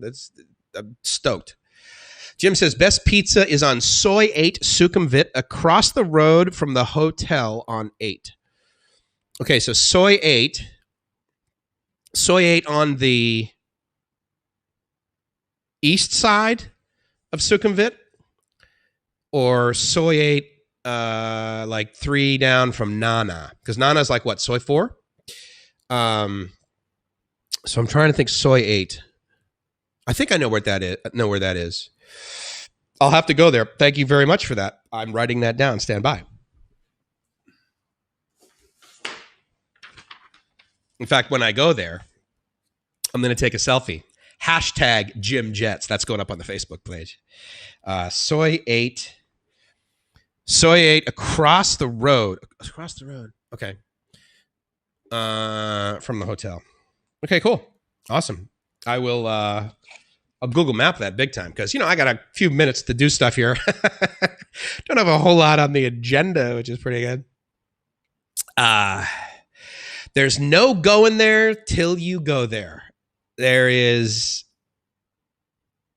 is probably one of the top 5 truest statements, Brian, because it's not possible to, if you're a guy and you're a single guy and, you know, you're a little bit open-minded, you're not like totally crazy or whatever, but you're just like, okay, well, I'm going to check this out. I may not partake in it, but I need to see this for myself. There is no place in the world like Pattaya. Like, I get that if you're just, you know, you're very appropriate and that sort of thing. And right now I am, but like before I wasn't. Then, you know, going to a place like Amsterdam, it's like, oh my God. I mean, don't get me wrong. It's not like you can't like buy marijuana at a bar in Pattaya. Okay. So there are some things that you can do in Amsterdam that you can only do in Amsterdam versus Pattaya. But there is nothing like it in the world. There is no, in fact, even if you don't partake, I mean, because, you know, I mean, I see like Chinese tour groups with kids going through Walking Street in Pattaya. Because like, oh my God, look at all the red lights. Look at all the lady boys, you know. And there's nothing like it. You have to come over here to experience a whole bunch of stuff. Because I'll tell you right now, I've never been to an experience like a Buddhist temple experience, like a real Buddhist temple. Now, if you're Buddhist, trust me, I'm not saying anything bad about it. But one could argue, I will just throw this out there, is that the Buddhist experience that you have when you go to the Grand Palace, which is, you know, I mean, that's kind of like the tourist or you know, the reclining Buddha. I mean, I get it. There's ceremonies that are very similar in other places, but if you have the opportunity to go to a Buddhist temple, that if you were to post in the majority of the Thai user groups about guys that are just like loving Thailand and they're trying to figure stuff out, and you say Grand Palace, Wat Po, everyone's like, oh yeah. But if you say, oh no, I'm going to go to this Wat, like down off of Sukhumvit 100, right behind Digital Park, you know, people would be like, what? I mean, I mean, any of you guys that have been to Bangkok, that have been like on a rooftop bar or have been up 20 stories and look around, I mean, how many temples are there in Bangkok? There's got to be 4,000 in, right? I mean, they're just everywhere. And my experience is you go to one of those where there's not like tour buses of Chinese people in line to like get water. It's amazing. It is amazing. I've never felt so calm in my life. I am not a good meditator. Okay. And so I was able to go to, I'll tell you exactly the first place I know where it was. Sanctuary of Truth, basically in North Pattaya, Naklua, north of Pattaya. There's this old teak building that they have never stopped working on. They are constantly working on it, constantly repairing the damaged teak, but also adding brand new teak that they carve. It's gorgeous. It's right on the water. Sanctuary of Truth. If you've never heard of it, Google it, go there, put it on your agenda. Sanctuary of Truth. It's amazing. I went in there and sat on this. In fact, if you go to my YouTube channel, you'll see the picture of the it was kind of like a credenza, and it had this rug on top of it. And I was there with, at the time, my Thai girlfriend. And so, because I'm like, I want to sit on this thing. And I'm thinking, okay, well, I probably shouldn't sit on the furniture. Like, you don't walk into the Library of Congress and be like, hey, can I just flip through that thing behind the glass here? Open that up. Let me take a couple of, no. So, but I sat on this thing, and I sat on it, and it was almost like the experience of having a colonoscopy, in the sense that I said, and then I woke up and it was 45 minutes went by. It didn't have a whole lot of the snake business that occurs, but it was the loss of time. And so she went, what was her name? Malie. And so she went and did stuff, and she had this beautiful camera. She loved taking pictures with this, like it was a DSLR. It was great. Went off, took a bunch of pictures, came back, and I'm like still sitting there. And I'm just like, listen to the waves. And I don't know what I was maybe doing, a mantra in my head, like, oh, Buddha, grant me safe, keep me happy, help me to be kind, help me to be lucky. Because it's a big thing in Thailand, right? The luck, right? The karma that you get, the reason that you give merit because, you're expecting good things to happen to you. And she's like, oh, are you ready to go? And I'm like, no, come on, we just got here. She's like, you've been sitting there for 35 minutes. I mean, she didn't say it kind of that way because she's Thai, right? She said, my 35 minute. You say it's 35, come on, not literally, but I mean, you get it, right? It wasn't like, she didn't lead with, hey, dude, let's blow this place. We are so out of here. We are off like a prom. Yeah. Why don't you make like a tree and get out of here, McFly?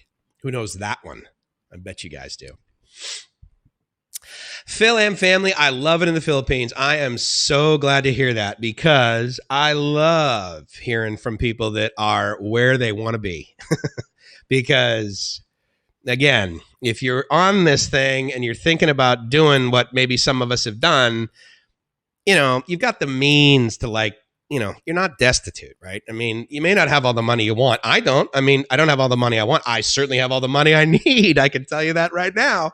But, I fantasize about winning the lottery and buying a Porsche and then having no use for it and feeling cool and then being like, okay, well, once again, stuff doesn't fulfill me, but I have those ideas every now and then. But yeah, I absolutely have what I need. I can tell you that right now.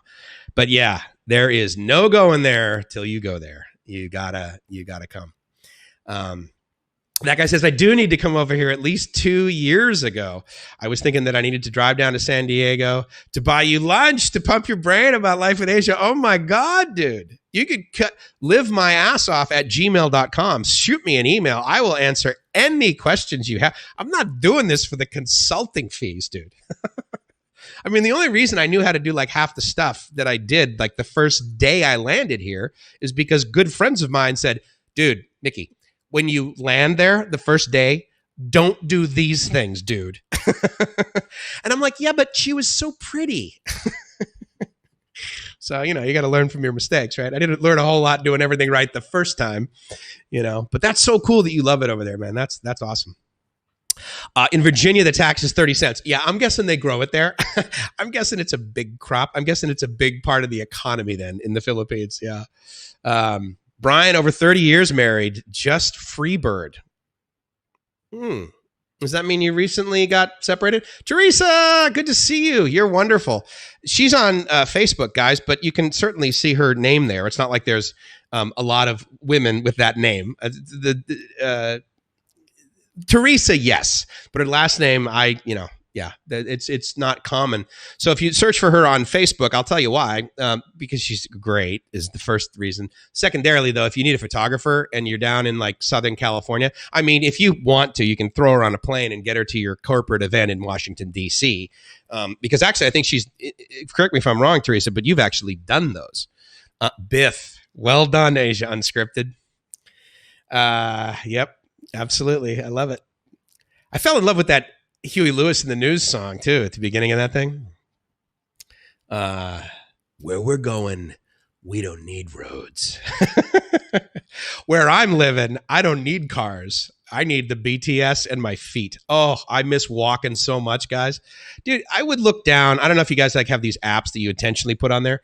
When I first came over to Thailand, I didn't realize this, but I had a Samsung phone, and Samsung had this app in there that would count your steps. Anyway, before I forget, Teresa, friend her on Facebook, Moments of Your Life Photography. She's one of the best photographers I've ever worked with, and I've DJ'd 100 weddings, and I can guarantee you maybe I've met the same photographer twice, maybe 3 times. So at the end of the day, I've met at least, let's say, I've met at least 50 other photographers. And they're not as good as Teresa. So there you go.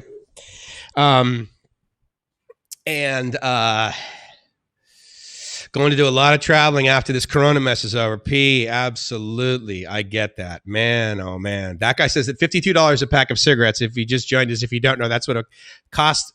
52 Australian dollars is what a pack of cigarettes cost in Australia. Amazing. He should switch to cocaine for financial reasons alone. You know, I'll tell you what, I really didn't like cocaine, but I love the smell. But I'm pumped. Yeah, a lot of traveling. I'll tell you what, I have this, I've heard people refer to this like this is what the stock market's going to do. This is what the economy is going to do. I've heard this word, pent up demand. And absolutely. I mean, after a while, you're sitting indoors. How many of us have gone to like Google Flights and been like, okay, so I could go to like, I'll give you a great example. So Gracie goes home on that like Friday.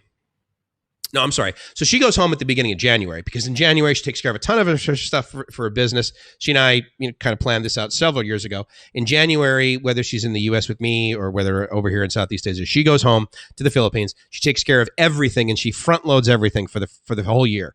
So she pays her Social Security for the whole year. She pays her PhilHealth for the whole year. She pays rent, I think, on the shop for the whole year.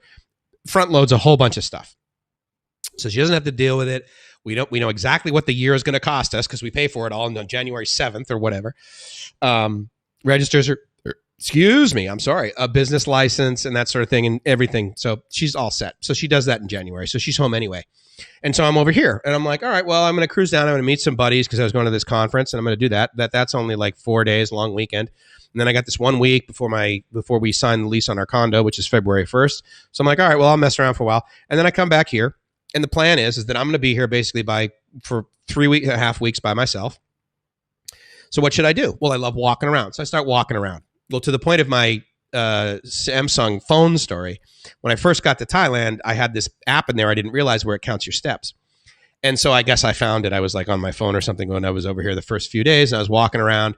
Now, just before I had come over here the first time, I had been on this medically supervised, very intense diet. And the way it began was essentially starvation. It was with a very controlled fast. And you had 5 shakes a day and you went to meetings at Kaiser. It's called Positive Choice Wellness.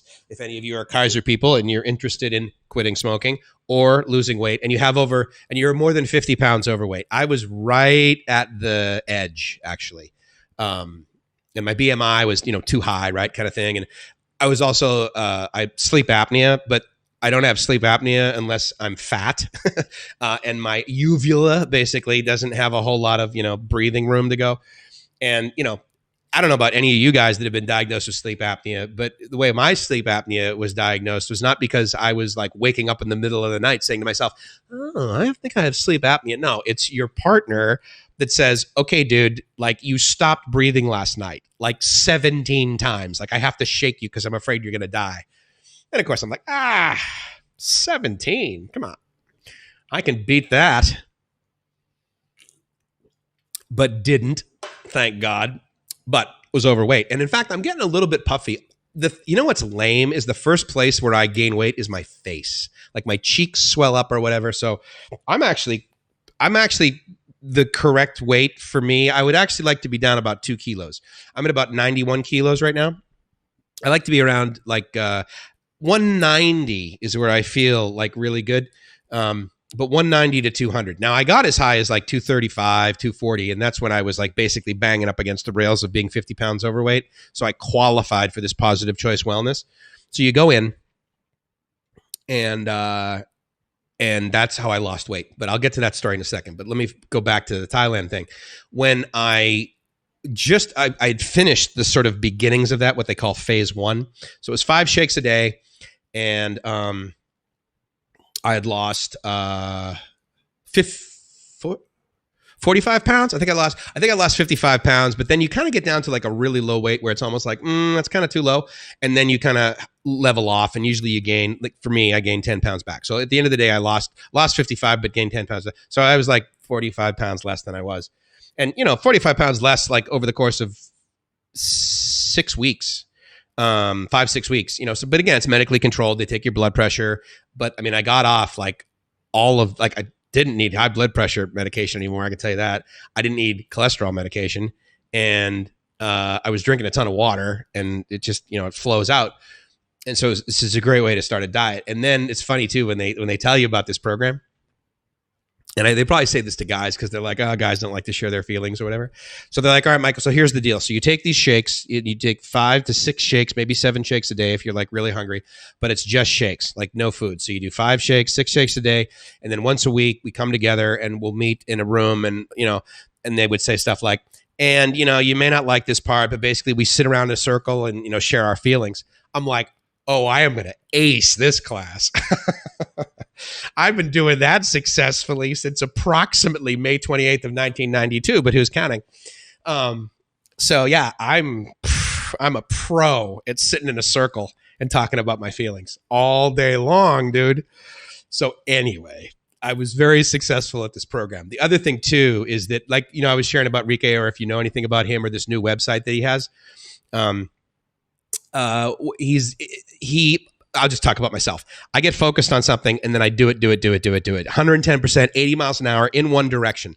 So the whole like not drinking thing was actually, it was the best way for me to not drink. And I say that because I couldn't just cut down, like, because again, one's too many, a million's not enough. So I'm either like drinking and I'm drinking or I'm not drinking. Like I'm either sober, completely sober, not drinking, haven't had a drink, touch my lips in forever kind of thing, not drinking, total abstinence, or I'm drinking. And so that worked out well for me. So when they said, look, this diet is, you can only drink 6 shakes a day, and you need to drink a ton of water. I'm like, okay, hold on. So you're telling me the best way for me to diet is to do absolutely one thing perfectly all day, every day? Dude. I mean, just give me the diploma now, because I'm going to ace this class. So, the first week or so you get in there and they weigh you.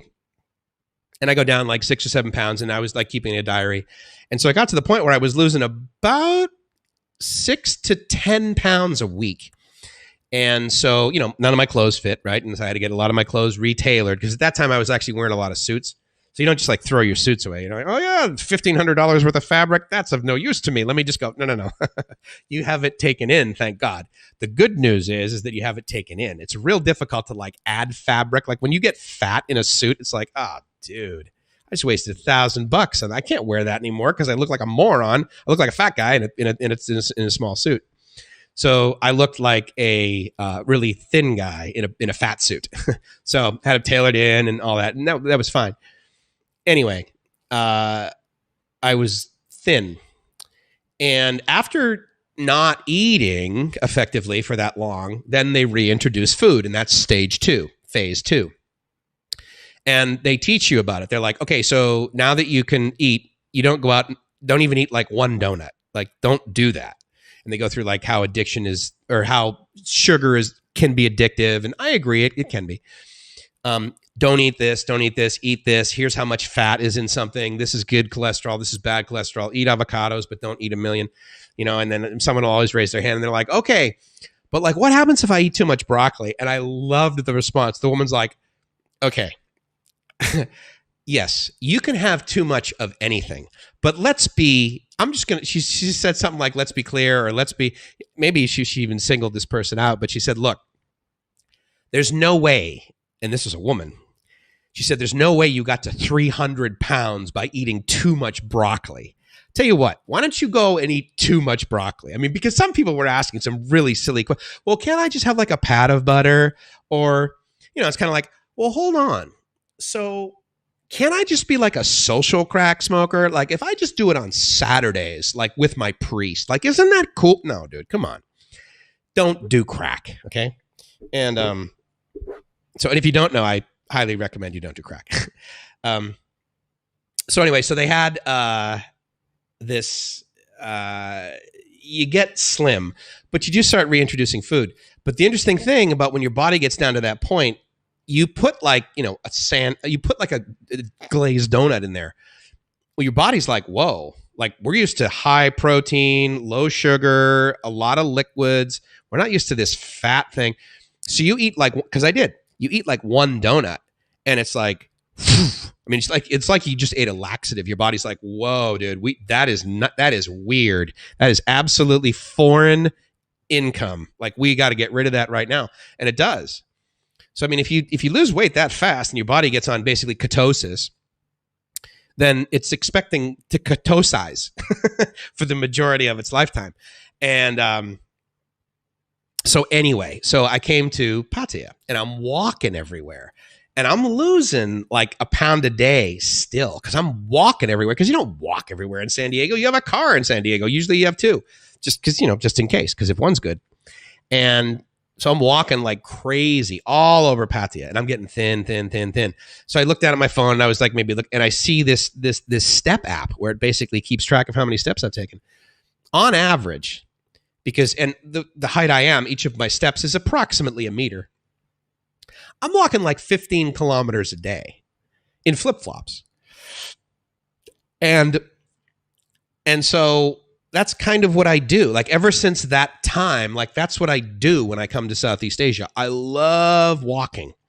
And I'll walk 10 kilometers a day. Like, why wouldn't you, right? I mean, because if I have like decent sneakers, and yeah, I go for it. So, man, to your point of like doing a lot of traveling once this corona, oh my God, I can't even tell you. I am so excited to go to Lumpini Park and walk all over that thing from about noon till about 4 p.m. because it is so freaking hot in Bangkok, especially in these upcoming months, like this month, next month, June.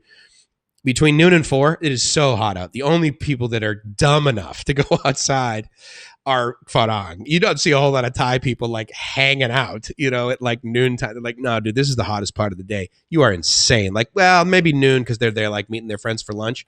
But let's say for the sake of argument, from about 1:30 to like 4, no, everyone is indoors. So I can't wait to do that.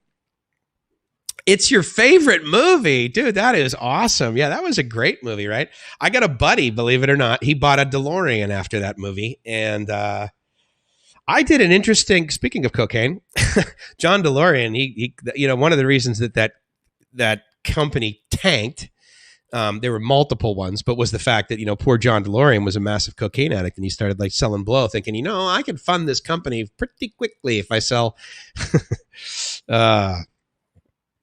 Rike says he's going to have a binge watch of all of them this week. Now I have a purpose. Yeah, absolutely. How many were there? 3? I can't remember. Maybe it was only 2. Oh, you changed your... Okay, so hey, Glenn and the Philippines. I bet I loved it in the Philippines, myself and my wife and stepdaughter. I went to the Philippines 5 separate times. I never wanted to go back to the U.S., but I had to go to work. Dude, I'll tell you right now, there's no reason for you to watch this, but I did this one specific video. I think it was last year, meaning January of 2019. Okay. So, and I was leaving my my winter break. So I used to go on breaks for like 4, 5, 6 weeks sometimes, and I would come over here to Southeast Asia. And so obviously, since I met Gracie, then the whole coming over here to Southeast Asia, meet her, and then we would go all over the place. Thailand, Vietnam, we still haven't been to Cambodia, but we spent a ton of time in Malaysia actually last year. Tried it out as much as I possibly could. I do not like Malaysia, and I gave it a try. We were there over 2 separate years. We've gone to 2 separate cities. We've done the whole KL thing, and we've done Langkawi, and we've done Penang, and it was just like, no, it's just not for us. I don't feel at home there. It's just not a home for me. Thailand, all day long. I love it here. Gracie loves it here. Gracie feels safer here walking down the street in Bangkok when it's dark than she does at home in the Philippines. Not in her village. I mean, in her province, it's incredibly safe. But I mean, Manila, oh my God. I mean, she would go home and she would have a 1-night layover in Manila because she's coming in or coming out. So she would like get an Airbnb or something like that. That was, like she would come in and then stay at that Airbnb right next to the airport. It was right next to the airport. So therefore, to get to the airport only took 45 minutes. It was so ridiculous, Manila. But she would stay there and she wouldn't feel comfortable staying there by herself. She would always have a girlfriend meet her and stay there in the condo. And they would only be inside. Like during the day, she would go out and do stuff and she would feel okay. But I mean, she didn't feel safe. I mean, and it's not like this is like a horrible, I mean, it was like Makati. It was like the nicer, if there's a nice part of Manila. She wouldn't feel safe. I left her here after me being here a week. She stayed a full 2 weeks. She was here for an entire week by herself, basically going to the dentist every day. And the Airbnb condo we had was near Nana Plaza, to the point where she would like tell me funny stories about how when she would walk, she wasn't near there, but I mean, it was like a couple of blocks away, to the point where, the local punters, if you will, that were like cruising around. I mean, they would come up, they weren't, obnoxious to her or anything, but, they would proposition her basically. And she'd be like, dude, what are you talking about? And, I told her, I said, look, you need to realize where you are, because for whatever reason, or not for whatever reason, the dentist that we chose, who was excellent, by the way, their office was simply down the soy on the cross from Sukhumvit, 1 stop down from Nana on BTS. So at the end of the day, it was near Nana. But she would tell me, and she would feel safer there, like going out in the middle of the night, not the middle, she would be like 2 a.m, but like even, 8, 9 o'clock, walking down the street where, she would be standing in the same line that a lot of the hookers were getting street food. And, no one bothers her. And I'll tell you right now, if probably someone did anything to her, I bet about 7 Thai guys would all of a sudden show up and like start beating the guy. I mean, it's safe, dude. Bangkok, and for a tourist, oh my God, Bangkok's one of the safest big cities in the world. Incredibly safe here. So, yeah, it's, and I updated my YouTube name, by the way, and I recommend an app called Hopper for amazing flight deals. I absolutely agree. I have that app on my phone. If you guys don't have Hopper, imagine that you simply have an app that takes into account the projections and the guesses on what it believes the flights that you see on Google Flights are going to cost. So, so Hopper, absolutely agree, Glenn. Yeah, totally. Back to the Future, an amazing, great film. Everything about it is incredible. It was a great movie. Right? I tell you what, I love the one. I mean, there's a lot of great lines in there, right? But the one is when Doc Brown, he's like, okay, so tell me you're from the future, boy. Who's the president? He goes, Ronald Reagan. The guy's like, the actor? No way he's president. I love that one, especially now, right? Groot says, skip lag is another side to check for flights. Never heard of that one. Skip lag. Okay. So yeah. So Hopper, skip lag. I use Google Flights like crazy. Everyone's probably heard of Skyscanner. That's really helpful too. I mean, there's a lot of aggregators out there. And then what happens obviously when I use one of those like Kayak, then I finally get to do what I'm doing and I go to the airline site and that sort of thing. And then I close everything down. And then there's like 7 windows that have popped up behind for like all this advertising. I'm just like, ugh. I mean, it's not like Kayak is the only aggregator out there. I mean, there's plenty of them, right? So, I mean, I don't use that one much. Yeah, don't do crack. Property Club. Very cool. You're a new name to me. Very good. I'm psyched you're here. Hope you're enjoying yourself. I hope you're living the dream. Because if you're not living the dream, guys, what? Yeah, put the pipe down. Absolutely. Yes, that is not a good long-term career move by any means. Jim says, sorry, mate, was listening, but no, I'm not going to comment on that, on how much that cost. LOL. But let's just say a lot. At 8 times as much as the cigarettes, I would guess. Yeah, absolutely. It's more expensive, even though it's arguably cheaper now than I was researching it. Sagar Gupte. Is that how you pronounce it? I want to make sure. I hate when I mispronounce names. I really apologize. But Sagar. Hello from Maryland. Been to Thailand quite a few times. Love it over there. That's totally awesome. Totally stoked that you're here. I'd be honored if you subscribe. You don't need to. You're a new name to me. So trust me, just because you're here, I hope this is enjoyable to you. Maryland's really cool, actually. I mean, every state is really cool. Every state has like a cool part, right? I mean, there's plenty of parts in, like, I mean, you can say, oh, yeah, California is really cool. Yeah, well, you know what? The Salton Sea, like the real estate around there, I'm not recommending anybody go there anytime soon. Barstow is not the vacation extravaganza that other people might complain, or that other people might label it as. So anyway, yeah. But yes, Maryland, places I've been to in Maryland, let's just say that, have been really nice. Property Club said they subscribed and liked the video. Absolutely. Oh my God. Thank you so much. I really appreciate it. That's totally cool. Sagar. Okay, good. Just subscribed. Oh my God. I totally appreciate this. This is crazy. We're going to be at like 8:05 by the time this gets over. That's so cool, guys. If you guys don't know, the reason that I keep begging for friends, begging for subs, is because once you hit 1,000 subs, and I'm sorry. I thought I changed the screen. But anyway, thank you to those subs too. I'll have to update that, you guys, and I'll put the from Baltimore. Very cool. And also thank you for subscribing.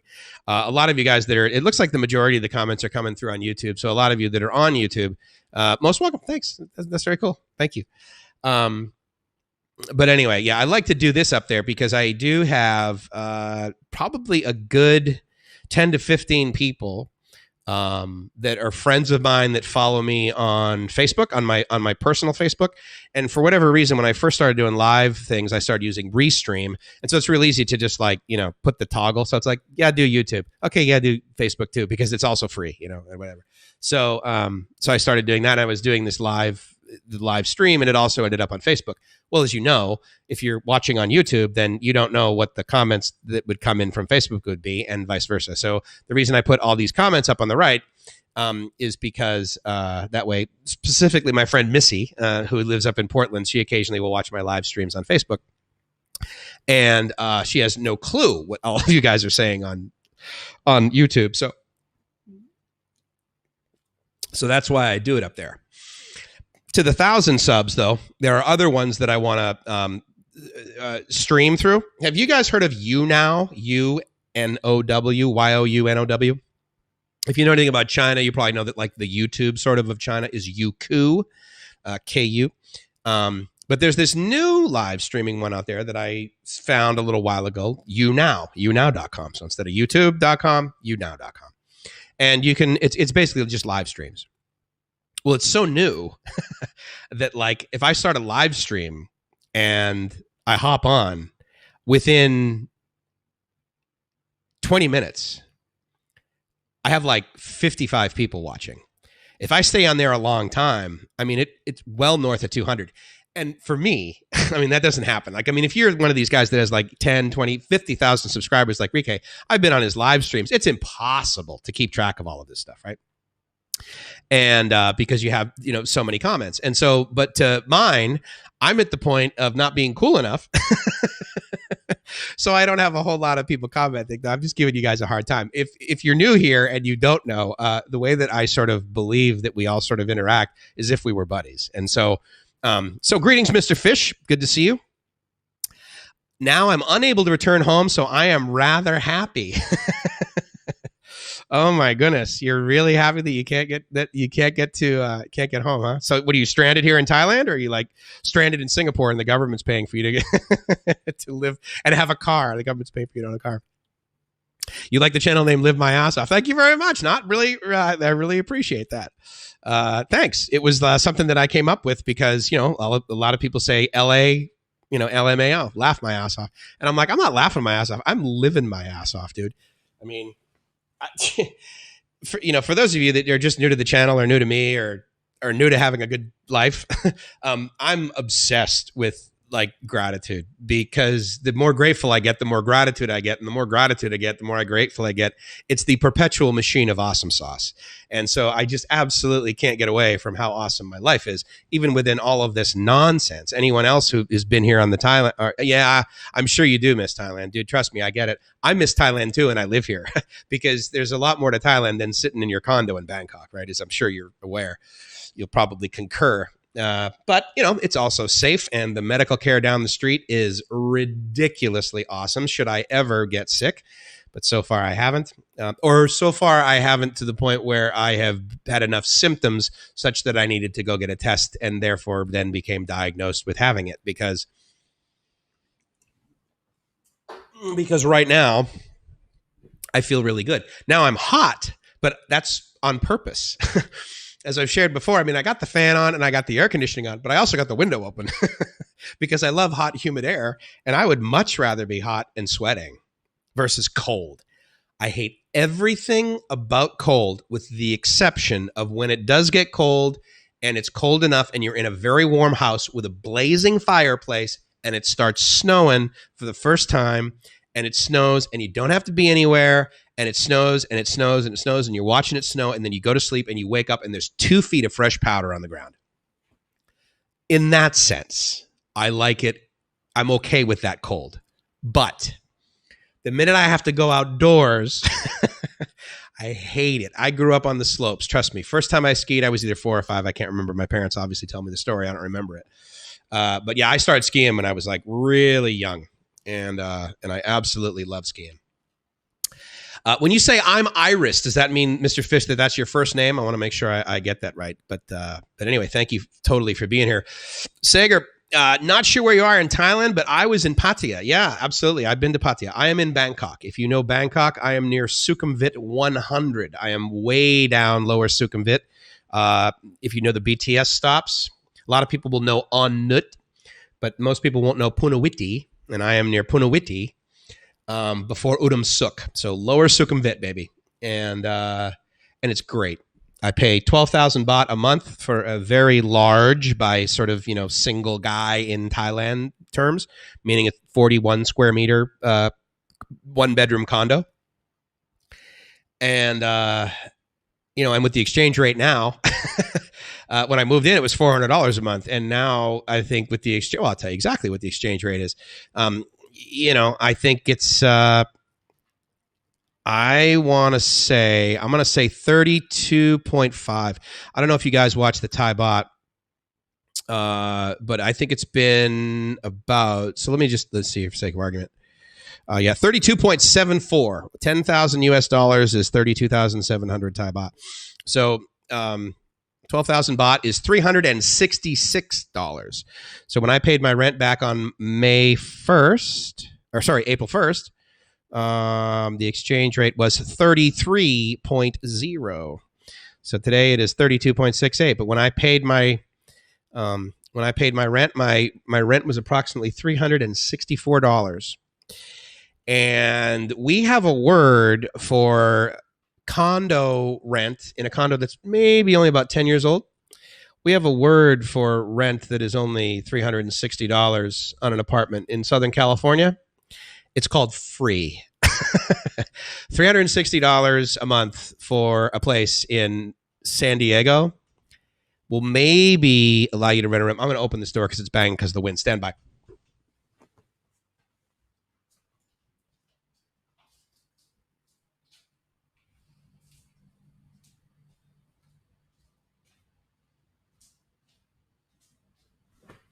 Apologies. I don't have a bitchin' cam that basically will follow me wherever I walk, although I do love those, and I loved those about my gimbal. What happens to this, about this time of day, actually, between about 1:30 and 4, the wind here picks up significantly. And, the condo's not perfect. And so therefore, when the wind really starts chattering, or rather really, really blowing hard, the sliding glass door bangs back around together. So anyway, so I'm basically paying $65 a month for rent. And man, I'll do that all day long. All day long. I could pay a year up front, and then it wouldn't even be half of what my monthly expenses were in Coronado, California. And so thank you very much. Welcome back. I'm glad I made it. It was quite a commute. But yeah, so I'm in Bangkok, and I've said this before. I am not a city guy. So I grew up in like one of the suburbs of Boston, where like on our street, the average house had like an acre of land, and so there weren't fences between you and your neighbors. Like if you really wanted to section yourself off from your neighbors, well, if you had a pool or you had a dog or something, yeah, you'd have your backyard fenced off. But if you were to drive down my street now and look at all the houses and look house to house to house, there's no real fences between the property lines. There'll be like bushes, and then there'll be like the difference in grass. Like this guy will cut his, and then this guy will cut his, and so there's and it blends or whatever. But the point is, you were far enough away from your neighbors where you're just like, well, I'm not going to put a fence in. I mean, I can barely see the guy from here, So that was nice. So I grew up in that sort of environment. I grew up in the suburbs. I grew up on the water in like a little harbor, and loved it. Loved the shruburbs. I like Boston. It's got a lot of great things, but I would never live in the city, and I would never even live in like greater Boston. So I wouldn't live in like, Chelmsford or Somerville, or other areas like that, even Beacon Hill, which is gorgeous and inexpensive. But the point is, and expensive. I didn't say inexpensive. Let's be clear. I'm not a city guy. Do not like New York City. Been there before. Don't like it. Miami, not a fan. Yes, I like the beaches, provided it's like right now and nobody's there and I don't have to share it with a whole bunch of people with like radios competing for the level of sound pressure that they can like inject into the air with their favorite song that I don't particularly like. I tell you, in present day, that is a great place to walk down the beach with a Bluetooth, a 2.4 gigahertz, basically jammer, and just completely screw everyone's ability to like connect to their Bluetooth speaker. That's what engineers do for fun. This is what this engineer does for fun. Let's just say that, right? Yes, I do go live often, in the sense that I've been doing it every other day now. So I went 2 days ago. It is now my Monday afternoon. So usually I'll go live about 9 a.m. Monday morning. I don't usually go this long, but I'm having fun with you guys. And there's still 14 of you here. So, hey, let's hang out. Because I'll tell you right now, if all of you like showed up at my condo and there were 14 people, the ties would come in and be like, no. We can't have that many people meet. I read in the Bangkok Post recently where, the cops were like, they go down the street after 10 and they make sure no one's out. Well, I guess they walked down the street and they like looked inside the window of this house and there were too many people together in the house. They knocked on the door, shades were open or whatever, and they fined them. They said, no, you got too many people here. So it's like, I don't know if I understand the impetus for it. But the rollout of that law is a little different. But to be fair, if you're not doing the wrong thing, dude, you shouldn't have to worry about anything. So anyway, great name, pun intended, live. Yeah, live. I do that sometimes. It's like live or live my ass off, right? Yeah, I do. And so I'm doing it every other day now. If you guys know Geo in the Philippines, if you know that channel, I think he's doing streams every day at 8:30 Philippines time. So that's 7:30 here. So I don't know how long he goes. If he's doing every day, he's probably not going more than a couple hours, but maybe he is. I don't know. This is like a marathon for me right now. This is much longer, but I'll tell you something, guys. I think it's going to start raining today. I moved here. November 21st was the day that I got stamped in. It has not rained for a full day here yet. Now, you're like, okay, yeah, well, whatever. Southern California, it never rains in Southern California. But in Southeast Asia, it rains. And what happens is what I refer to is there is energetic rain. And I love it because it's hot and the wind starts blowing and the raindrops that are approximately the size of my head basically, fall. I mean, if you've ever heard the phrase running between the raindrops, impossible, totally impossible. I love these people that are like, oh yeah, but I don't need to worry. I'll live far away from public transport, or I'll live down the street where I have to walk. Because in the middle of the summer, it's not so bad. I mean, I only have to walk 5 minutes. You walk outside 5 seconds, okay, in Thailand when it's raining, when it's really raining, and you might as well have just jumped in a pool with all your clothes on because it rains. There is commitment by Mother Nature when it rains in Southeast Asia. Southern California rain is ridiculous. It is the biggest example of non-committal. It is this spitting. It's like basically mist or fog. I mean, it's just such a waste of my time. So anyway, that's this meteorologist's theory on but yeah, it might rain. So I'm digging just like hanging out, talking to you guys. And I'm sorry I'm not getting to the comments fast enough, but hey, Property Club, I love your channel, man. Ooh, awesome. That's really cool. I love when there's interaction in the chat and you guys are like starting to talk about others' channels, because I got to absolutely go to that one. What I like to do afterwards, if I do it correctly, is thank all of you guys for being on the chat. And I try and name them all the way through. And without exception, I miss somebody. And that makes me feel really lame because, trust me, it's not intentional. Even if like you've been on here and all of us sort of agree that you've been a negative Nancy or you're not cool, and that actually hasn't occurred yet. There's been one guy that came on here and he's, obviously some troll swinging by, posted something totally inappropriate. I'm just like, dude, come on. When he's like 7 years old, and I just go and bam, move him. But the point is that I really try and thank every one of you guys. And hopefully I acknowledge you when you come in. If you've come in and you're new and I haven't like called you out on this, I really am sorry, because it really isn't rolling past too fast. So anyway, obviously Asia Unscripted, I've said thank you so much for being here. And, but not Sager, Property Club, and Mr. Fish, or Iris, if you prefer that. I'm totally stoked that you new guys have come. It's a real honor. So I got to check out Property Club. I have no idea what that means. Maybe it's real estate or whatever. But regardless, I'm going to check that out. That's really cool. So I'm doing it about every other day. I don't know if I could do it. I could. Trust me. I've got the gift of gab. I mean, this is basically this will be a 5-hour stream very easily. And as you can tell, I've got the bladder for it, but I've also got the DJ for it. Right? I mean, I started first DJ shift on an actual radio station with a radio transmitter that had an antenna that was on the air 24 hours a day on an FM frequency in the United States, 14 years old, right? So, I mean, I've been bitten by the bug. I could sit here in front of this thing all day long.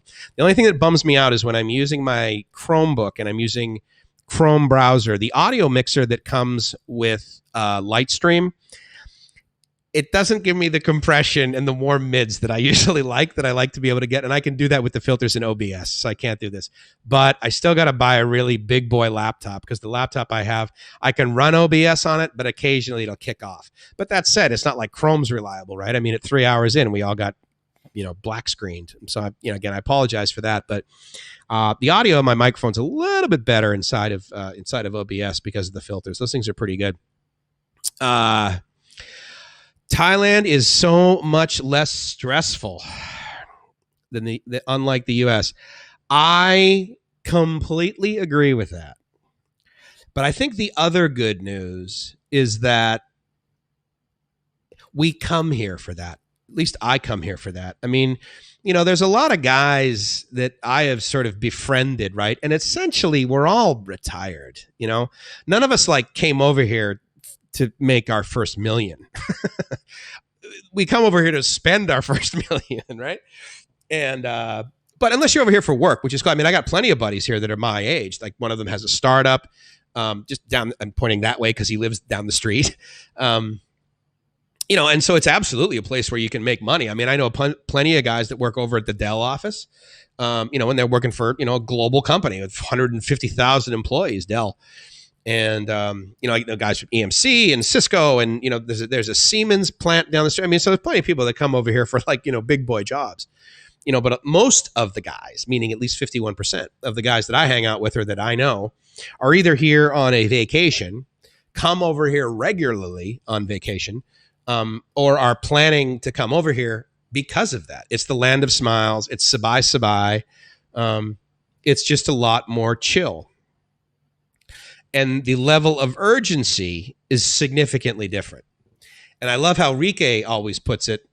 I'm paraphrasing, but he'll share something like, look, if you're coming over to the Philippines and you're expecting, ooh, the rain's coming. I wish I had rain cam. Well, the good news is it's getting around that time of year. So I'm actually going to pull out Pigeon Cam here, and I'm going to try and integrate it with Lightstream because I don't have it integrated with Lightstream. But the rain is coming, which means in about 20 seconds, there is going to be a wall of rain that finally gets to my balcony because I can see it on the other side of those towers that are over there, which of course you can't see. And I need to get some degree of 360. And I've been trying to mess with that, guys, because what really excites me is interfacing with you on this, right? I like video editing and making videos. I mean, it's very satisfying. When you take basically 20, when your final product is about 20 minutes of video and it took you about, 38 hours to get it all together, not literally, right? But let's say it's at least 5X. I mean, the amount of time that you need to spend on, a certain, 20 minutes of video, I would say it's going to take you like a couple of hours, just chopping up the stuff, or then you get a great idea and you're like, oh, I got to bring this other footage in from that. Or if you actually one of these guys that like records on a camera and then needs to upload all of that data to your laptop, put it all together and then render it. My God. I mean, how much, I don't know what is up with iMovie. I used that on a Mac before, on a great Mac, on a Mac that probably cost about $3,800. So I'm talking about the whole thing basically ran in RAM. So, I mean, not only did it have like 16 gigs of RAM and the fastest processor you could buy at the time, but it also had a 500 gig hard drive that was it was blazing fast. It was basically like I was running the whole thing in RAM. So it was not a slouch of a computer by any means. And I would like do a 35, I'll never forget this one time, a 36-minute video, and I click on OK, upload, because if you know anything about iTunes, inside of iMovie, on the upper right, basically when you're like done, you can like save it to a file or you can render it, right? And as part of rendering, you upload it to your social media. So you can upload it to, Vimeo, or you can upload it to YouTube or whatever if you connect your channel. And I would typically do that. So I would like click on it and then it would upload it to YouTube.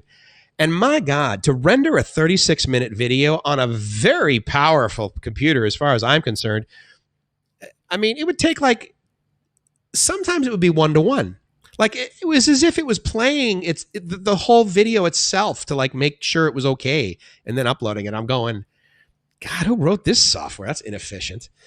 So, but of course, memory's cheap, right? So when you're writing software, you don't necessarily, oh man, I got to get this code like trimmed down as much as I possibly can.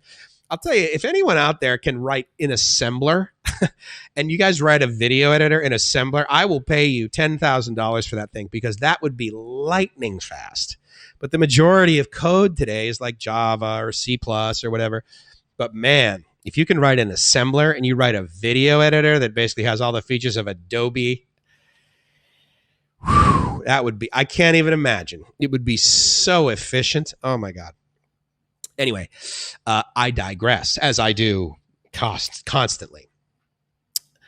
It is a lot more relaxed here. If you have the expectation, though, that you're going to move to the Philippines or you're going to move to Thailand, other than certain areas of Bangkok, and you're going to be able to like get the speed of service that you get in most areas that you get in the US. I can tell you that at a McDonald's in some mellow beach city, I get my burger or I get my whatever with the same level of customer service and the same speed that I get that burger at anywhere in the United States. Absolutely, I get it as fast. I've never been through a drive-through actually in Thailand, like a drive-through McDonald's. I assume they have them, but I don't know if I've ever noticed it. But so I've never experienced that speed. I don't know if they have any drive-through Starbucks here, but they probably do, because there's a bunch of people that own SUVs that they believe that their status is displayed by going to Starbucks. I don't know if you've ever seen this, but like instead of girls carrying a purse, like they will carry that if you've ever bought like a cup or you've ever bought a mug or you've ever bought like something special at Starbucks, they give it to you in this paper bag, with these rope handles. And, the bag is worth like half the cost of the thing you've just bought. So they're kind of robust and they last a while. But I'll see girls on the BTS, on the SkyTrain, on public transportation, on the bus. Instead of carrying a purse, they carry a Starbucks bag because that's, you can either have a Yves Saint Laurent bag or a Gucci bag, or you can have a Starbucks bag from the Starbucks grocery store because that's status. That's status over here, and so it's interesting how that shows up. The only people really, like in Pattaya, for example, that you'll see eating at a McDonald's are foreigners. Like Thais work there. Thais don't go there. And I did that too. I mean, every now and then I want like a McDonald's hamburger, but I mean, especially in Pattaya, I mean, all you got to do, I found one of the cool, tiny little shop that makes like these burgers, like right on the spot, beef burgers for like 100 baht. So it's like $3. But it's like lettuce, tomato, the whole deal. She makes it right there in front of you, and I eat there. And oh my God, such an infinitely better burger. Because I got to tell you, like I love Burger King over McDonald's. So I go to Burger King's usually when I'm traveling internationally in the airports, because they always seem to be in the airports. And for whatever reason, my ceremony at Suvarnabhumi is when I'm leaving Bangkok, which usually means I'm transiting somewhere in tears because I have to leave Thailand and go back elsewhere. I'll eat at a Burger King. And to get them, I mean, again, it's Burger King at the airport, so it's expensive to begin with. But to get like a meal, so like hamburger, French fries, a drink, at a Burger King in Suvarnabhumi, I want to say $12.50 for a Whopper and fries and a drink, because I think it's like 399 baht, for the meal. Big money. And so, it's not that much cheaper if you go like down the street. Now, right now, if I were to order on like Food Panda or Grab Eats, I can get a Burger King meal delivered for 50% off. And I don't know why, because I would think that like all of the delivery fast food places, they would be killing it right now. The Grab drivers and the Food Panda drivers, they're making a decent living right now. The poor taxi cab drivers, hopefully if they've turned in their orange vest for a green one and they're driving for Grab Food right now, because, basically if you don't know what that is, that's the equivalent of Uber Eats over here. And Food Panda is a very close second. Although I find Grab Food to be easier to give them money is the short answer. I just go on and boom, boom, boom, and I've given them, because also I've already sort of like front loaded my IO experience, my experience with Grab, because of course that's how I get around. I don't call a cab. I use my thumb to tell the Grab to show up where I'm at. And anyway, so that's just sort of my my sort of experience so far in Bangkok. I like Bangkok. I enjoy Saigon too. Me too, Asia Unscripted. I landed in Bangkok in 2013 and fell in love with it that night that I got here, because I got here like in the middle of the night. Gracie and I went to Ho Chi Minh City, Saigon, for the first time. I want to say 3, maybe even 4 years ago now, because it's 2020. So yeah, maybe 16, 17. And I was like, I want to tell you one of the reasons I fell in love with it instantly the minute we got off, because, the airport is an airport. Like even in Singapore, like before you get into the Singapore airport, but when you land and you go through immigration and you go through baggage claim, it's the same experience pretty much that you have everywhere else, unless you're going to a total dump, then it's lame. But for the most part, the international airport experience is quite similar no matter where you go. I could have closed and opened my eyes, and all of a sudden someone could have said, oh, you're in Singapore. Oh, you're in Hong Kong. Oh, you're in, it's very similar at baggage claim. But we got, and I love thundering and lightning. Oh my God. Those of you that are afraid of thunder and lightning, I really feel sorry for you, because I find it to be one of the most enjoyable parts of a storm is the thundering and lightning. And if I can see the lightning, I mean, if I'm a tower climber and like a moron on a day like today, I decided, well, I'm going to go up to 300-foot level because I think I should change out those bulbs today. Now, come on. But rarely am I in that scenario, certainly any longer. I'm in the scenario I'm in right now, which is I'm in a protected, gigantic concrete shell of safety where it could rain. It could rain, raindrops the size of my head, and I would be totally fine. I'll just close the thing or I'll leave it open, because one of the things I love to do the minute it starts raining is open all the windows and the doors and listen to the rain. I could listen to the rain forever, provided it's energetic rain. I could listen to waves on a beach forever, sitting in the sand. I could stare at a bonfire for hours on end. These are the things that make me happy. I could spend the rest of my life with Gracie. Things like that make me happy. And so we get out of the airport in Saigon, and I look down at my phone, and Uber at the time, because this is several years ago, Uber works. So I call an Uber, and there are cars everywhere. Okay. There are cars everywhere. And in between the spots of the cars where you can fit one, there is a motorbike. And they are all quite keen on looking for a guy who kind of looks like me, who's about 2 feet taller than his Asian girlfriend. They're looking to have me as a customer, because especially if it's my first time in Saigon, because I have no idea how much 2 million dong is. So there's a really good chance that I'll make a mistake and I'll tip some guy like 500,000 dong, being like, I guess this is kind of a lot of money. I don't know. I'm like, I mean, my chicken leg at KFC cost me 38,000 dong. So I guess 500,000 is not a whole lot. You learn, right, as you go anywhere for the first time. But so we get out and I call this Uber, and within seconds, this guy, he's like 3 lanes out, and I kind of stick out like a sore thumb, right? Because we were in the domestic terminal in Ho Chi Minh City, because we landed in Da Nang, and then the weather there was horrible, so we cruised down to Ho Chi Minh City, stayed there for a little bit. So, so he's like painfully aware of his next customer. So he like stops his SUV, gets out, kind of stands on the floorboard. So he's like up above the roof line of the SUV, and he starts waving, like this. And I'm like, oh, okay. And I don't know about you, but like the way that I know that the car's coming is I look for the license plate, right? So you look at like the last 4 digits of the license plate. I can't see the license plates at all, because there's like three lanes of cars in front of us, and they're all either sitting there, or they're other Ubers, or they're like taxi guys. And I'm like, not about to get in a taxi. And so I say, okay, well, this must be the guy. And so I go over and I show him the thing, and then I look at his license plate, and sure enough, it's him. So we get in this car, and it is a Honda SUV. And I swear it was not a year old.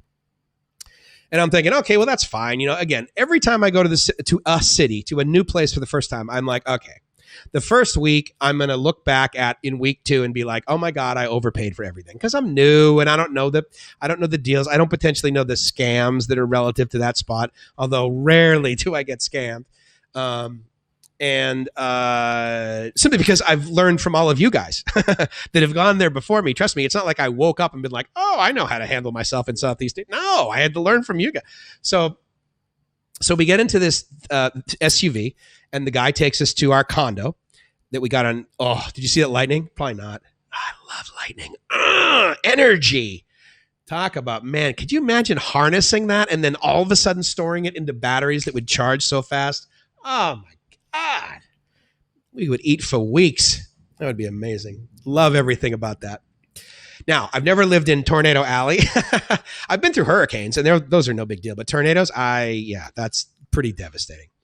And, there have been hurricanes that have devastated places too. I mean, I'm not saying that that's any day at the beach, but energetic rain, I love it.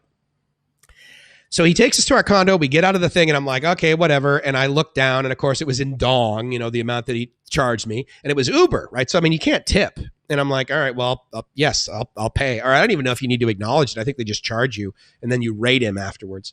So there's no way to give him extra money. So I'm like, okay, fine. I looked down, and it was like, oh my God, I didn't know like the conversion really in my head yet. I knew baht, and I knew like Mexican pesos and euro, because I'd been over in Barcelona like weeks before that.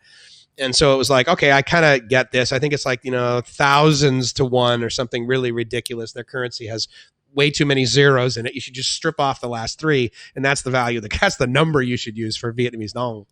And so it was whatever it was. And then I get up to the condo, and I look down, and I'm like, and it was like a 30-minute ride from the airport, to drop us off. And I did the conversion and I'm like, $2.17.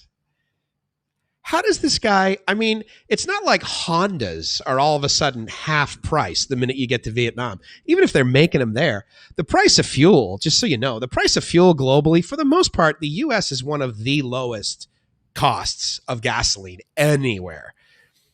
I mean, if you do the conversion, a great example. I was walking down the street the other day. I think I shared this earlier. Walked by the gas station, took a look at the price. The price of fuel up here has gone up. The price of fuel over here hasn't gone down. The price of fuel in California is like half price right now, what it normally is. I think one of my buddies told me $2.49 stepping out, who was on here, Juan. He's living in San Diego. I think the price of his gas is like half what I paid literally the day I left in like November. Because, of course, returning the rental car, got to use the gas station near the airport. Paying full price. I probably paid well over $4 a gallon and probably more like $5. Because I fill up at that Shell station, if you don't know, like right on that Aviation Boulevard, if you know LAX. Ooh, energetic rain. Yes. Love it, love it, love it, love everything about it. I'm so excited. Can you tell? Can you hear this? Probably not. Yeah, see, I should have used more of a less of a cardioid pattern if I had another microphone so you guys could hear that, but I don't know. Makes me happy. So anyway.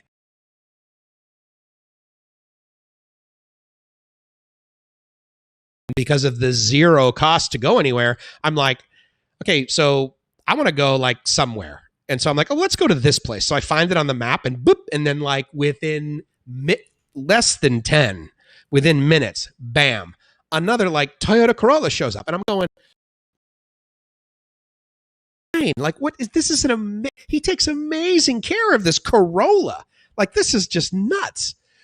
You know, tinted windows, of course, because if not, then in the middle of the summer, you know, it's like 4,000 degrees inside. And so, yes. So I'm like, and then we go somewhere and I'm thinking, okay, maybe they screwed up the first one. We go somewhere else. It's like $1.78. And I'm like, I gotta tip these guys. Like, how are these cars donated? Like, is like Father Joe over here, like accepting old cars from really rich people from Singapore, and then he's deploying them to a fleet of Uber drivers? How does this business model function? This is impossible. His gas costs him more than the gas that I buy. I'm like, this is bizarre. And so, and then I'm having that experience everywhere. Because the price of Uber at the time in Bangkok, which was the other city that I had taken it in, it wasn't anywhere near what it costs to use one in the United States, but it wasn't that cheap.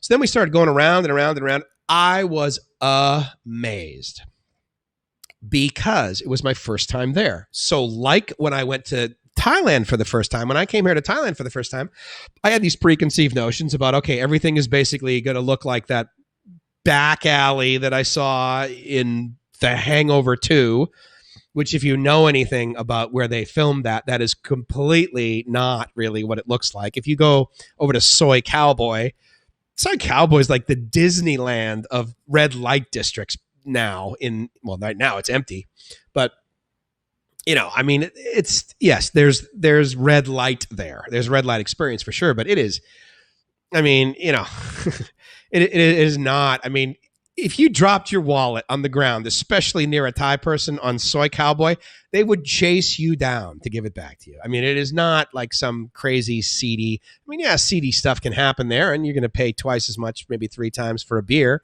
And certainly if you buy a lady drink, you're going to pay like 10 times what it really would cost you normally. But at the end of the day, it's chill. It's like walking street in Pattaya. I mean, you see groups of families walking in the middle of, it's kind of funny. But yeah, so Ho Chi Minh City, and I was like, wow, this place is amazing. My preconceived notion of it, like Thailand being that, you know, back alley everywhere, third world country, right? I'm like, this is going to be rice. Oh my God. Ho Chi Minh City, first of all, they are working 25 hours a day. These construction guys, they are putting up buildings in 6-packs. Like there is this one condo complex that is downtown where I think Rike might have stayed for a couple of nights. If you watch his video when he first got there, the when he was in, I stayed in the Manor, and the reason I did that is because I heard from a couple of guys like, dude, no matter who you go up to, like it's a condo complex that's been there long enough, like everyone knows the Manor. Like you're either in building 1 or you're in building 2. And so you can go up to any taxi cab driver, or if you get lost and just say the Manor, and they'll know where to go. And they'll either take you to building 1 or building 2. And if they take you to the wrong building, then you just pay them another 1,000 dong, which is 33 cents or whatever, 3 cents maybe. And they'll take you to the other building. So don't worry about it. So I'm like, okay, great. So we got a condo there, Airbnb, stayed there. And I'm looking around, and I would like wake up in the middle of the night. And I'm like looking outside, and these buildings, you know what? Each one has a crane on them, right? And they got lights going on. And I'm like, God, that's so weird that they leave the lights on even in the middle of the night, like through the whole building. I see a couple of guys over there, you know, and I don't think that much of it. Well, then I asked somebody, and I say, what do they have? Like one security guard per floor? And I'm thinking, well, you know, the cost of living is pretty low here. And, you know, the wages are probably pretty low. So they can probably afford, instead of having like one security guard for the whole building, like they might on a job site in the US, I'm like, oh, they probably just hire one for each floor. And they're like, no, dude. First of all, the majority of those were funded by the Chinese investors, okay? And you could argue that Chinese investment funds aren't necessarily 100% Chinese people, but the majority of them is. And here comes the rain, baby. Oh, yeah. That is what I am talking about. Oh, I'm so glad I'm experiencing this with you guys. And I'm glad. Oh, it's raining sideways. You remember that one from Family Guy? And they go to the in the field black guy who's the meteorologist on site, and they go, now we're gonna go check on the weather. He's like, it's raining sideways. Well, it's raining sideways. So I'm like amazed by Ho Chi Minh City, and it's just getting better and better and better. So what I'm told is, oh, no. First of all, they're funded and they're going to go. So we got tons of money coming in, and these buildings will be built in about, I think they said less than 18 months. And I think a year after we were there, they were finished. And these guys work 24 hours a day. Like, I mean, not one person, but like 2 shifts or 3 shifts.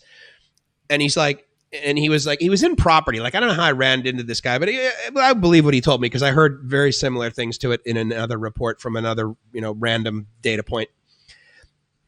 The job sites are online 24 hours a day, constantly building. And these guys get a 20% raise every 90 days. He's like, they have to scream at them to go home. These guys, I mean, obviously they need to get some sleep eventually. But I mean, a 20% raise every 90 days. I mean, they cannot build these things fast enough. And I'm like, oh, I want to be a part of this energy, man. This is really cool. I mean, these guys are, this is like getting in on the ground floor of Bangkok, like, 10, 15 years ago even. And I'm not saying I'm going to be a real estate investor in Vietnam. Trust me. But my point is that I love the energy. And then they don't have they don't have a subway. They don't have a SkyTrain. They don't have a metro. And they're building this thing. Well, they're going to build a 29-stop metro in like 4 years, like in the middle of the city.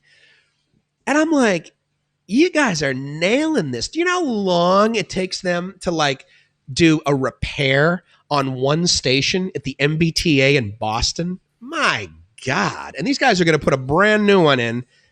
I'm thinking, you know what time it is. Like, you're impressive. I got to hang out with you Vietnamese people. Well, then I started meeting some of these people. And again, we're in a big city, okay? So I get how like there's going to be English spoken there because we're in like the business district. Like, we're in District 1 or we're in District 7, It is pouring rain right now. I have a broom that's out on the balcony. If I were to walk outside, and I know this camera wouldn't do it. If I did it in another camera, you wouldn't be able to see it. So I apologize. But it is blowing. I mean, it is Southeast AsiaRain.com. I mean, it is. I cannot see buildings that I used to be able to see. Anyway, I promise it's going to rain again. I will bring up the pigeon cam, as we like to call it, and I will make sure I show you guys some rain. This is, there we go. As you can see, I have one of my doors. I have the windows open in the other room, so now I'm sure the water is just flowing on in. Actually, let me tell you what. Let me check the other room, because here I got the balcony as a little bit of yeah, but the other way I got the windows wide open in the basement. So give me 2 minutes, guys.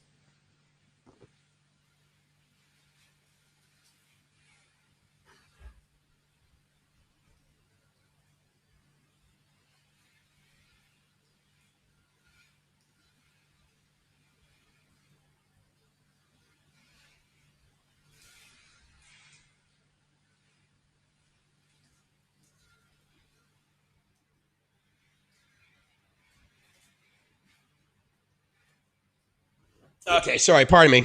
When I do that stuff, I think to myself, why aren't I wearing a lav mic that's like wireless so I could cruise around? Well, there'd be no camera, so you really couldn't take advantage of it. So let me tell you, and I said basement, I know that. I meant bedroom. The bedroom, usually what I do when I wake up in the middle of the night around, 11, 12, 1, whatever, go to the restroom or grab some water, is I open up the window in my bedroom. And by then, I don't really need any air conditioning anymore. Even in Bangkok, there's enough wind and that sort of thing where it gets cool enough for me in the middle of the night and the humidity dies down. So I'll open up the window because, as you can see right here, right there, that pool, that's basically right outside my balcony here, and it's right outside my bedroom window. And that thing on the left, there we go. That thing on the left, the circular thing, I'll raise it a little bit, but that's a fountain. And that's on all night long. And so I can hear that when I wake up in the middle of the night, and there's not mosquitoes up here on the 10th floor. So if I ever wake up again in the middle of the night, I hear this bubbling fountain. And when I wake up in the morning at like 6 or 7, I usually wake up when it gets light out, because I don't keep really dark screens in the bedroom, because I like to basically wake up when it gets light out, and I could effectively go to bed when it gets dark out, but I don't. I'm up like doing all this stuff for hours. Because if you don't know, I'll be streaming, and many of the people that'll watch me will be from the United States, right? So West Coast, East Coast, and some guys stay up late or whatever. But once it basically gets to be the middle of the night, I mean, that's still daytime over here, right? And it's still like morning in the UK and that sort of thing. So then I stream on YouNow, because YouNow, as well as live.me, live.me is amazing. It's an app. So to get basically the portrait screen to show up in there, it kind of looks weird. So for the most part, I'm kind of doing like one of these, and it's almost like I'm, just kind of streaming like from my phone, like I'm a 13-year-old girl or something. But anyway, I do that. If I'm on there an hour, I get like the last one, 777 people watching. And I'm going, guys, but here's the interesting thing. See, on there and on a lot of these Asian live streaming app deals that are out there that are very, very popular now, most of the streamers are like young, pretty, Asian, thin, small, tiny girls. And they like just sit there in front of the camera, and they like let music play in the background. And I looked at these, I'm like, what is the draw here? Okay, I get it. Pretty girl, whatever. But people will be like paying them. They'll be giving them money, and their girls will just be like, yeah, I love this song. Boom, boom. No dialogue, certainly. Very little back and forth.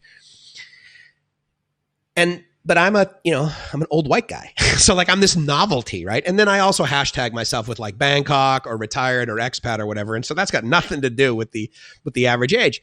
And so I get these people. And the cool thing is I can stream my internet radio station in the background the whole time, because there's none of this copyright nonsense. Like if I were to play, like a song, any song that you would hear on the radio right now, if I were to play it right now, within 2 seconds, my stream on Facebook would get completely muted.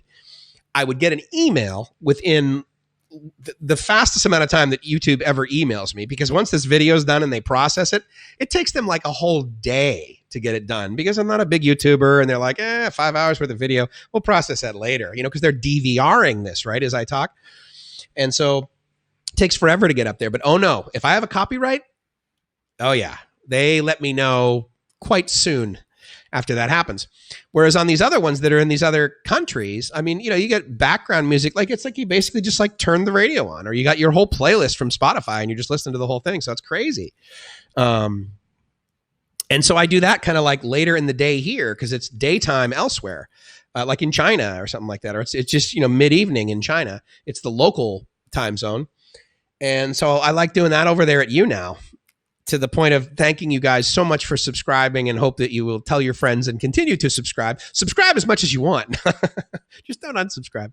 Even if you hate me, don't unsubscribe. Like, I'm just teasing. The joke is that like the 1,000 subs is what I want, right? But the reason is because if I stream to YouNow gives you the ability, if you know anything about YouTube streaming, imagine you were to go into the YouTube stream like control panel, and then there would be a check. I think there might be some check boxes on your YouTube channel. Like if I go live, like notify people on my Twitter and that sort of thing.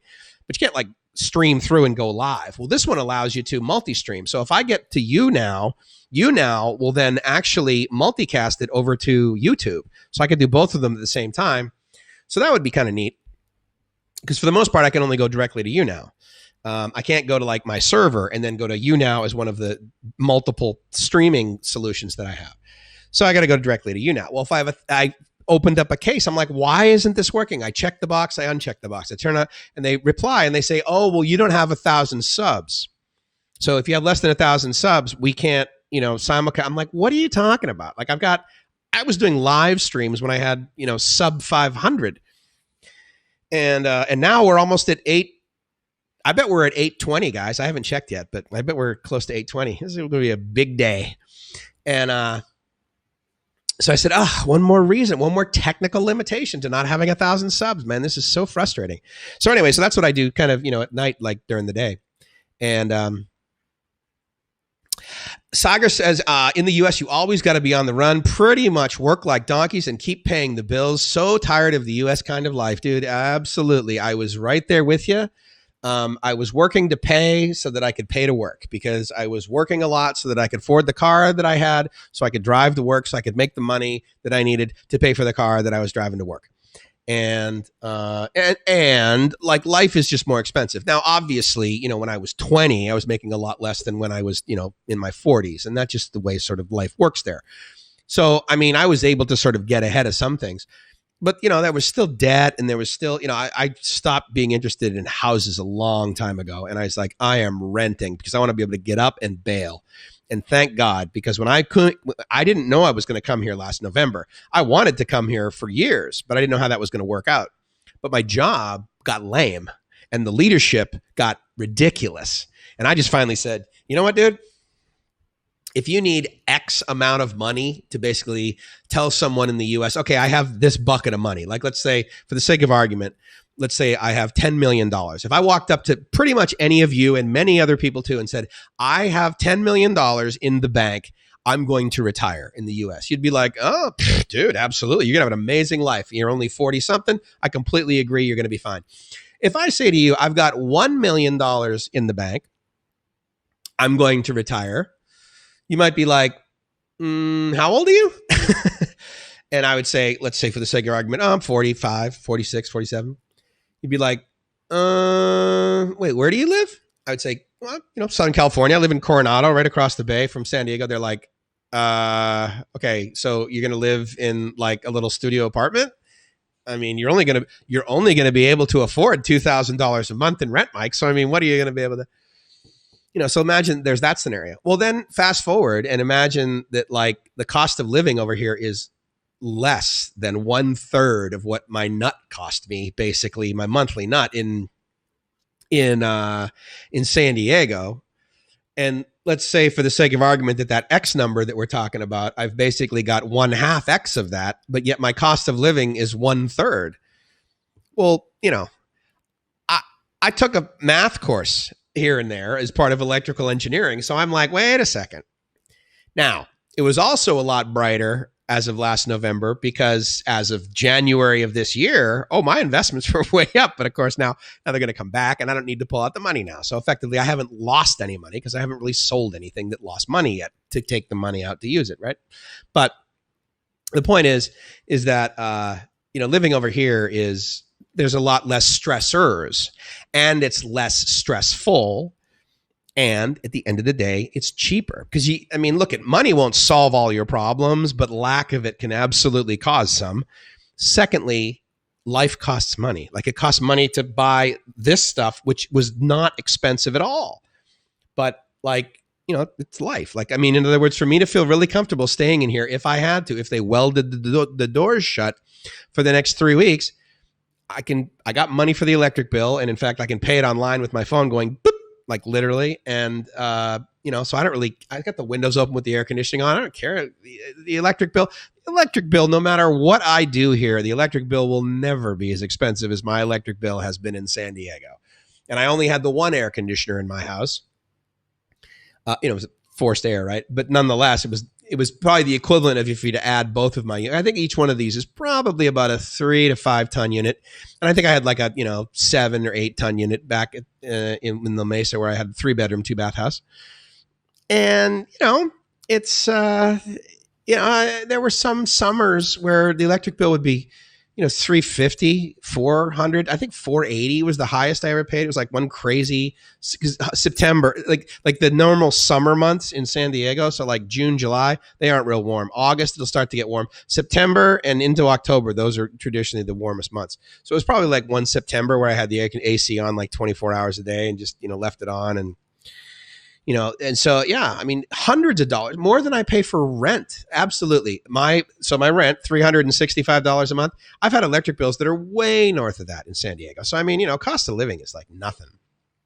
So I get the rat race. Now, to be fair, I wasn't these like digital nomad YouTube guys. I don't have that scenario where I was like hating my life, working in a cubicle, boss always behind. I mean, it turned into the bosses being very micromanaging because this new CIO came in and he was a complete horrible leader based on the culture that I had been a part of for a long time, as well as the culture that I like to perpetuate inside of what I believe is a mature organization, which is you turn the org chart upside down. I don't work for my boss. I work for my guys. Like the only reason I have the ability to go there and claim a check and leave with any degree of integrity is if I'm spending a lot of my time supporting my guys.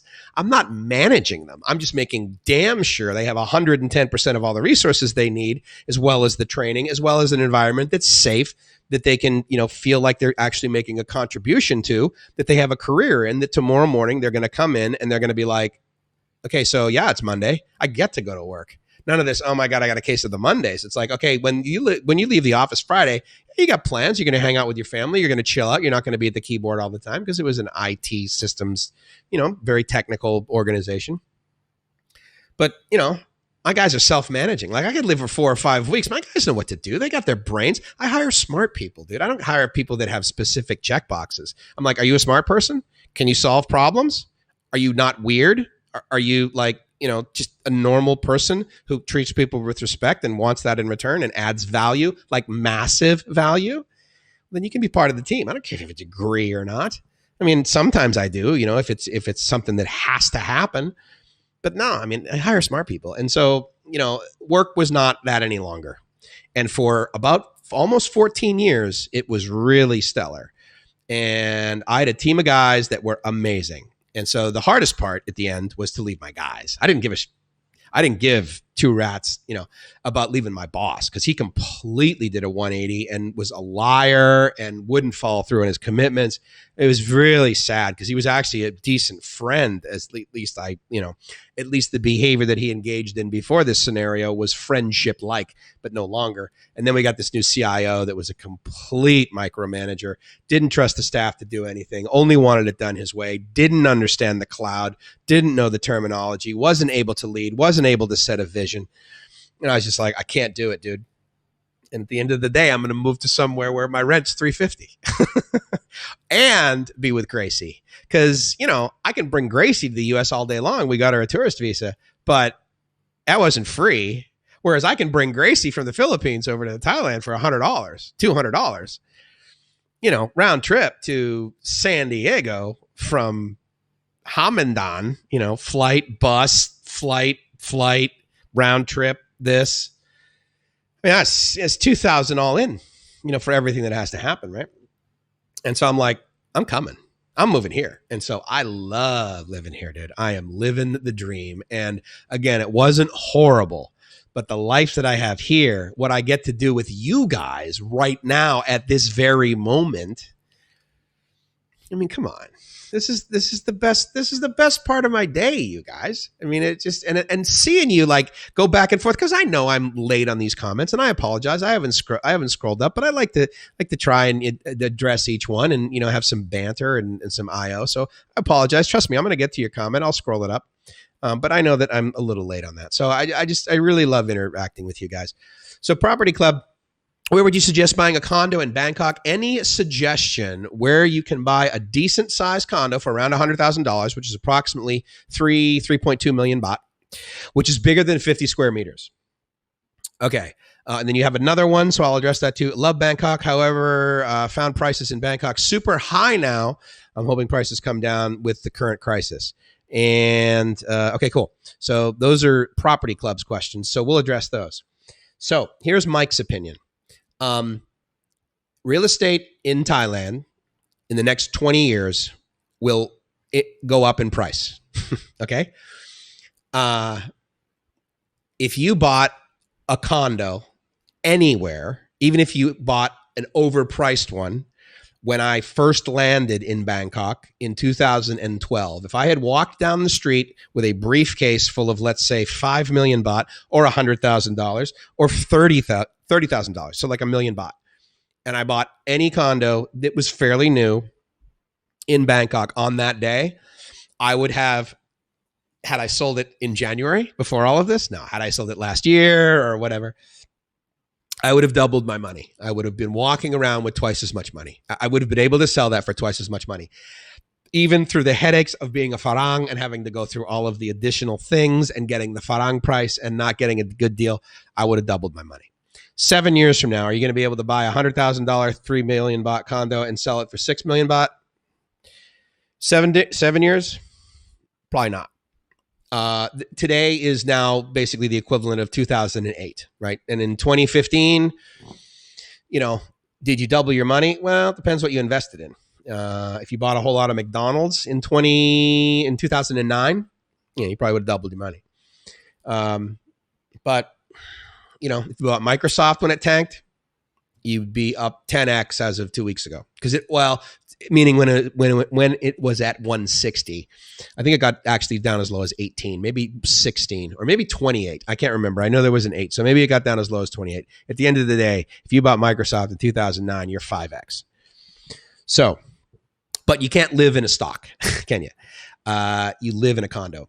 And I would say if you're looking to buy in a neighborhood that is up and coming up, and where you won't make the statement, Property Club, that found prices Bangkok super high now, I would say Udom Suk area.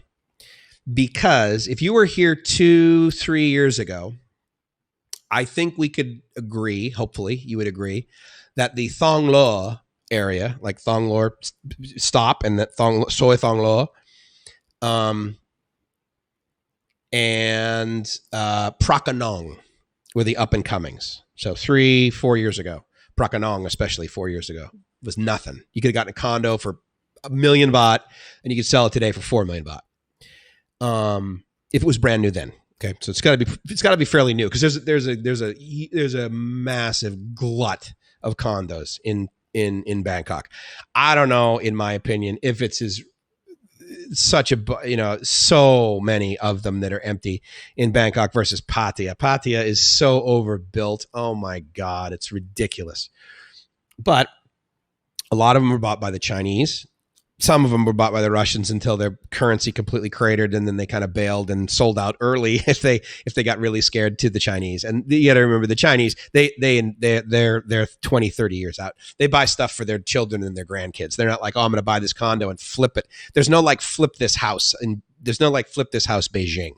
That's not a very common thing for people to do over there. They buy places because they're like, okay, look, I'm going to put all of my cash into this thing, because I don't trust my own freaking country's banks to put my money in there. Not as much anymore, maybe a little bit more today. Definitely not that way last October, okay? But the point is that they're putting their money in those things.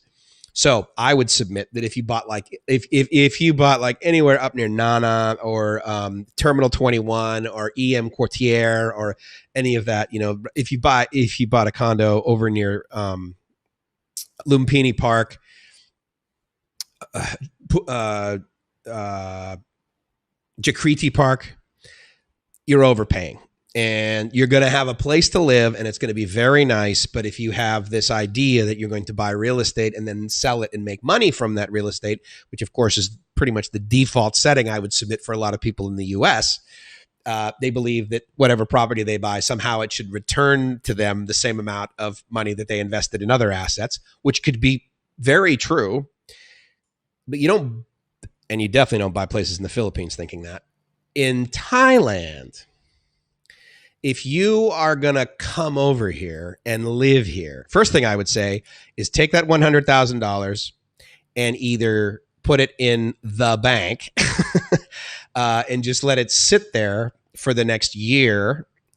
Or if it's absolutely burning a hole in your pocket, you could convert it to other currencies that aren't doing as well as the US dollar right now. But if you're like, yeah, but Mike, I'm coming to Thailand. Like, I'm going to live there. Like, I need a place to live. So I either rent, but I prefer to buy because I'm a buy person and I have $100,000 that I'm going to allocate to it. Where do I spend my 3 million baht? Down here.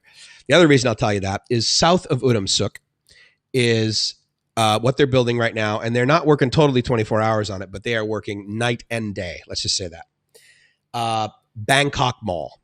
It is going to be the largest mall. And if you've been to Bangkok, you know that there are some pretty impressive malls.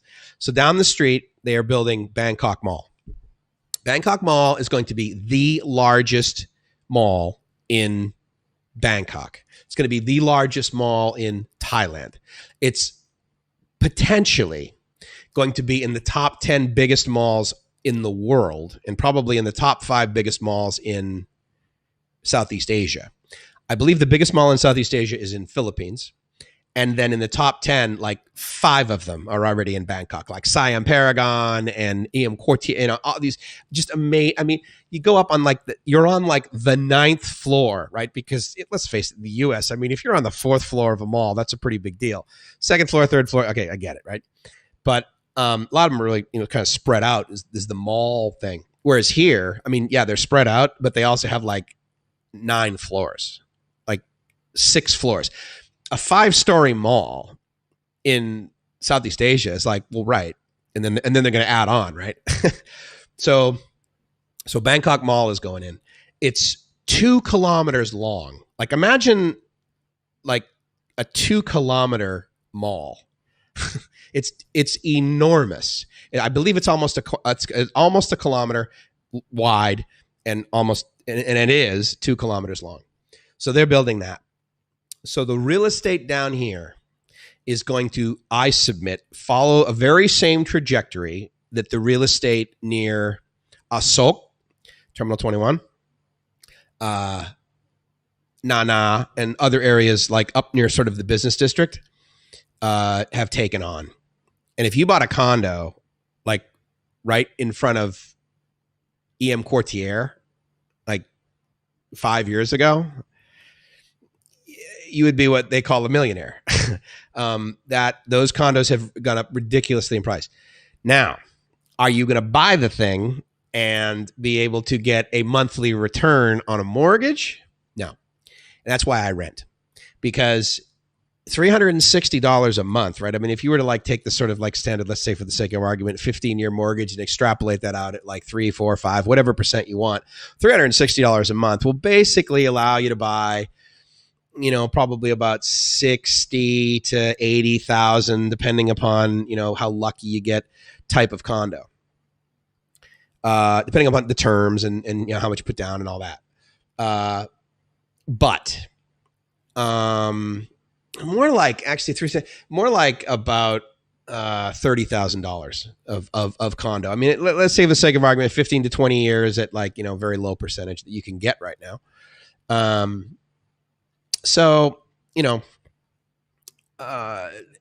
But if I want to go rent a condo that you just bought for 3 million baht,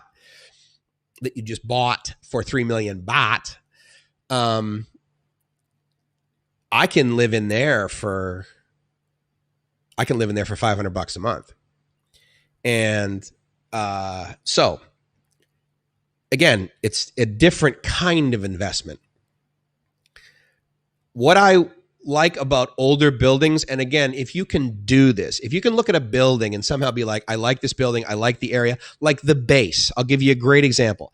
The base right off of Sukhumvit 77, 4 or 5 years ago, that was an amazing investment. Right now, they're close to capacity on the first one, and then they have the base in the back, and then they have the base park west and base park east.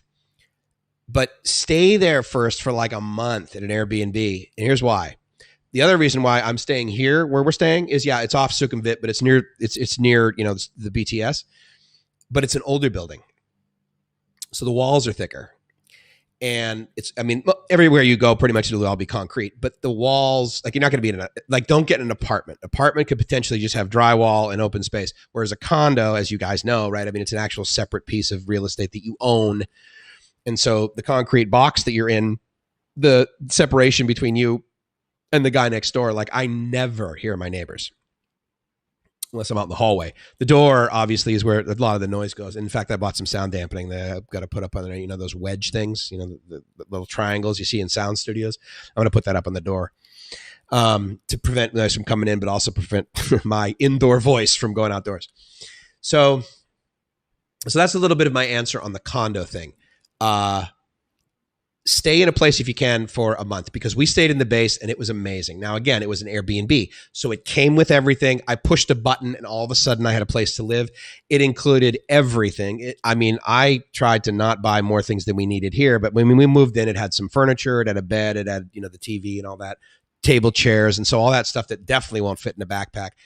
But I absolutely overbought because, we're here and it's a year lease. And whether we stay here or not, I don't care, because I wanted a base of operation, basically. So where I'm staying, and so you got to know whether it's quiet, because the base is made very well. The place we stayed at was about 26 square meters, maybe 28 square meters. So it was kind of small. A 50 square meter apartment here would be approximately, depending upon what's inside. So in other words, you can upgrade condos to some degree, right? There are ones here that I've seen, they redid the walls, or they knocked down a little bit of a wall that wasn't load bearing, and they made the kitchen, or they made the living room a little smaller, but the bedroom's bigger, or vice versa, or they had a see-through, or that they had a fake fireplace. I've seen those. They can really upgrade. 50 square meters is a good size condo. And if you were to buy one of those in this building that is about 10, 15 years old, you'd probably pay around that. You could probably negotiate. And if you had a Thai person negotiate, you could probably get about 200,000 to 300,000 baht off. But you can get a 50 square meter condo here. You can get a 2-bedroom condo here in this building. So you could get one for that.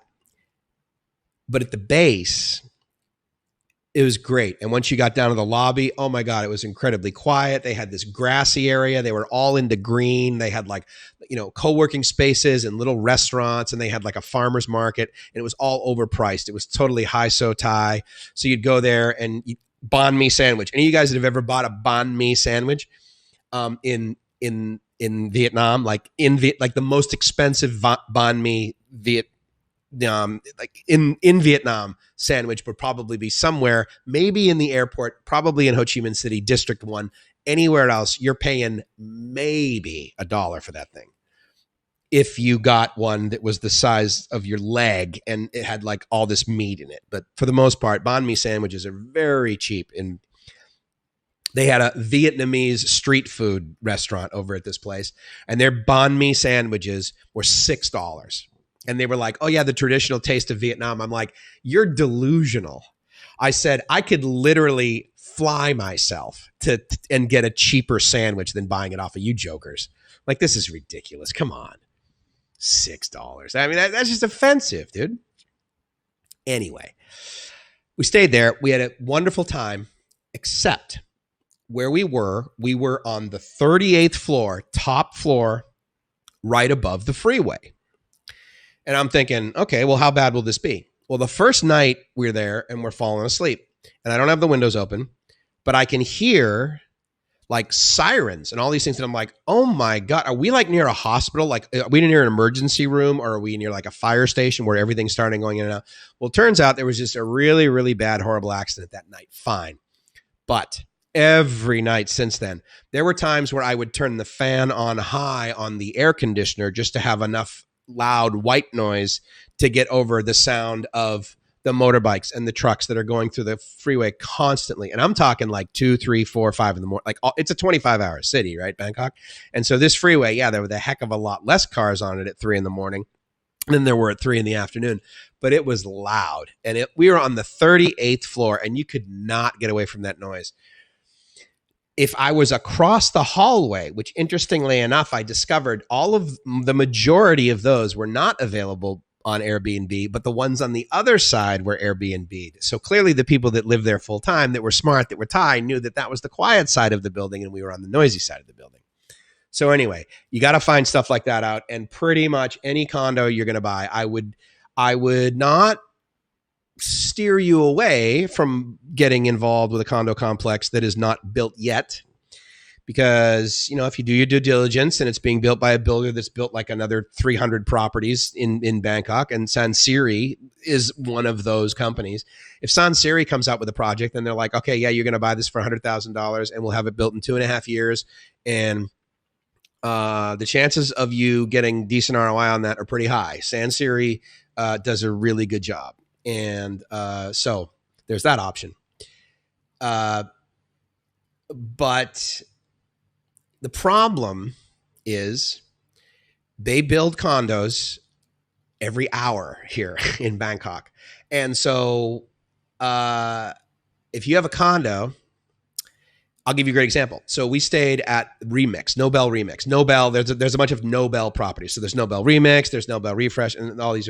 So anyway, Nobel Remix, it's right on Thong Lor, and it's one of these complexes that paid the extra money that said, okay, BTS, like from the walkway, people get out of the BTS, they walk down this walkway that is completely covered the whole time, and then it takes a left and it goes right into our condo. So if you've ever gotten off on a souk, you can walk right into the Terminal 21. You never get wet. You leave the train, you walk into the mall, you do your thing, you walk out. And some condo complexes are built such that they have a connection directly to the BTS, and it is awesome. Because like right now, this afternoon, if heaven forbid we were all in the BTS and we decided to get off and walk to our condo that was only 100 meters in the pouring rain, I mean, it would be the equivalent of you and I just sitting there with a garden hose and being like, hey, let's just like spray each other for no damn reason. That's how much it rains in a very short amount of time. So if you can buy a place and you're going to stay here long term and you're going to stay through these months like I am, then you want to find a solution to try and stay dry. And that was very expensive. And that was about 5 years ago. Well, in 5 years, the amount of new condo complexes that go up in Bangkok is significant. So their condo is only 5 years old, and it's great.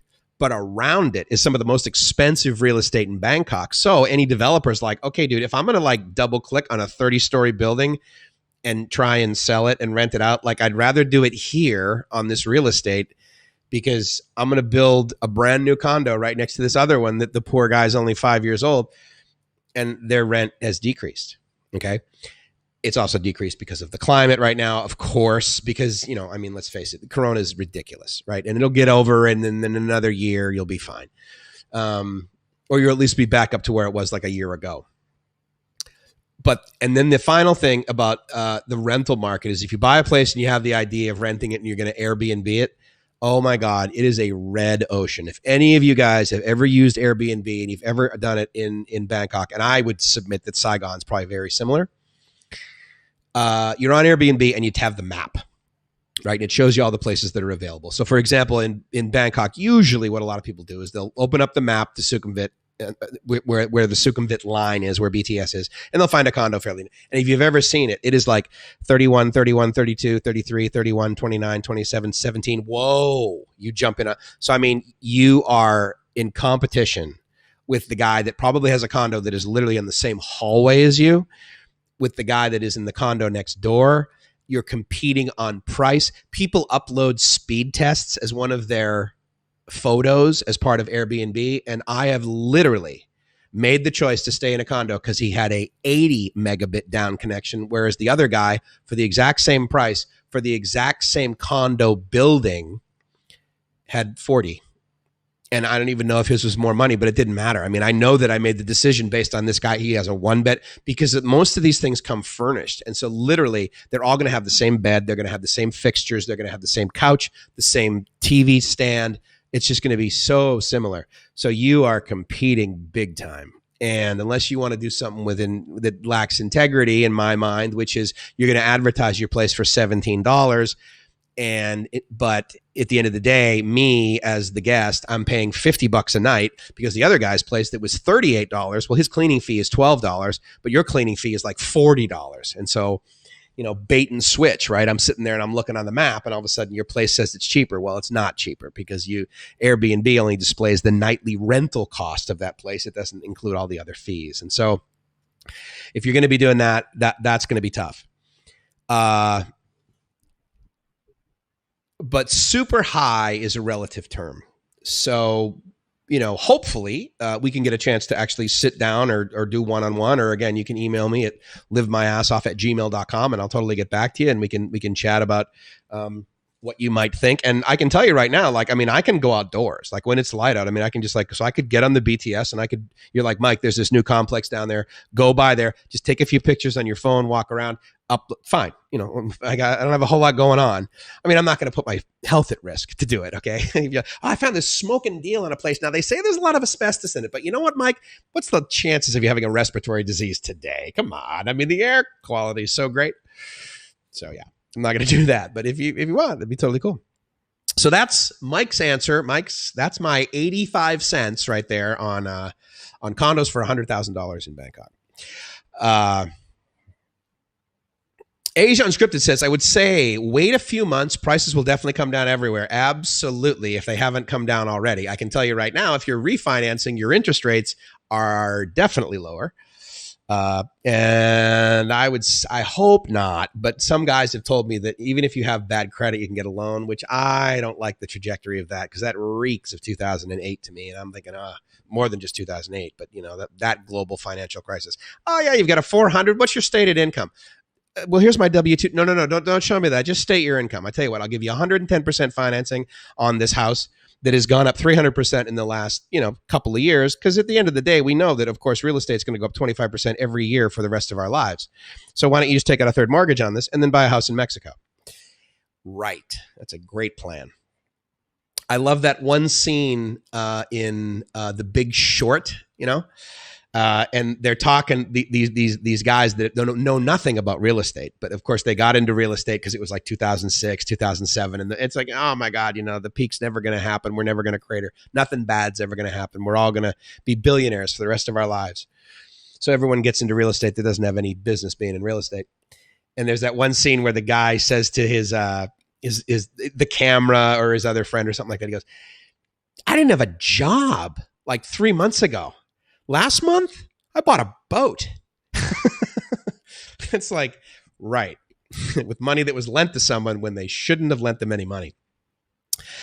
McDonald's and BKK is very expensive compared to Saigon in the Philippines. I agree. Actually, there are some of the hamburgers in the Philippines at McDonald's is like, that's kind of reasonably priced. That's not too bad.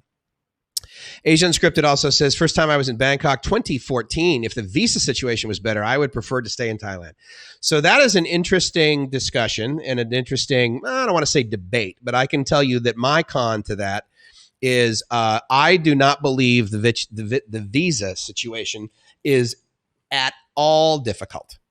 I have had 3 visas. My current visa is an OA visa, which is the retirement visa. It took me no more energy to get my current visa than my first visa, which was, I think, in 2014, which was a B visa. I then let it lapse and then waited a little while and said, okay, I need another visa. And then I got an O visa.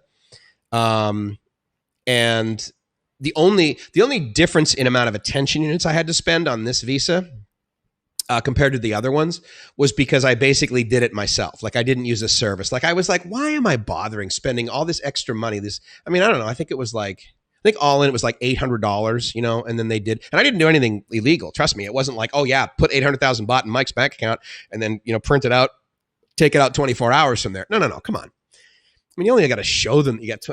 I'm over 50 now, right? But I mean, to be able to prove that I have $26,000 in the bank, I mean, for the love of God, I better be able to do that, or I got to stop retiring and get my ass back to work.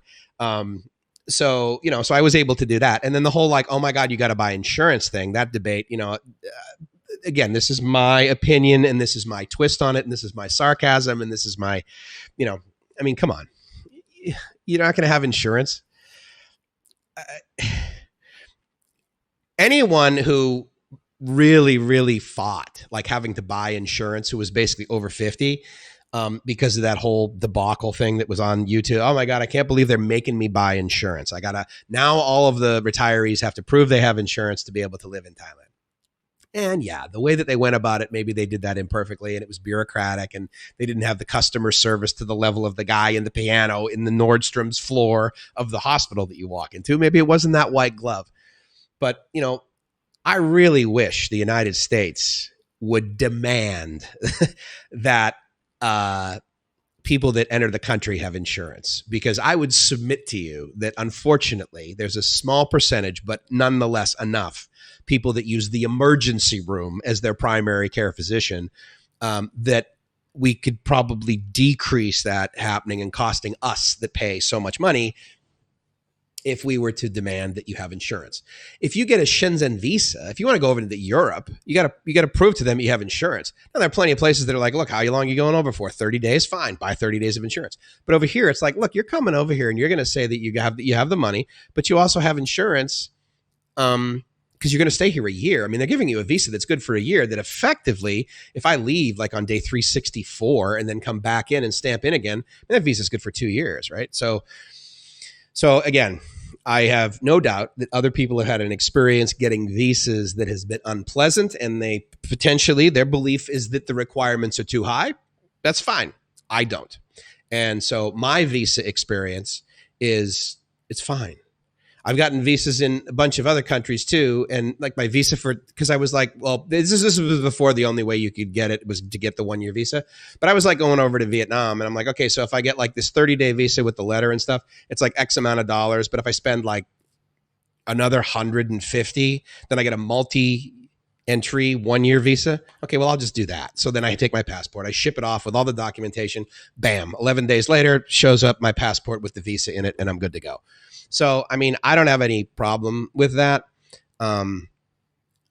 I can understand and totally agree that there are visa issues that can occur here in the kingdom.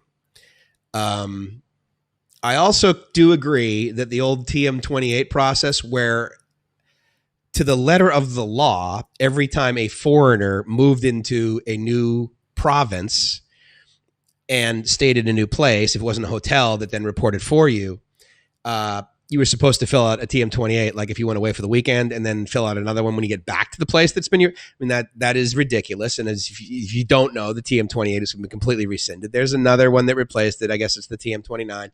But again, at the end of the day, my experience over here, it's really no different than everything I used to have to do in Mexico. In Mexico, every year I had to get my FM3 renewed, which is basically temporary Mexican residency, which is the visa that essentially you really should have if you are staying down there long term or renting or owning property. And I was doing the latter.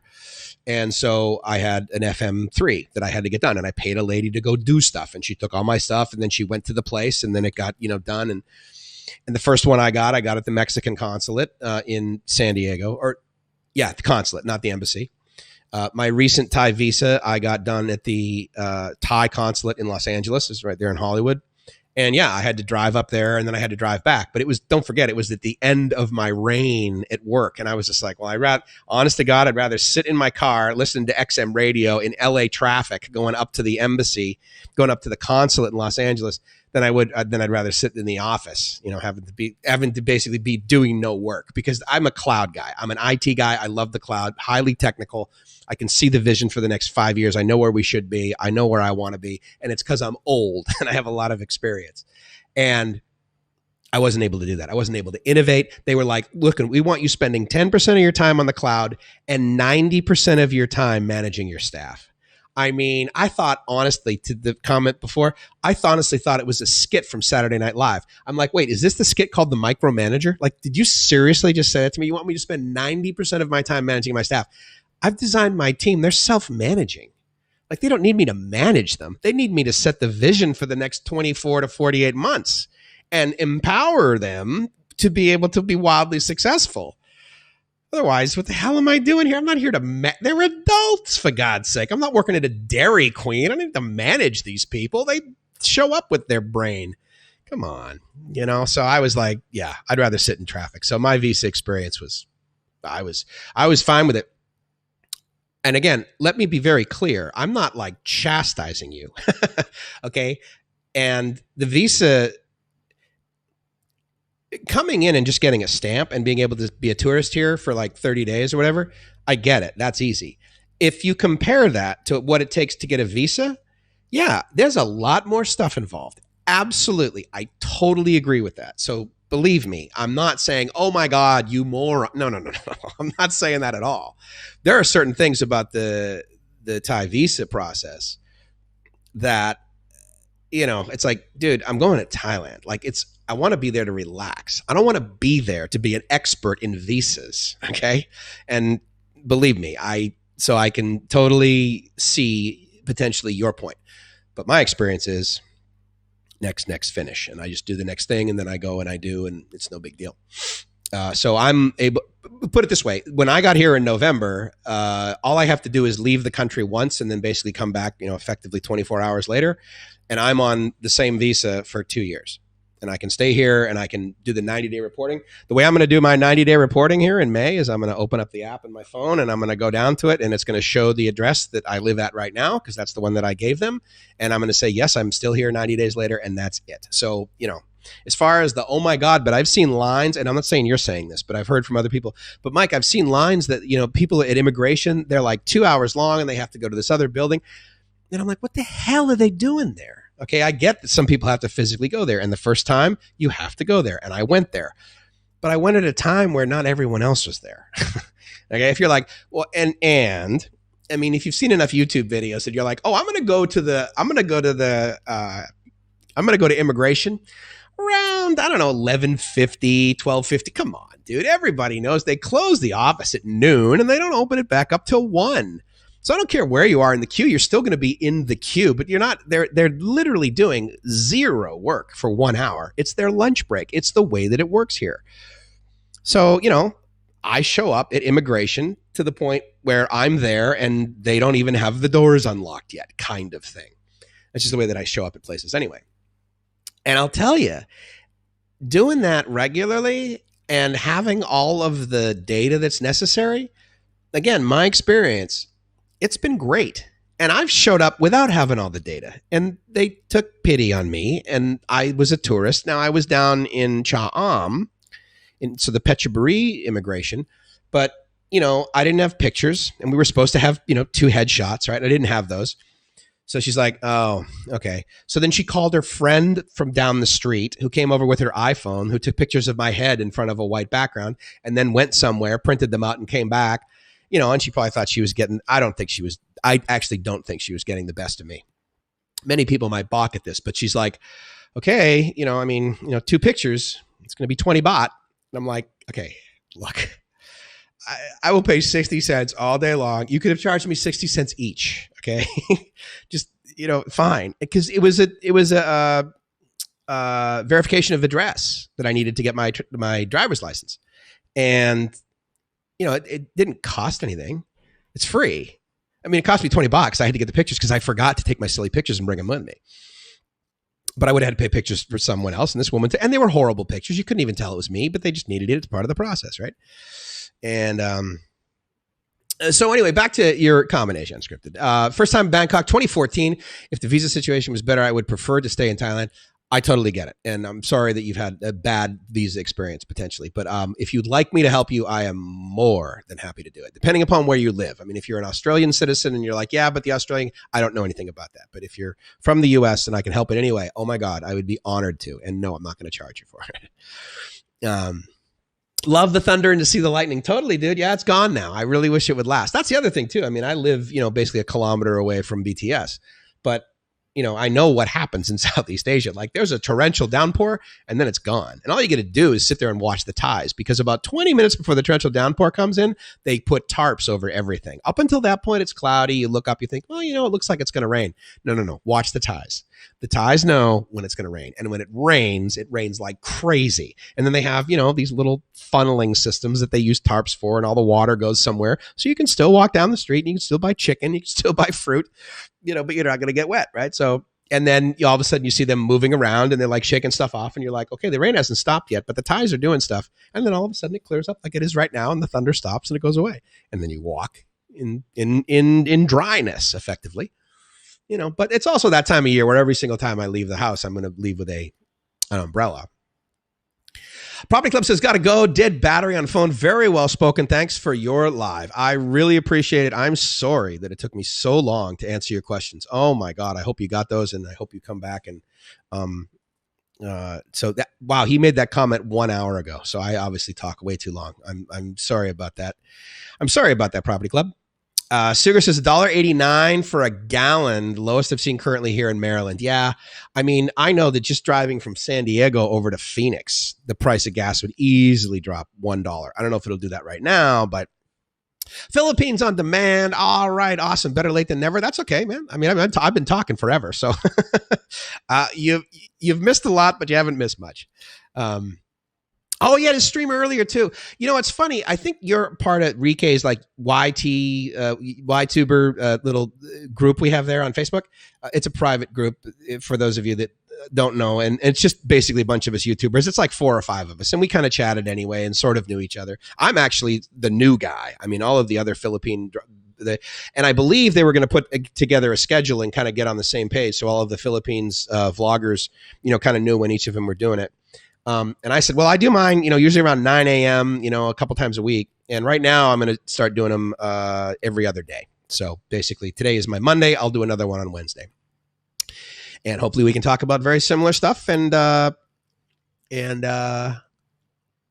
enjoy ourselves. I mean, I thank the same 11 people that are here. I think we were up to 14 or whatever, but you guys are still hanging out. So therefore I'm hanging out.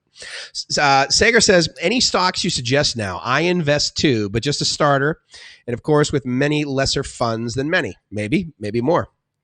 And also, what do you think about cryptocurrencies? Okay, so that is a long discussion. The short answer right now is that, well, the first is that I'm not a financial expert. And oh, cool. Zankifer, which is really cool. If you guys don't know, if you see the little logo there, that is from DLive, which again is streaming on the blockchain. And so that is you're my second DLive person, unless you were the first one that came in this morning. So I hope you're still listening. I hope you're still watching. And if not, I hope you tell your friends, or, maybe you'll come back or whatever. Hello to Matthew. So let me get to the Asia Unscripted says about $1 for a banh mi. So anyways, yeah, I've gotten one of those. She was 65 cents. Absolutely. So the fact that this place down the street wanted to charge me like, 6x that. I mean, that's just offensive, but it's, it's a brand new place. There's high. So there were no more parking spots in the lot. I mean, there were so many cars, and that a community has gone up in wealth when there's like a lot more cars than there are motorbikes, because motorbike is a very common transportation. It's very inexpensive, and the average Thai can basically afford one. The average Thai can afford a Honda. Okay. That's like an expensive car. And there's more and more and more and more and more of those. And you can't buy you can buy used cars here. You cannot bring used cars into the kingdom. And that changed, I think, last year.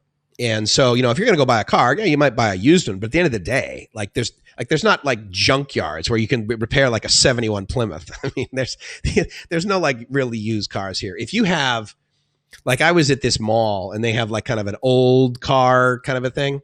So there was like an old Pontiac, and I was like, Okay, well, where I'm from, if you were to like just see some old Pontiac on the side of the street, and it was in great shape. Don't get me wrong. The guy totally restored it. I'm sure that was his baby. But, you look at it and you're like, okay, well, that's just, it's not a 57 Chevy, dude, with glass packs on it. I had a buddy that I went to high school with, and he had a 57 Chevy. And he ripped out the seats and he replaced them with seats from a Cadillac. So not only was it classic and really good shape, but it was comfy. Oh, that was I can't remember his name, but I remember the car, 57 Chevy. That was a beautiful car. So what would I recommend for stocks?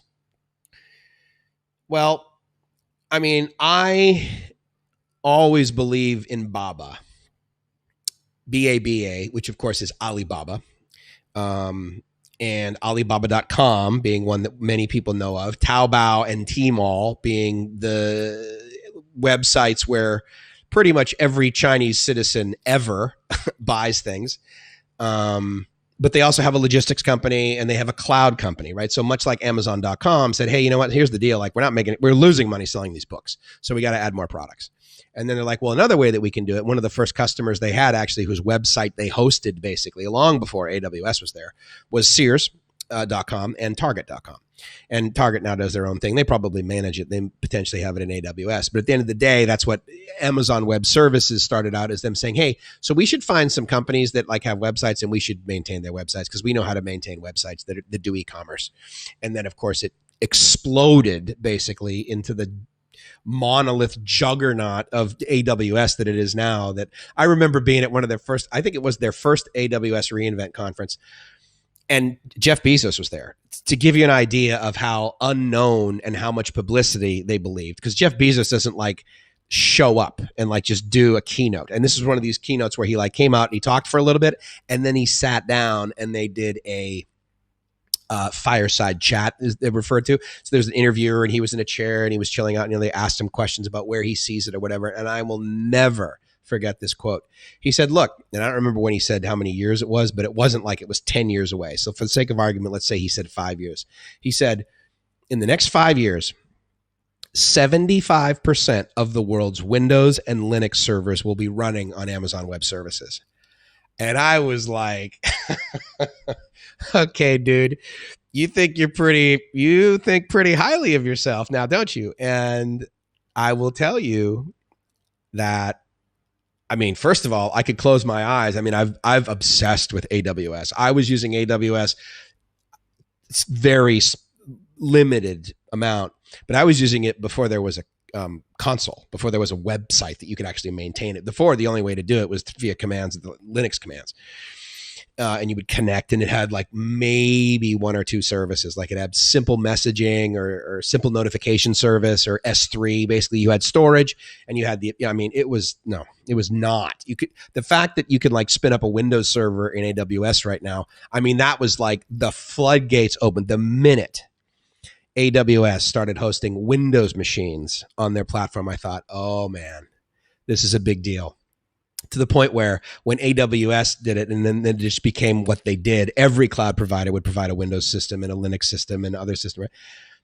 Well, then Google came out and Google was very technical and it still is very technical. The solutions they offer are not as native services. I mean, they provide you with everything for you to be successful in IT in a data center type format, in a back end IT infrastructure type thing. And they provide, native services too. But it's not simple. AWS is a little simpler. Azure is also pretty simple. Anyway, the reason I bring that up is that really all I think we have to do is take a look at Amazon and AWS. And if we just took those two things, so let's say for the sake of argument, we took those and what is the parallel to those in China? Alibaba.com and Alibaba Cloud. And if you look at Alibaba IPO'd about 100. And they're at about 200 right now. They're like 180, 190, something like that. So they've doubled since they IPO'd, but for the most part, they've also been very. Here's the other thing to your question, Sager. You have to be you have to be very volatile tolerant because, I bought Baba at 130 and then it went up to 200 and I held it because I'm like, this is a long-term thing for me, which is why I'm explaining it. I believe that Alibaba is going to absolutely follow the path of Amazon. I don't know if they're going to go up to $2,000 a share, But they're not gonna sell less cloud anytime soon. They are the number one cloud provider in all of China. Okay, so that's a big market. And AWS has approximately 25% of the market. Alibaba in the US, let's just say. And then they actually have, globally, AWS, trust me, they're no slouch. They're my absolute favorite cloud provider. But Alibaba Cloud, they have 50% of the market in China. Are you kidding me? 5% of the market in China, and you're a billionaire. Okay, so 50%, and you're living the dream. And I also have a lot of respect for that cloud, because no matter how many humans they put behind it to make sure that this massive spike in traffic worked, so they wouldn't get any negative publicity globally, because obviously when Amazon goes down, you know about it right away. And everyone who loves Azure starts, Amazon, what do they know? They're morons. It went down for a whole hour. Okay, yes, it went down for an hour this year, or over the last 3 years, they've been down, but you didn't lose your data, and it's back now. And if you were smart, you would have done what they told you to do, which is like, look, dude, you can put this on one server all day long, but we also basically give you a free load balancer. So yeah, you got to pay for the second server, but you could have put it behind a load balancer in another part of the globe or country, and then you'd have two. So, your all eggs in one basket problem is it's not my responsibility to fix that for you. Okay, bro? So you have to have some personal accountability when it comes to cloud. And I just think Alibaba Cloud is going to absolutely follow in their footsteps. When Jeff Bezos made that statement, they also said, and we are almost at $1 billion in revenue. Okay. Just Google AWS revenue 2019. It's like, I want to say it's almost 25 billion a year. To the point of Alibaba Cloud, I mentioned this before, but obviously there's that made-up holiday of Alibaba, which is 11/11, which is November 11th, which is Singles Day, 1/1/1/1. And it was kind of a play on words, or sort of a joke towards Valentine's Day, right? So that's couples, and then obviously if you're single, then you feel better. So they said, okay, well, fine, Valentine's Day is in February, but in November, we're going to have this made-up holiday, and we'll do all this promotion online, and we'll sell all this stuff. And they did okay their first year, and then their second year they did better, and their third year. Well, now it has turned into a global holiday of 11/11, of Singles Day. And Alibaba, in one day last year, did over $38 billion in sales. At one point, they were doing 400,000 credit card transactions per second. And if you can do that once, that's a pretty amazing thing. But if you do that like all day, every day, which if you combined all of, and that's just one website, dude. That's several websites. That's Tmall, Tmall, Taobao, and Alibaba.com, and then a couple of others that they have too. But for the most part, those big three, and then they measure all this. One day, 24 hours, that's more money than all of the e-commerce transactions that occur from Black Friday in the US all the way through Cyber Monday. 4 full days. And then they actually usually round it up to a week. So they do more transactions in one day than the entire United States does an entire week during the high peak online buying of the United States, which is Black Friday, Cyber Monday. So, it's amazing. And so I believe they're going to be around for a long time. And yeah, they're at 190, but they might go up to 200 here pretty soon. But just be comfortable with, if you're going to invest in Baba, just be comfortable with all of a sudden their stock goes down to 170. But it's going to come back. But just don't freak out.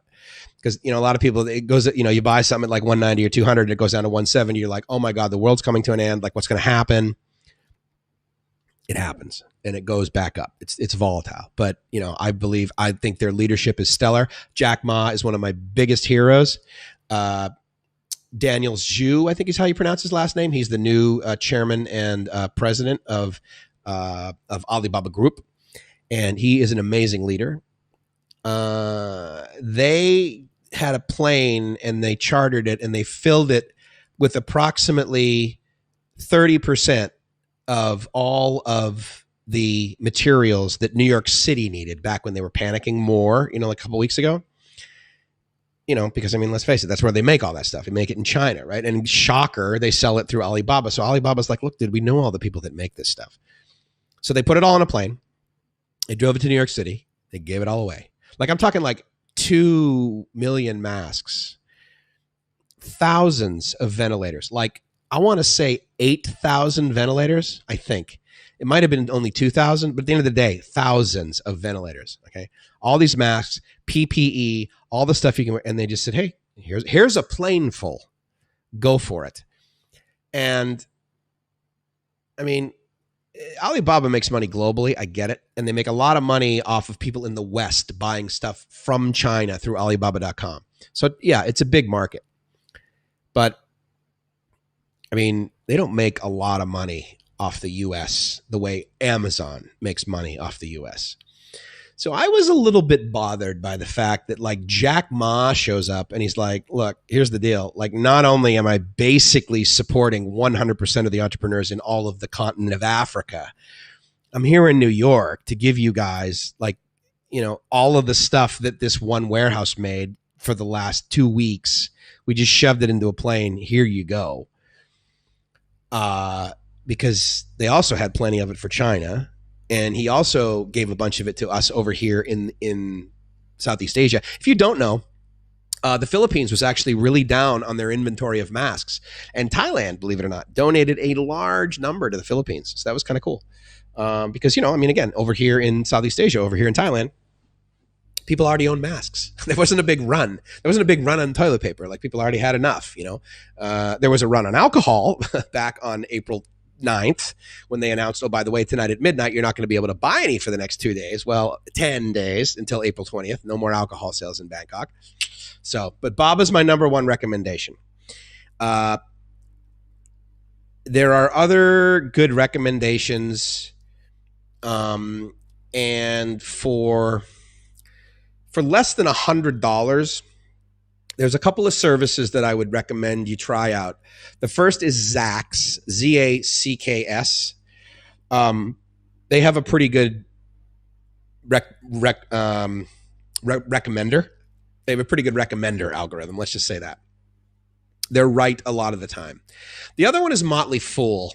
The problem with Motley Fool is that you need to sift through a whole lot of like internet marketing nonsense. Like this video, they'll give you the nugget of it. Like it's an hour-long video. And trust me, it's not like I'm not doing short. I'm only doing short videos. I mean, this is a marathon thing that we're doing right now.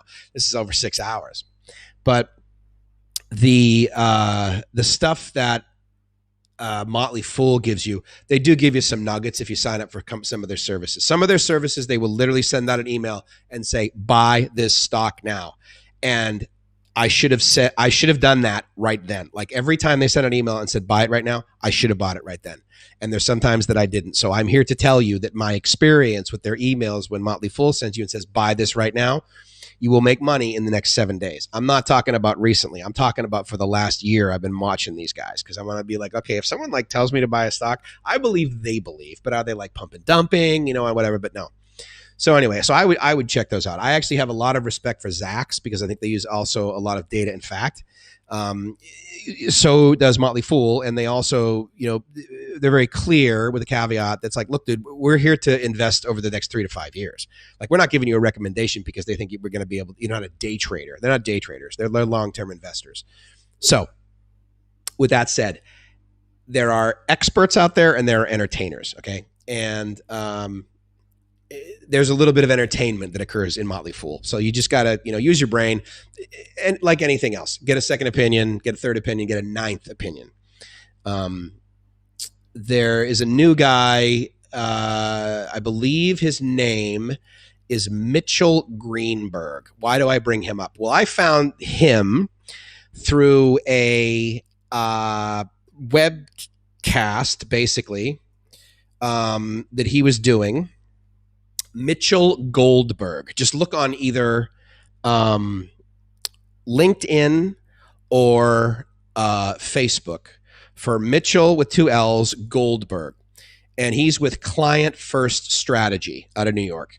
And he does live streams on StreamYard, which is, you know, the little duck. And he seems to be pretty sharp. He's not going to sit here and say, these are the stocks you absolutely should buy and you'll make $10,000 this weekend. No, but he's a smart guy. He's a sharp guy. He's an open-minded guy. I really think he has a lot of integrity. And I think if you're looking for investment advice, that might be good. Unless you've got an investment advisor that you're working with right now with like, TD or, Goldman or something like that. I mean, even Bank of America. But anyway. But I always recommend Baba. Buy more Baba. # buy more Baba. You'll see me post that occasionally. Asia also says, who's gone now, so I apologize, but I hope everyone, if you haven't subscribe to Asia Unscripted. I'm psyched to check out one of their live streams that should be coming up. That's pretty cool. Yeah, and they said about $1 for a banh mi and got it as cheap as 65 cents. So, Matthew, what software do I use to live broadcast? So right now, the software that I'm using is a SaaS solution provided by a company called Lightstream, and their website is golightstream.com. And it just is in Chrome. And Matthew and I have worked together, so he knows how much of a cloud guy I am. I was referred to as the cloud evangelist, the chief cloud evangelist. And I love everything about the cloud. I love everything about using someone else's data center because when you're in the data center business, you're in the HVAC business, you're an electrician, there's just way too many hats you got to wear to be really, really expert. And it takes a lot of people sometimes. It takes a lot of years. And it takes a lot of attention units that I would submit you can spend elsewhere and be infinitely more effective. So I use a cloud solution right now called Lightstream. I've also used a solution called StreamYard on my Windows machine. I also do live streams using a solution called OBS, which stands for Open Broadcast System. Open Broadcast Studio. Open Broadcast Studio. And basically, it runs on your desktop, and you have the ability to like mix scenes and that sort of thing. So, for example, like if I do scenes on this one, then I can switch to this one, right? Which was like, actually, this is the scene that I opened up the broadcast with because I wanted to thank those new subs. And I'm actually going to have to. The cool thing is that there's a couple of logging solutions that I have that tells me the newest subs. So on my next stream, I absolutely promise to those people that sub to me, I want to thank you now. Hopefully, I've thanked you as you've subbed and told me. So thank you, because unfortunately, YouTube doesn't always let me know, but. As you can see, the transition from these screens, it's a little, it's pretty choppy, right? There's no fade. You can't do that. And so, using OBS, you have the ability to do that. So I like that. That's kind of nice. It's a little bit more professional, but I also have a Asus laptop that is very low on horsepower. And so, I do this in my Chromebook. And again, I do it 100% in the cloud, and I am a cloud guy. I'm a big fan. I cannot wait till we can do so much in the cloud, because I can tell you right now, you can say, oh yeah, the world's going to mobile devices, blah, blah, blah. Well, yes, I don't dispute that, but I can tell you that there are some things that I still cannot do efficiently with the app that the company is providing me. And I've even had, solutions and companies that, you're on their app and then they send you a mess, or they give you this, well, yeah, you can, but you really should go to the website for that. So I got to have, and I can type on a keyboard like this a heck of a lot faster than I can two thumbs it. So, I absolutely support. I don't necessarily think a desktop is necessary unless you have like big screens and you're going to be in one place. Like I've considered getting a desktop here. And if this was a at-home scenario, meaning that I could go to Amazon.com and buy a outstanding, reconditioned, less than 1 year old desktop from like either HP or Dell or whatever that was supported for an entire year by Amazon, and then another year with these reconditioned units for like $400, then I would absolutely do that. But that doesn't work here. You can't go to our equivalent of Amazon and get these reconditioned. There is no, look, I gave you a lot of data on Alibaba and why I love them, but there is nobody in the world like Amazon.com.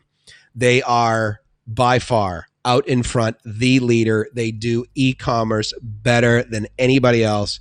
They're spectacular. Now, there are logistics solutions that occur in China right now, like Kenyao, that get, all these packages to your doorstep within X amount of days or hours or whatever. But there's nothing like Amazon. Amazon is absolutely amazing at many things they do. So those are the three solutions that I use, Matthew. Good to have you here, and I'm glad you popped on from Facebook. Right now, it is actually it's about 1:30 in the morning in California. He's from San Diego. So when he commented at 2:42, well, that was a while ago. So hopefully you got some sleep, buddy. I hope you're not up stressing out about all this. I know that he got a great job. So I have a feeling that what he's able to do, he can totally do from home. And I know that he's supporting a company, and it's not like they're going to close their doors. He works for a company that absolutely has to be working. So congrats, buddy. And thanks for stopping by.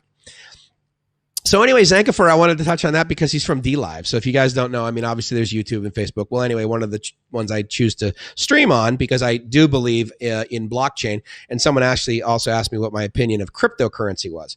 So I believe that the blockchain technology and the technology underneath is the most valuable thing we're going to get out of all of that. Okay. So the fact that there is like this ledger or, I mean, I'm fairly familiar with how the whole thing works. I know how Bitcoin works, and, I'll debate this with you all day long, but anyone who says, oh yeah, that's so much fast. Bitcoin is so not fast. It is inefficient. It is incredibly bulky. It is very expensive.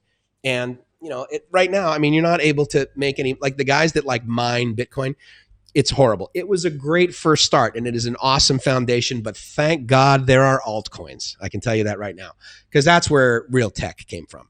And, I mean, look, there's blockchain technology in a number of things. Bank of America uses blockchain technology to deal with their transactions because it is essentially unhackable. And there is basically 100% guarantee that like what just occurred is what occurred. So whatever we give you in this transaction, we know that nobody's hacked into this. And unless you basically gave someone else, the only way that there is a fault in the technology or a breach is because of human error. You left your key somewhere, you put a lousy password on, something. So I think overall, I'm glad cryptocurrency is here because I don't believe that like blockchain technology or crypto technology as a foundation is an interesting way of transferring data. I don't believe it would be as visible and as viable as a solution of passing contracts, doing contracts, that sort of thing, if there wasn't the currency on top of it, and there wasn't the hype, and there wasn't the crazy growth that occurred in 2017 when, I think Bitcoin hit like 20,000 or whatever. But I think there was a lot of altcoins. I mean, it was basically like, the .com bubble, right? I mean, it was the crypto bubble. But I think a lot of the technology that comes out of it is going to be great, and is going to continue to be great.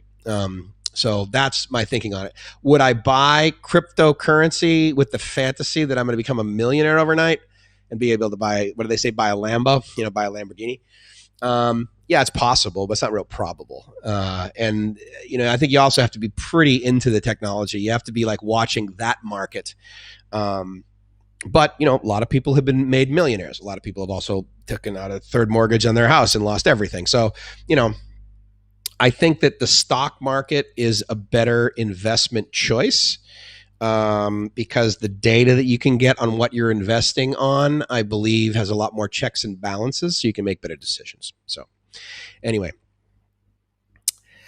I also count on your humble help as a follower. I see. Yeah. So it's kind of like one of those deals. I mean, I get this. I don't know if any of your YouTubers are still on here, but you get someone, hey dude, sub for sub. So you sub to me, I sub to you. So I'm going to have to cruise over to DLive and I'm going to have to check out Zankifer. So why not? Right. So absolutely. I'm glad he came by, or she, and I'm glad that they made a comment. Asia Unscripted. So back to the visa thing. They said they were there on a tourist visa. Didn't use it to, there didn't used to be limits to it. I get that. But starting in 2014, they started cracking down. That's true, because many people came over here on a tourist visa and lived here as a non-tourist. And so they got away with stuff and they felt really awesome that they were screwing the system. And like many things in life, us people that obey the law and do the right thing, we get the short end of the stick because other people abused something. And so unfortunately in 2014, along with another couple of other reasons, I mean, there was the bombing in Bangkok and they're like, man, we really should figure out a way to find out like where people are. This is a little bit better. We're kind of doing this fast and loose. Anyway, so, they needed to tighten things up and they did. And yeah, that spoiled it for some people, especially those that were like, look, you just got to get this and it never expires and I'll be easy. I don't need to do anything. So I totally get that. Yes, it is a lot more time spent getting a visa, but I don't believe it's difficult in my experience. Sugar says, speaking of volatility, I assume when we were talking about Baba, invested in the ETF JNUG, went from 95 from a month ago to $3.05 lowest, and holding at $5 average price. Currently trading at $6.09. So I really hope that you typed that wrong. I hope it went from 9.5 and not 95, but that's a pretty substantial loss. I mean, that's close to bankruptcy. So I hope that you didn't, lose a whole lot. I hope you were, diversified, and or you have some degree of confidence that it will not go back, that it will go back up to at least somewhere near that soon. Because I really hate to hear stories of how people invested in something that was presumably really going to be worth a lot of money. And I'm sure you didn't do it on a whim. You didn't just choose 4 letters out of the alphabet and be blam, here, let me do this. So that's too bad. I was considering subscribing to Motley Fool. And since you also mentioned this name, I would subscribe and see how it goes.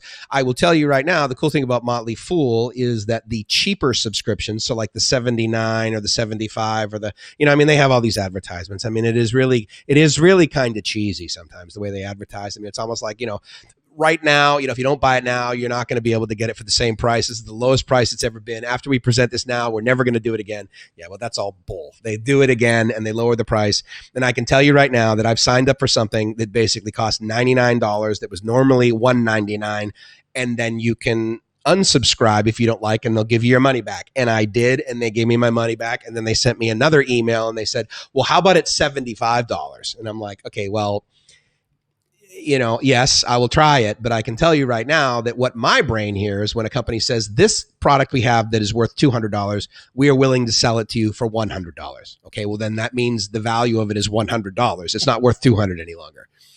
And your business process of allowing me to get my money back if I don't like it, which I really didn't like it. I was like, okay, this has only given me a few nuggets. I'm not going to do this. They gave me my money back. I appreciate that. There should be a money back guarantee to some things. I think that that's a wise thing to do, because at the end of the day, some people buy things and then they realize this isn't for me. And it's nice that they can get their money back.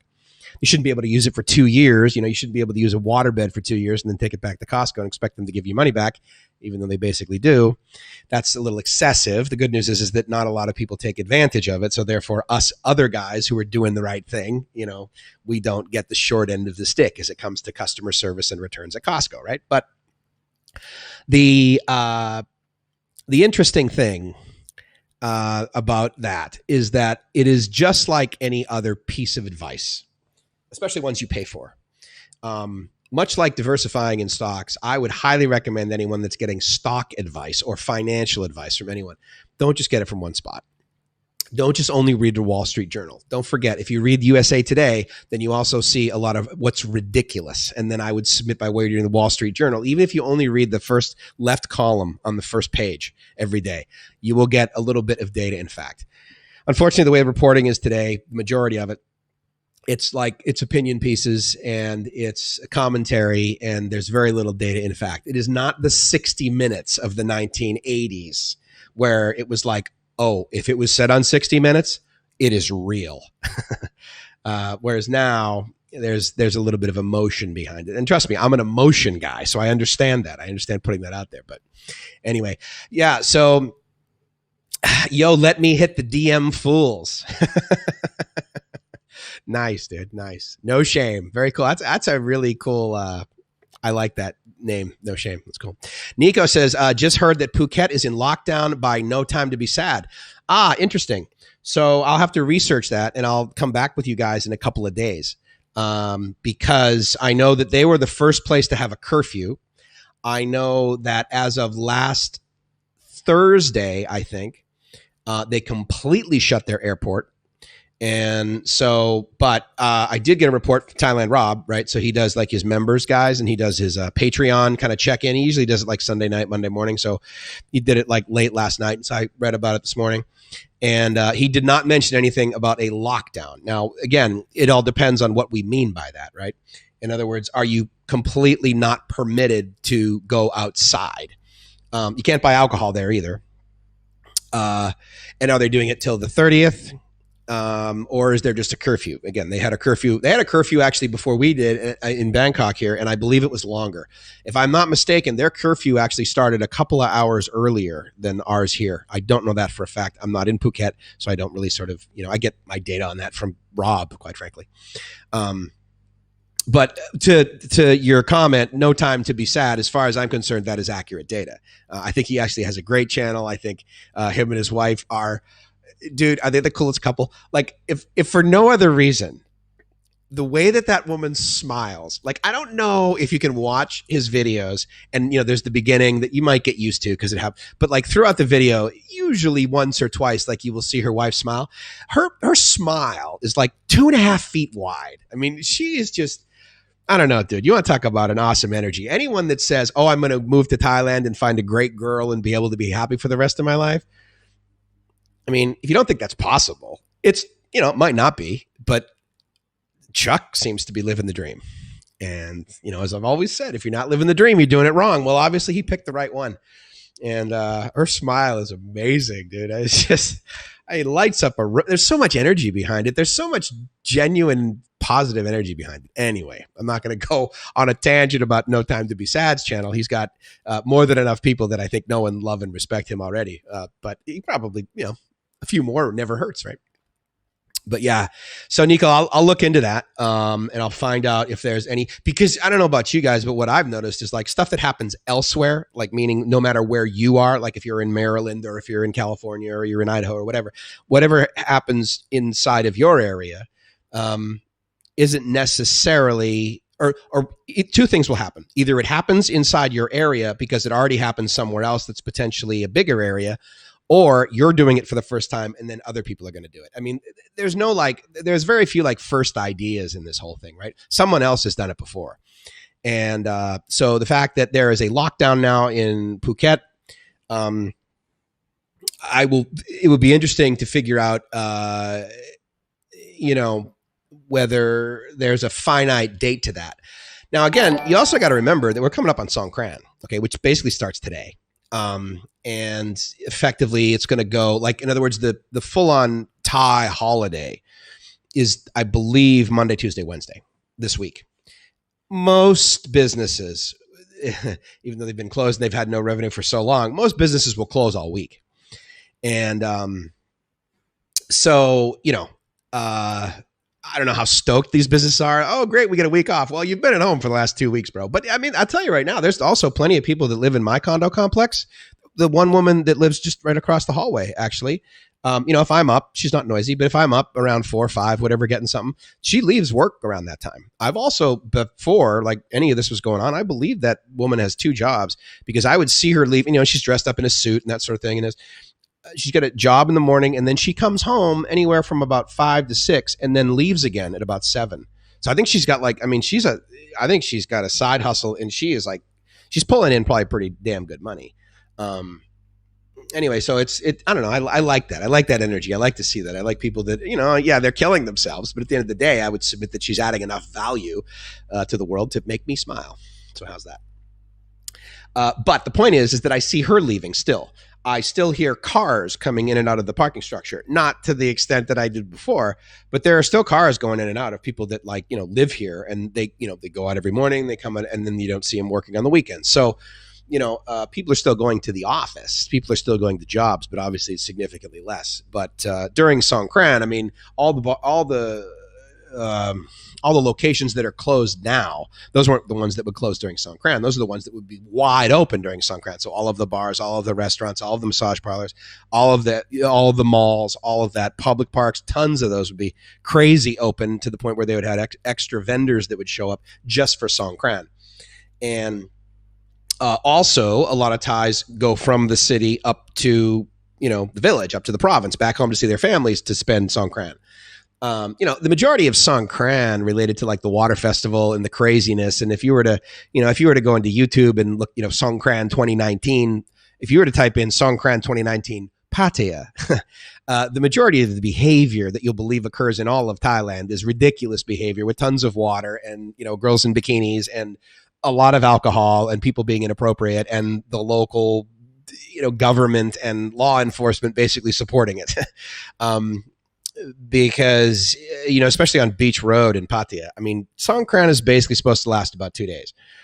And for the last several years, it pretty much lasts about a week in Pattaya, and it builds. So like the first day of it, like the previous, like the Saturday before, people will like do some water and they'll splash some water on you and stuff. But if you walk down the street and you go, hey, or if you're in like no, they won't splash you. And also, if you're out at night, there's a pretty good chance. No, they won't, and it's not obnoxious. And a few days go by, and then of course you get the one random drunk person that occurs everywhere in every country, in every city. So that's like nothing new. But then like a few days will go by, and then they'll start having like more intense parties. And so, the Beach Road, people coming into Thailand will be very busy, and it'll take you 2 hours to get to Pattaya, and it'll take you another 2 hours once you enter Pattaya, like at the Dolphin Roundabout, to get to your hotel, because the traffic is ridiculous. Same with Second Road. It just like crawls along for days. And then people start like, shooting water at you with those little, things. And then they'll start using like big hoses. Then, and I've been there for this experience, then they completely shut off all of Beach Road. And there will be live stages about every 3 blocks or so, with dancers, or with competition, or with like beauty pageant kind of things, or with just like live bands or DJs. I mean, it is insane. It is like basically Thailand's version of Electric Daisy Carnival. And Electric Daisy Carnival. So if you've ever been to like EDC Vegas or whatever, the point is that it is a crazy, crazy show, and there's water everywhere. Everyone's wet, but it's fine. It's 100 degrees outside. So it's like, whatever, get me wet.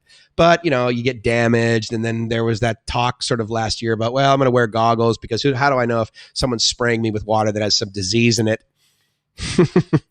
Absolutely possible statement today, which is of course why Songkran is basically canceled. Now, they can't necessarily prevent the religious ceremonies that are going to occur, but there's not going to be any of that nonsense that I just described. One of the things that really happens, like on the last day, if you will, the last crazy day of Songkran in Pattaya, is they'll have all those bands on the road, on Beach Road and stuff. But I mean, I've been there when they bring a fire truck in. And usually this is around this time of year where a lot of people are like, oh, we're in a drought.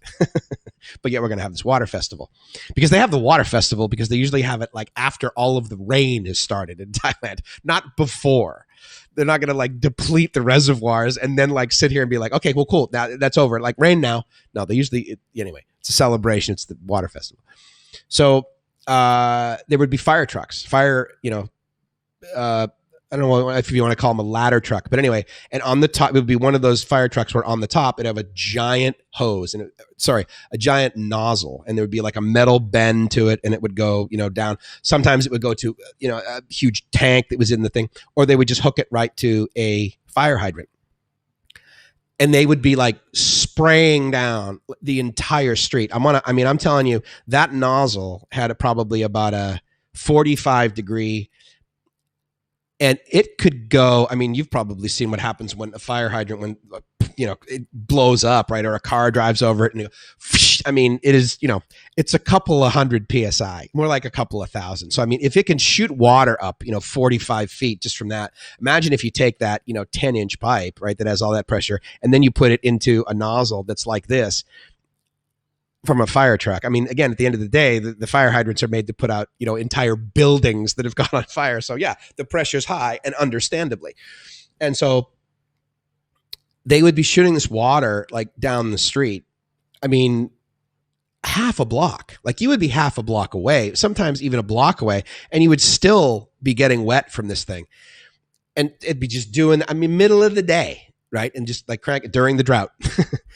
And so, the whole town gets involved. And yeah, the cops, obviously, they have to arrest a whole lot of people. Sadly, a whole bunch of people drink and drive, and there's a lot of more deaths than there normally were. So that's a real drag.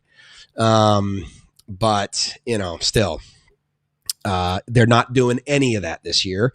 And that's probably another reason why Phuket said, okay, we're in lockdown, because again, they stopped selling alcohol here in Bangkok from April 10th to April 20th. And so if they're doing the lockdown thing now in Phuket, that makes complete sense, because, they're basically padding Songkran. They're basically, these cities and towns where they would normally have a lot of gatherings to keep this social distance to basically enforce it. They're saying, look, you're not going to be able to do things that involve a lot of, social interaction, which is drinking, or hanging out with your buddies, or, even buying alcohol and hanging out in your house. If you don't have any, not for me, but I mean, a lot of people, if there's not alcohol, there's not a fun time, there's no social lubricant. And so, also, I mean, it's got nothing to do with alcoholism. Okay. I mean, you go over to a friend's house, they invite you for dinner.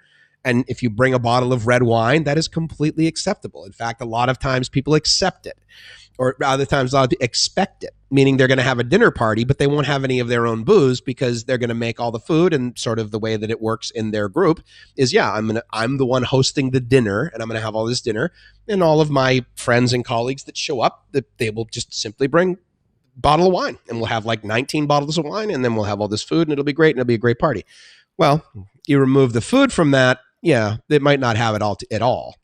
If you remove the alcohol from that, then there's even a higher likelihood that no one's going to, you're not going to have, there's 11 people watching now. All 11 of you are not going to show up in my apartment if I'm like, oh, by the way, I don't have any food other than for me for the next 2 weeks, and I don't have any alcohol, and I've got 6 Diet Cokes left. You'd be like, okay, Mike, there's a finite amount of life in that party. So I'm not going, And so at scale is basically what they're doing. They're like, look, any chance of this Songkran business going sideways, we really got to figure out a way to not have people congregating during these. And, from a business perspective, Monday and Tuesday, and it was a Wednesday, again, a lot of the offices would be closed here anyway. Sager also asks me Dogecoin. I'm a big fan of Dogecoin. I think there's about 10 or so altcoins that I'm a big fan of. OMG is the label of one of them, which is a coin that came out of Omisego, which is a Thai company, if you don't know. And so that is a Thai blockchain company. And their coin they have is OMG. And I don't believe that that's going to make you a millionaire anytime soon, but I believe in the technology. I'm thrilled that there is a global altcoin that basically people know about that is putting Thailand on the map for another reason. There's many reasons why Thailand should be on the map. Agoda, if you guys are travelers, if you don't know, that started in Thailand. It's one of the most successful startup stories of all time for Thailand, but no one really associates it with Thailand. They're like, oh yeah, Booking Holdings or whatever. It's like Booking.com, but yeah, they got them bought out. And a lot of the customer support, believe it or not, here is in Thailand, in Bangkok, past Asok, past Prompong. And it's manned, if you will. The customer support agents are people from the Philippines that come over here from the Philippines, because if you know anything about call centers and you know anything about Philippine call centers, is their customer service is actually quite good. You don't need to train them for 10 years on providing good customer service. Their English is stellar. Usually these top-notch call centers won't hire anyone unless they have a bachelor's degree.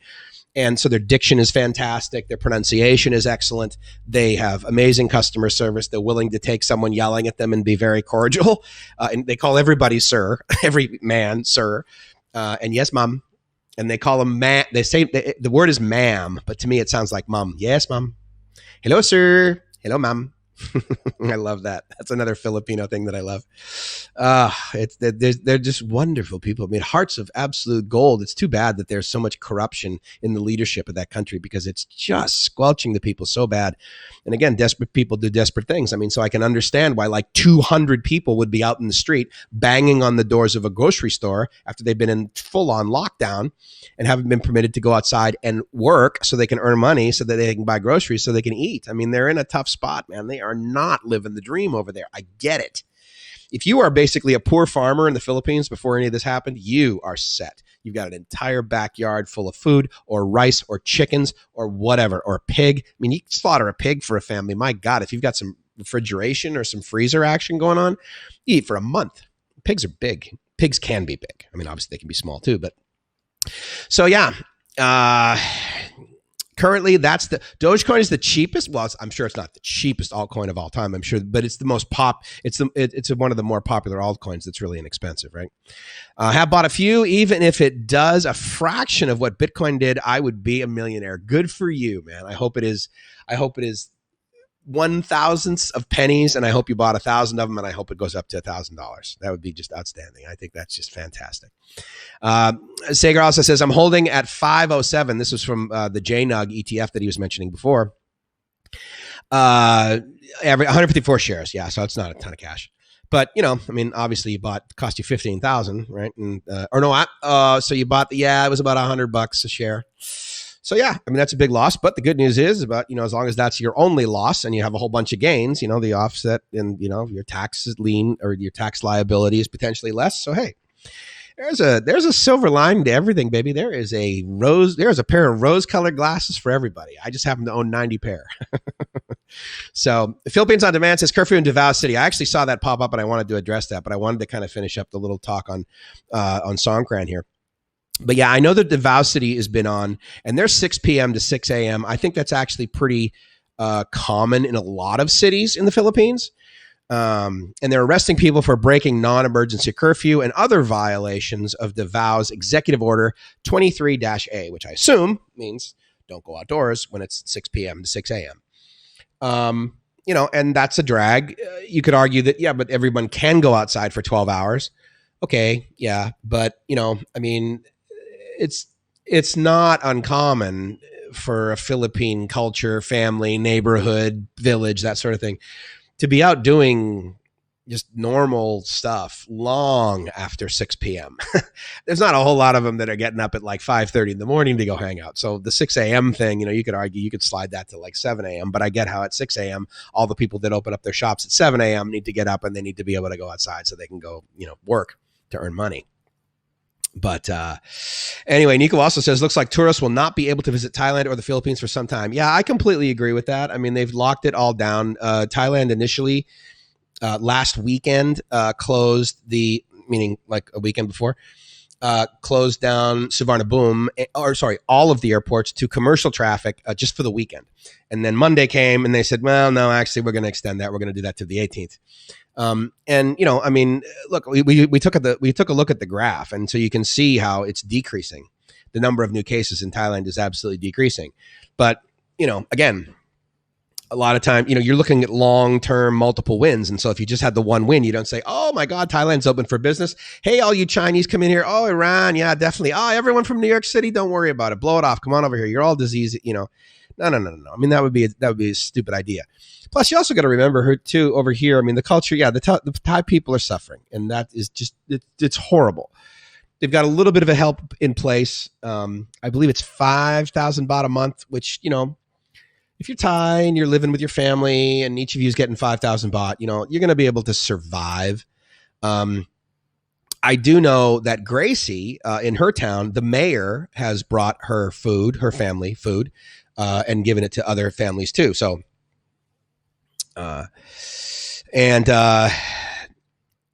oh my God. So Sager, that's so cool that you say you worked at a call center. Worked at a call center, sir.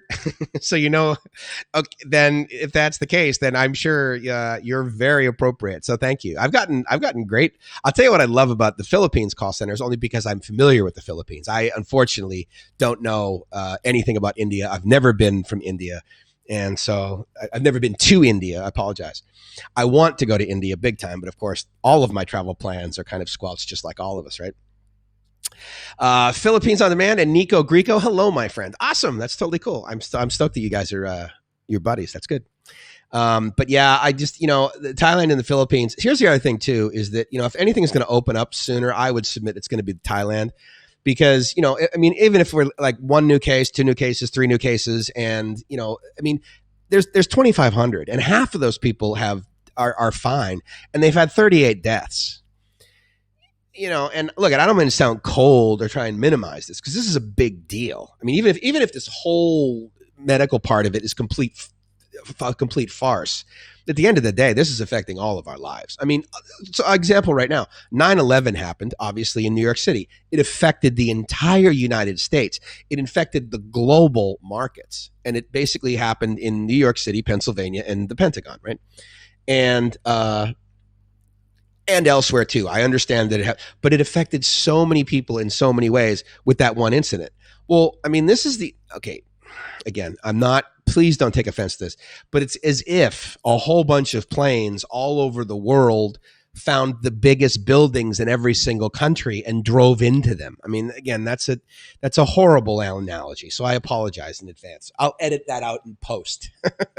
But the point is that this is so ridiculously global that basically the same scenario is occurring every single place you go. To that point, in Thailand, there's been 38 deaths. And let's say for the sake of argument, they've been monitoring, I guess John Hopkins has been monitoring this for a while, but let's just say it's been monitoring it for the last 38 days or the last month. So on average, that basically means that there's been one person dying per day. Now, I hate to sound cold, but I would submit to you that at least one person dies per day in Thailand from something, from some other disease, from, I don't know. I mean, it could be anything. And I'm not saying that that's cool, okay? Diabetes. I mean, there's a very good chance that at least one person dies every single day in every country from diabetes. And I think we all know that it's a lot more than that. It's a lot higher than that. India, from what I know, and I worked with a lot of guys, they were all Brahmin and they all had master's degrees and they were all in IT, so that sort of thing. So they were privileged, okay? But they even told me and they don't say it with any sort of degree of arrogance. They would tell me some of the scenarios that occurred in the villages that they grew up, where my buddy's dad was a doctor. He was like the best doctor in the whole village, and he made like $28,000 a year, and that was a ton of money, back then, right? But this guy, he would have to like take a train like 4 hours to get to his hometown. And his parents had food and they knew where their next meal was coming from and they had a house. But at the end of the day, the level of poverty that exists in India, I mean, it's staggering. It's terrifying. It's sad. It's horrible. But, not every place in the world can be the best place in the world. Okay. There has to be the best place in the world and then there has to be the second best. And I get it. There's a tiering, So anyway, that's the way life is. And it's a drag. But the amount of people that die every day in India, like last February or like last September, I mean, from starvation, I mean, that's horrible, and, you can look at, there's a whole bunch of statistics that say, look, the amount of money that the United States spends on a war in a year could feed every single person in India for the next 10 years, kind of thing. You hear those things. I'm not saying that the U.S. should change their foreign policy or whatever. I'm not going to get into that. I'm not going to get into politics. I don't like war any more than any of you guys do.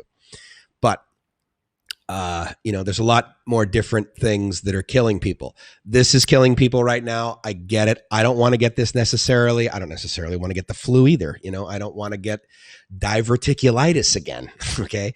But my point is that Thailand's numbers, considering the amount of foreigners that they have regularly coming in, I mean, look, dude, 20% of their GDP is tourism.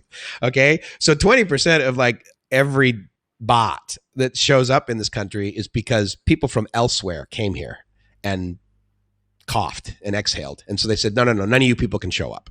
I mean, that's significant. And even still, they're able to like squelch it. Additionally, if they get down to 1, 2, however many, a low enough number per day, and obviously the curve is flattening big time, globally, but also certainly here in Thailand. So they open the doors back up for tourism, let's say, and they limit it or whatever. And maybe the airlines are such at the point where they're like, look, dude, we can't afford to close down again. So the best thing we can do, we will not sell a middle seat for the next 6 months just to be on the safe side. We're going to disinfect the hell out of every single one of our aircrafts. And it's going to take twice as long or 3 times as long to get on the plane and to get off the plane. But that's just the way it is because everyone's got to stay a meter apart. It's the way it works. And everyone will abide by that because they're like, look, I get it. Like my grandmother died. Like my uncle died. My best friend died. He was 37. It should have only affected young people or whatever the story is. So they let a limited amount of people in. And, then maybe they realize, hey, this isn't going so good. Like this one country or this one airline or this one wherever is bringing in a lot of this corona thing. We should figure out a solution to that. We should either, we should either lock down that or place of origin or whatever. And, but if that occurs and they're still like, oh yeah, well, it used to be 2 to 3 a day, but now that we've opened up and like a lot more people, it's like 5 a day, but we've never gone over 6 and we're usually at like 3 or 4. So we're going to let people, well, the medical care here is pretty stellar. I mean, again, it's tourists that come in here. So, I mean, yeah, there are some tourists that have a lot more money than others. But if you have the money to go on vacation, okay, the chances of you being able to pay your hotel bill are good. The chances of you being able to pay a hospital bill that is not ridiculously overpriced like it would be in the United States is also pretty good. And if you get sick enough, you're going to find the money. Again, don't forget, the reason that they wanted people like us to, meaning expats, right, to get insurance was because, yes, there was a percentage of people that would go to a hospital as an expat and not pay their bill. I believe all in it was $35 million a year. Okay, so in the grand scheme of things, for an entire country to be out $35 million, I think it's wise that they didn't wait till it got to $350 million. But it's a rounding error by some people's math as far as accumulating every single financial statement from every hospital in the entire country. It wasn't crippling them by any means. But I'm glad they're doing it now. I'm glad they're putting insurance in place, because what we don't want to do is, like, hopefully they learned from the United States and said, hey, people, so the people that they go to the United States and they use the emergency room as their primary care physician, that doesn't scale, because then guys like you and me or whoever who have like jobs, or, Brian who worked for the police department, the insurance that he has to pay for his family, I mean, it's pretty friggin' elevated, So, I mean, because they got to make their money. They got to be able to keep the doors on. They got to be able to pay doctors what they're worth. Otherwise, they won't want to become doctors, and then I won't get good care. And so it's a very vicious cycle, right? So maybe they squelched that early here in Thailand. So if they open it up early and people come over here, and heaven forbid they bring the disease or they get sick, the medical care here is so capable. I mean, they're going to be able to have a little bit of flexibility. So that's Mike's opinion. Asian, good to see you from D Live. Thank you for coming by. And POD, I know what you meant by that, Philippines on Demand, but POD, I loved that group. You guys remember that? It's kind of like, it wasn't necessarily a metal group, but it was definitely a hard rock group. And it was kind of like, the 2000s, right? Early 2000s. POD. I love them. They're really cool. Rike says, dude, you broke my 5-hour live stream. It's funny, Rike. I literally just looked down and it's 4:00 and I started this at 9:00. And I'm like, okay, wait a minute. What about like that whole commitment that all of us expat makes to, we're going to go over there to Southeast Asia. We're going to live this dream. It's going to be, and there's no way I'm ever doing a 9 to 5 ever again. And I just realized, okay, so now I'm in a 9 to 4. Oh my God. But I'm enjoying it. There's still 9 of you, for God's sake. I mean, a lot of times before, when I was only doing live streams like once every week, and not everyone was doing live streams. Now a lot of people do live streams because there's not a whole lot of outdoor streams we can do, because you can't really go anywhere. And if you go anywhere and you shoot, video, there's the chance you're going to get heavily chastised for it. So anyway, okay, so Sager says, okay, sir, it was great listening to you, and thanks for addressing the messages. It's about 5 a.m. there in Maryland. Absolutely. Get some sleep, my friend. We'll keep following your streams. Good night for now. I'm honored. Thank you very much. I really appreciate it. Rike, it's always, actually, I am going to stop here because it looks like I got through all of the questions. And again, I really apologize to some folks. Asia Unscripted, they asked some great questions, but then I kept going talk. So I don't believe answered all their questions for the time that they were there. So next time I'll get better at that. How's that? But I also really appreciate the fact that every single one of you was totally appropriate. I didn't need to have any people get kicked out. I don't need to have any people kick people out. And while I think moderators are awesome, and I love the fact that I'm going to be able to allow some folks to be moderators because that just, solidifies the family more. Thank you to every single one of you that subscribed. Thank you to every single one of you that was subscribed and came by. And I just got to tell you that, it's an honor doing this. I love doing it. It keeps me sane. And I'm really excited to get to 1,000 subs because, like Brian was saying, or like some of the other guys, thank you, Glenn. I really appreciate it. Very much. And, it was like, hey, well, we all know you. And I'm like, well, good, because like I kind of want to get to know you guys, And so anyway, so maybe next time some of you will have the desire, or Rike will actually have washed his hair, and he will have the ability to he will have the ability to actually get on camera, but I'll throw this up there for right now. Thank you to all the new subs for sure. Those were the last 4 people that did it the last time I was here. And so I really want to thank them. But here's what I want to do. I want to go through this, and to the best of my ability, I want to do this to the best I can. And the cool part is none of you need to stick around for this if you don't want to, but I definitely want to thank Glenn. Always, Rike, thank you so much for showing up. Sager, thank you for being a new one. Nico Greco, I think you were here at the beginning, so thank you for sticking around. I really appreciate it. Azion, great to see some new people from D-Live. Philippines on Demand. I'm so stoked that you guys come by, because I feel like I'm a part of like your family, and you're inviting me into your family, where I'm over here in this other family. I'm over here in Thailand, and you guys are all in the Philippines, and I just am honored by the amount of support that you've given me, and thanks for coming by. I love watching your channels. So that's really cool. Definitely no shame. I see you every now and then, and that's really cool. I love when you swing by. I'm always very pleased. Asia Unscripted, again, I have to go and check out their live channels. Their live channel and their live streams, rather. Zankifer from D-Live, thank you. Matthew, always great to see you, buddy. I know that, when you and I were working together, a lot of times it got tense, but that's just because the leadership there was just so horrible. So it's great to see you, through Facebook and basically on a more sort of friendly environment. I really, really appreciate that. Property Club, was very cool to chat with you, and I'm really, really honored that you're a new subscriber. And Not Chassis, I believe I'm pronouncing your name right, or Cot, maybe Khot. So anyway, Cot Chassis, I believe I'm pronouncing your name right. Thank you for being a new subscriber, and it also sounds like you're one of Property Club's friends, so that's really cool. And I'm glad you guys swung by. Mr. Fish, or Iris, thank you so much for coming by and definitely interacting. I also want to thank all of the people that didn't necessarily make a comment, because that's definitely not a requirement. But Jim Jets, thanks, man. I really appreciate coming by. I Am Groot, that's a new one. That guy, you are one of the originators. Always an originator, never an imitator. Thank you so much, that guy. I can't wait till you make it over here. I actually missed a post by Guinevere Ackerman. I do not know if I know that person. I know a Guinevere, and she got married, so I don't remember what her new last name is. But hey, you to Guinevere as well. Thank you for swinging by and saying hi. Oh yeah, PMags, that's right. They came by and they're a new subscriber. Teresa, always love seeing your face. I love seeing your post, and obviously I see your face there too, because it gives me the little thing, and that just always makes me smile like crazy. And again, Glenn and the Phil Amy family. That's very cool.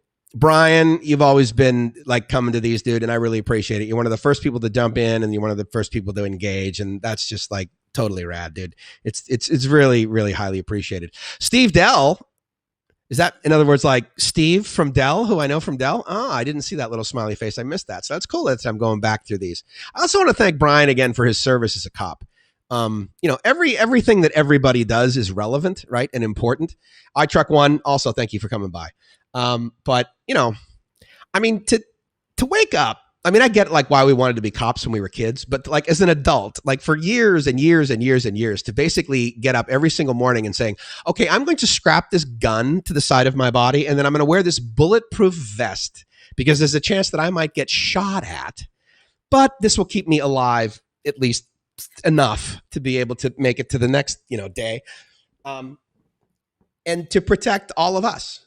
Like, the only reason I feel safe is because of the safety that's around me that is enforced by the police department. So to that point, Brian and every single one of you, I hope I got every single one of you. I really, really apologize if I missed any of you. But thank you so much for coming by. And again, I really, really, really hope you guys are living the dream. Because again, if you're not living the dream, I think you're doing it wrong.